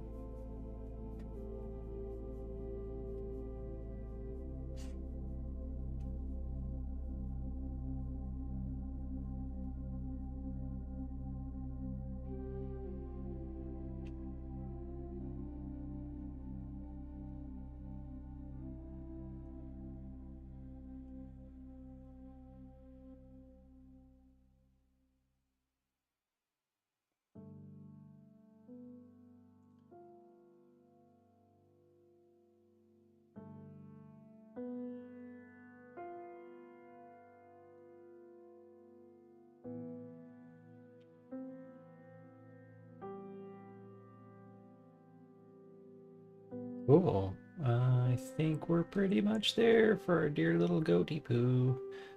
I might just mess with this a little bit more real quick.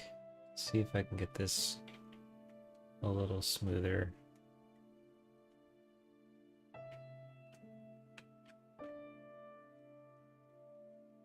Make sure I'm still on my sculpt key. Yep. And grab some points.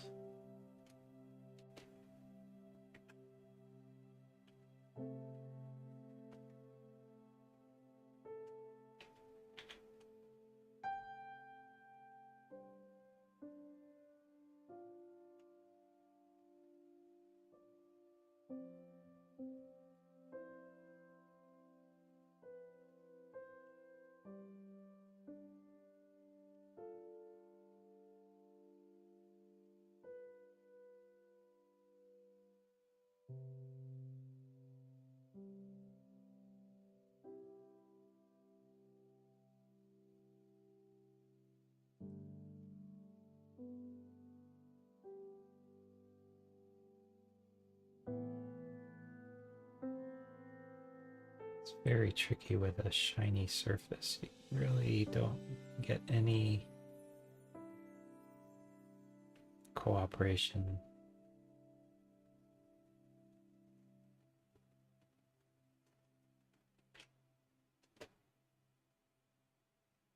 I think I may be stuck with it if I want to have it be shiny.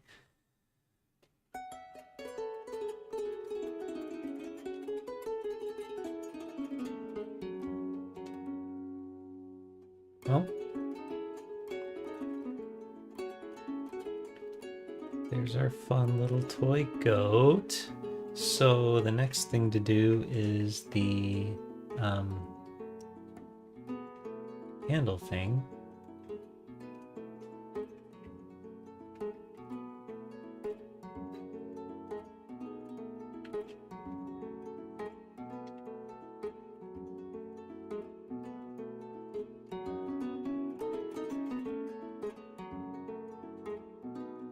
Which I think would be a little bit smaller probably.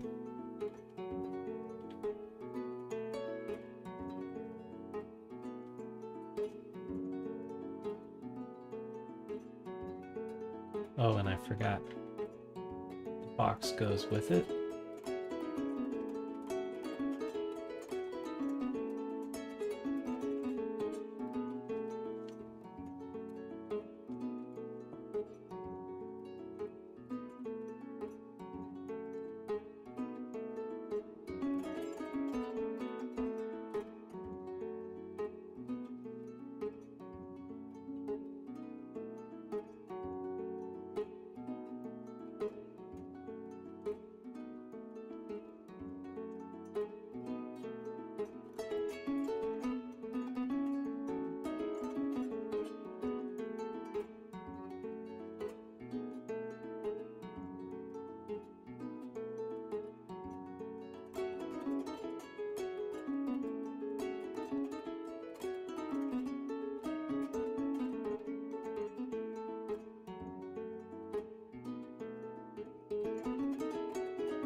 Everything is shiny.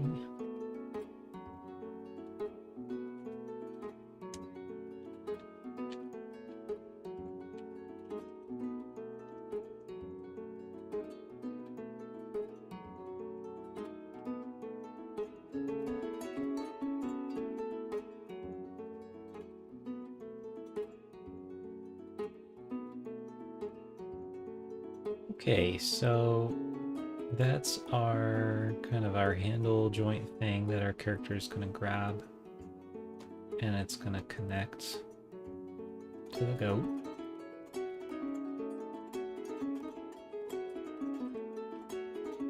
And so now the next task is a bigger one. I have to build the little kind of extendo robot arm that's going to connect the two of them together. I'm picturing one of those like scissoring kind of extendo go-go gadget thingies.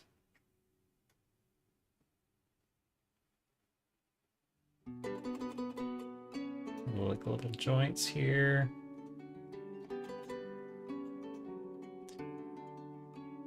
So I need to create I'm gonna try and see if I can do it with a curve. Because if I can do it with a curve, then I can just create like a thickness for it. And I can stretch the curve out and compress it, and the thickness will stay the same and it'll feel solid like it's supposed to. So that is the best case scenario. And so I can't remember if curves can have shape keys, but we will see.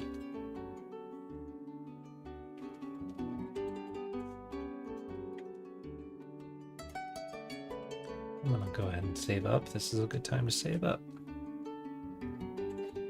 Goat trimmer V03. So if I add a curve, just real quick.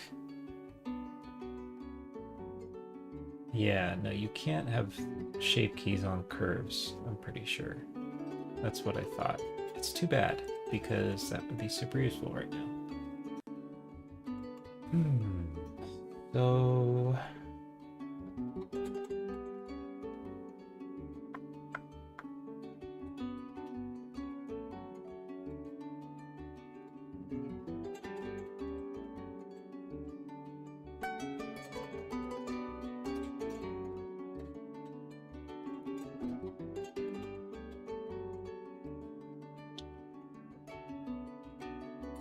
you can add a lattice, however. I could maybe do it with a lattice. And then I can put shape keys on the lattice. So yes, I think that's what I'll do. So...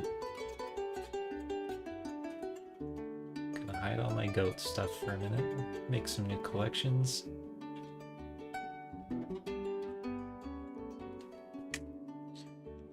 Goat.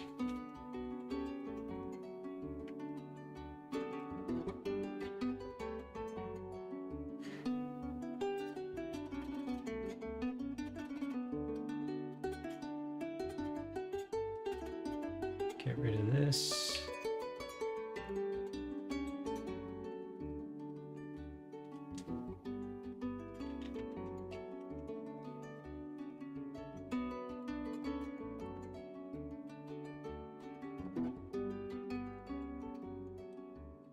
So yeah, I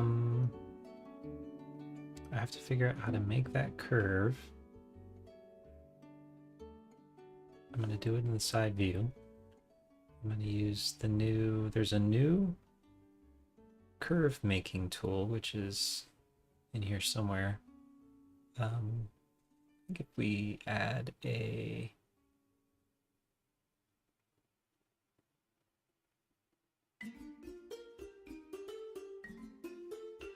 just a line, man. Just a line.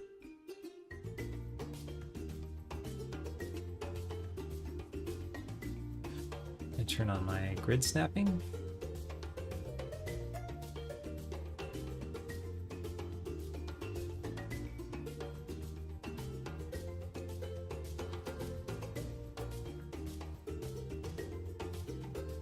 And I think I'm gonna do like, I don't know, like eight folds of the thingy.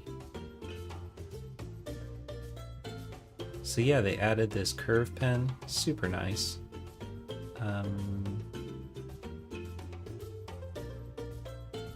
Ooh, I could even do an extrude to cursor. That's the way to do it. Okay, so I'll start with my first zigzaggy point here. And then I'll do an extrude to here.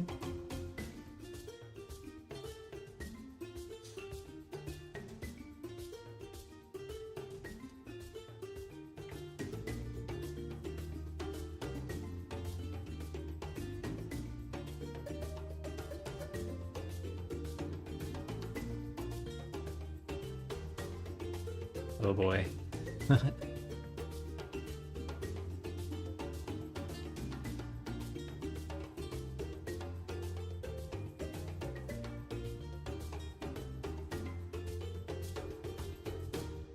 There we go.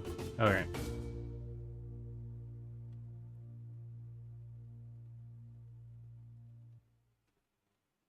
I have to move all of these, I think, but so let's see.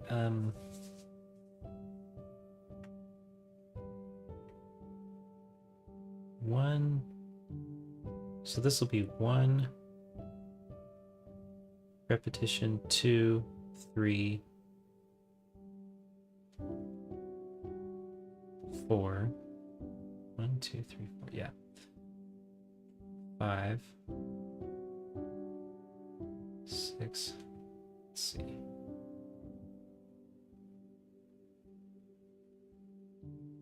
Actually, 6 might be enough.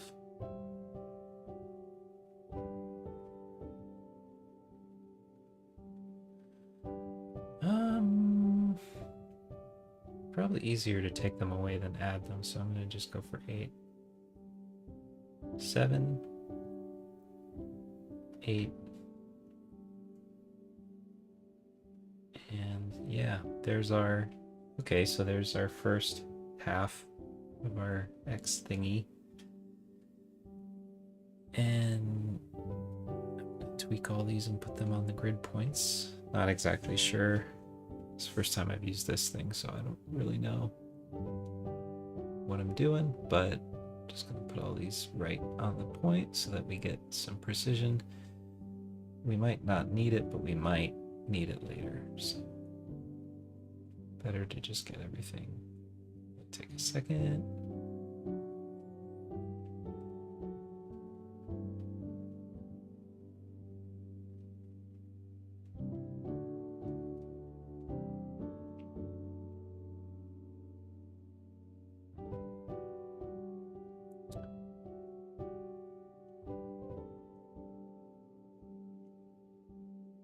Yep. Okay, they're all there. So now I'm going to duplicate these and scale Shift D, scale Z -1.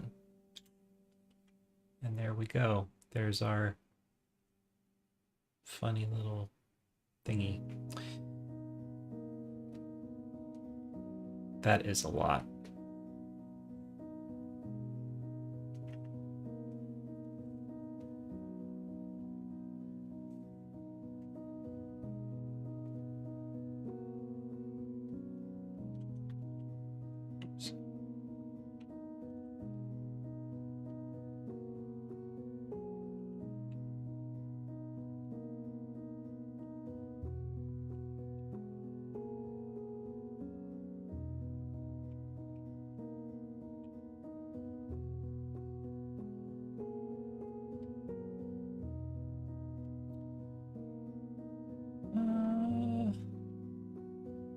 Yeah, let's see.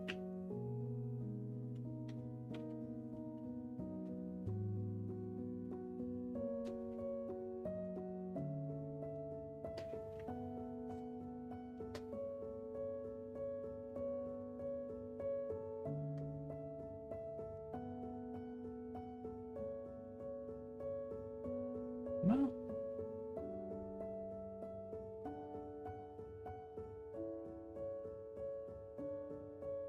it is going to have to go a really far distance, come to think of it. Character is going to be holding this thing, and they're going to be trying to snip a vine that's about like, 10 body lengths away from them or whatever. So this might, feels kind of long, but I think it might be good.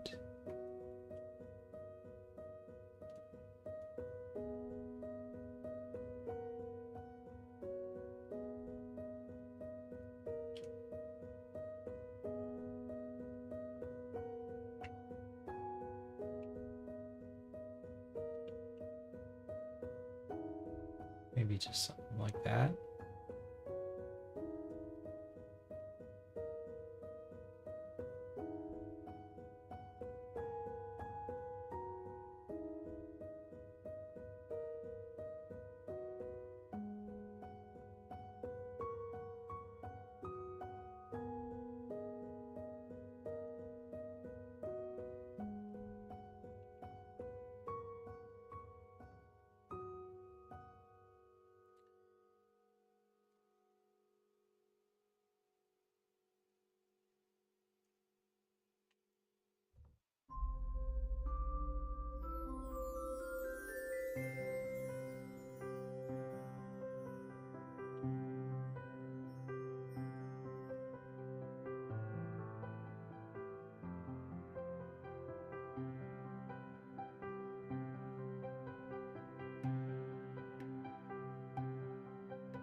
So now, before I go any further, I'm going to test to make sure this actually works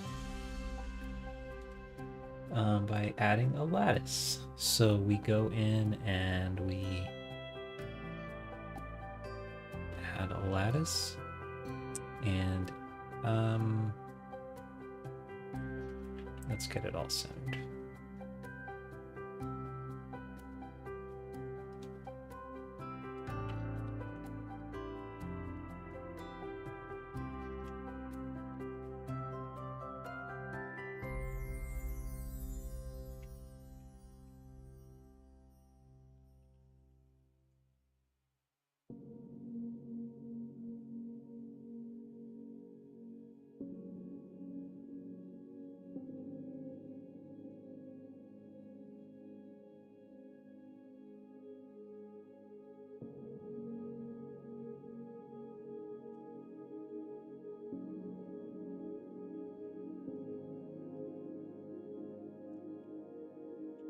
Scale Y for the lattice.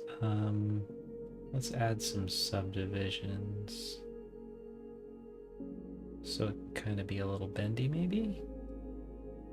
Not super bendy, but just a little.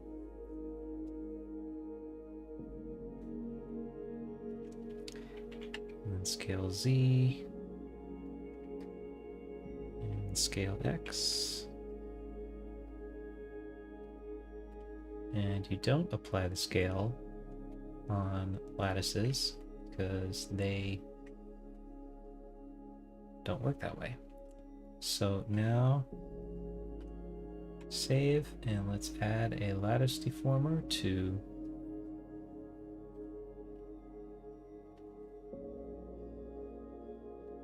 this puppy, and then we can go in and we can add shape keys. I think.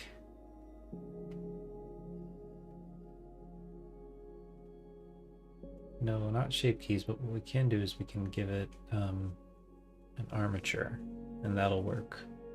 I guess I should just give this whole thing an armature anyway. But let's test it first. So, scale from 3D cursor, and we go into edit mode, select all the points, and scale Y, and there we go. It works. Fantastico.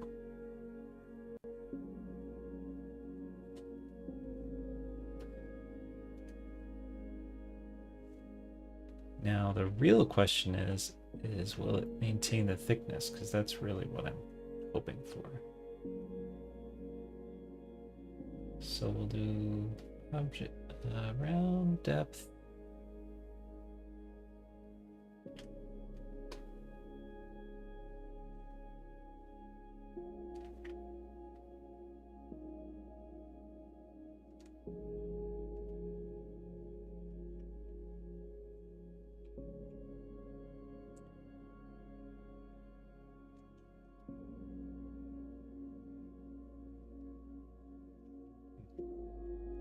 Okay, and then tab, edit mode, scale Y.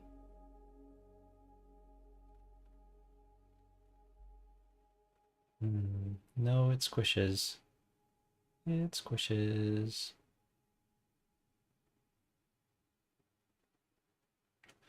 We might be able to save this though.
Well,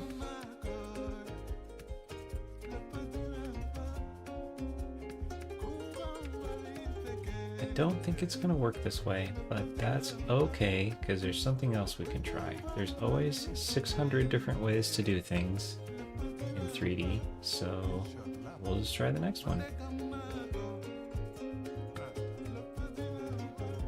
And the next one, as far as I'm concerned, is using some geometry nodes, which I generally don't use because they're still a little advanced for me. You need to know quite a bit about how math works to get really good stuff out of them, but I can do basic stuff with them, so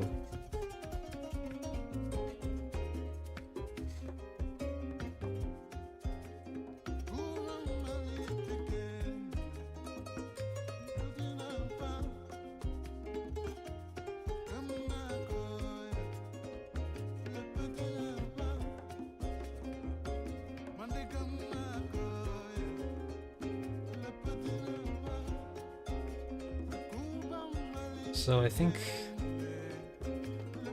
I'll call this crisscross.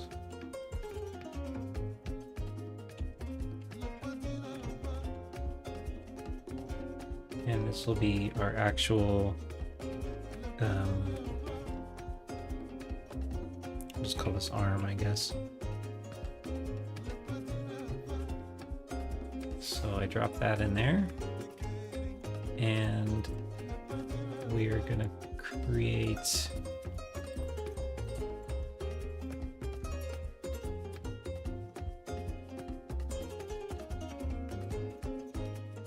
I don't think there's any deformers in here yet. But basically applying the deformation before we thicken it up would be what we're trying to do. So we would do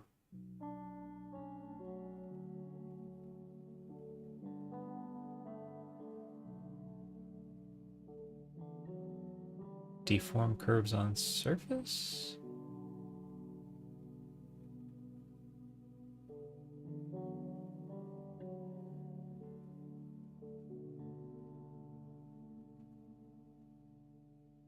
I think this is designed for hair. I don't think it's ready for prime time yet.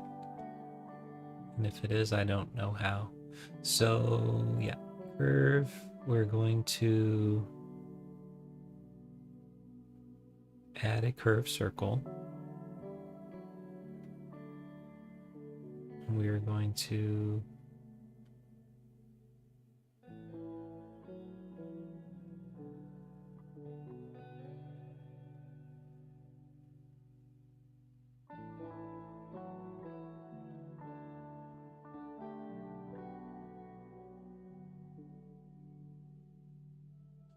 it's in here somewhere.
I don't know if you can do that in here.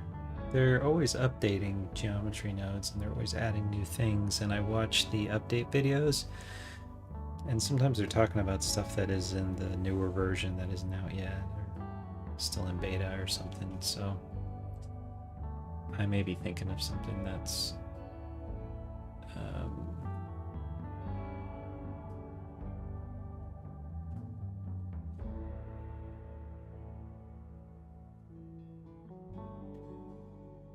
yeah.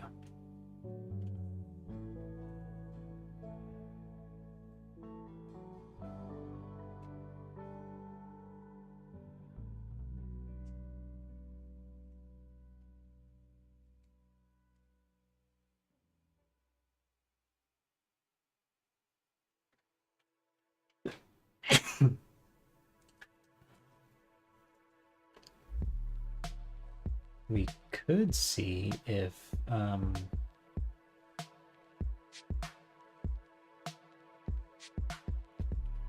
it responds actually if we go into edit mode. Oh, look at that. It does respond. Okay, so I don't have to worry about that.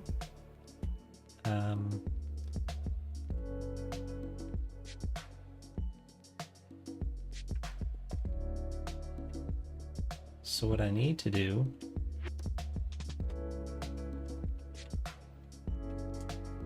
is scale this up.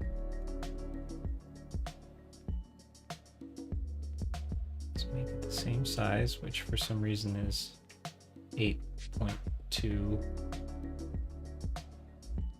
Let's see.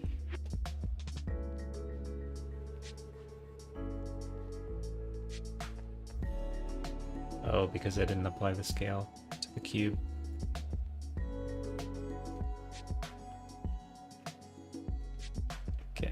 so we don't need that. So that matches. So now all I need to do is figure out how to thicken this curve and should work. And I'm pretty sure there's a way you can do it in here. And I just need to figure out how.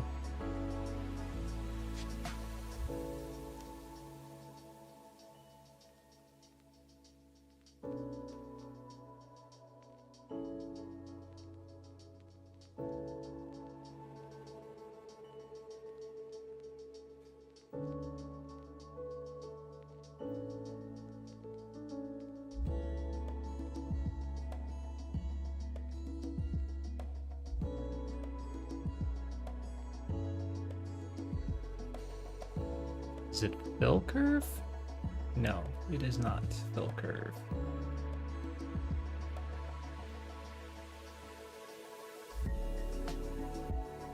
Is it fillet curve? No, it's not.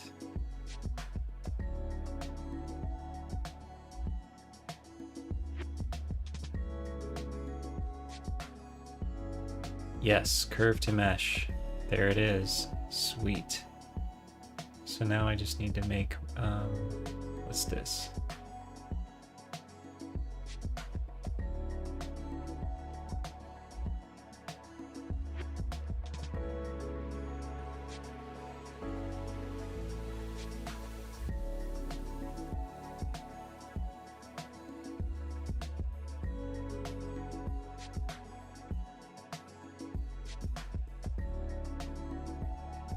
Mesh to curve. And now I just need to get my arc back here. I'm actually going to use something else. But just to test it and make sure it works, let's try this and turn the radius way down.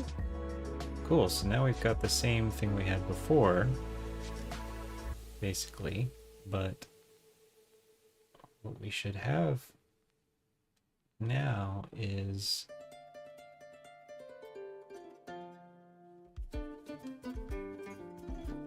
I need to resample this curve. Add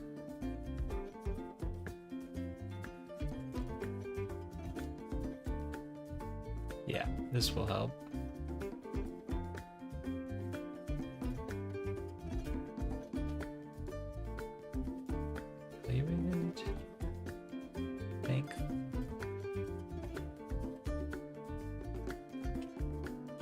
Let's just start with this for now. So now we have a good indicator of whether or not our thickness is actually changing, and it shouldn't be. I'm going to hide that crisscross. And now if we go into edit mode again and we scale Y, there we go. We get an extendo arm that expands and collapses, and the thickness of the things doesn't change, which is important. And I can change that profile shape to be a little more interesting. And as far as the corners that you can kind of see jittering around, like if you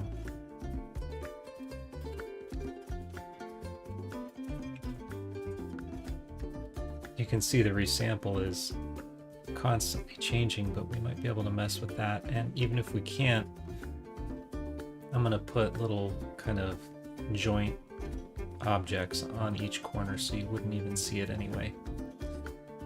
But anyway, let's see if we can just fix it. Let's see. If we change it to count, it might work. Let's say 600. Well, it would be 800, right? 900? 1,000? Well, anyway.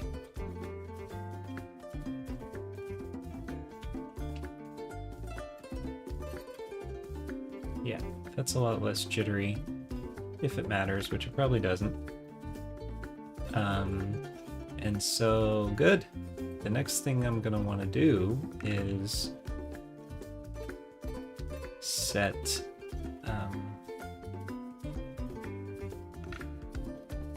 little things on the joints. But let's see, what time is it? It's 5:30.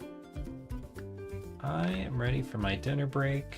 I am gonna call it for this stream. If you watched, thank you for watching.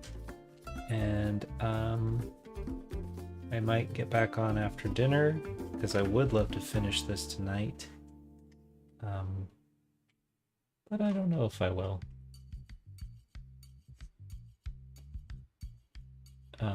We'll see. But yeah, I'm gonna have a goat that jumps out on an extendo arm and trims hedges with its mouth. So that'll be fun. And it's gonna make funny little songs and goat noises.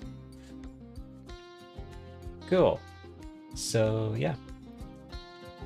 Thank you very much and good night.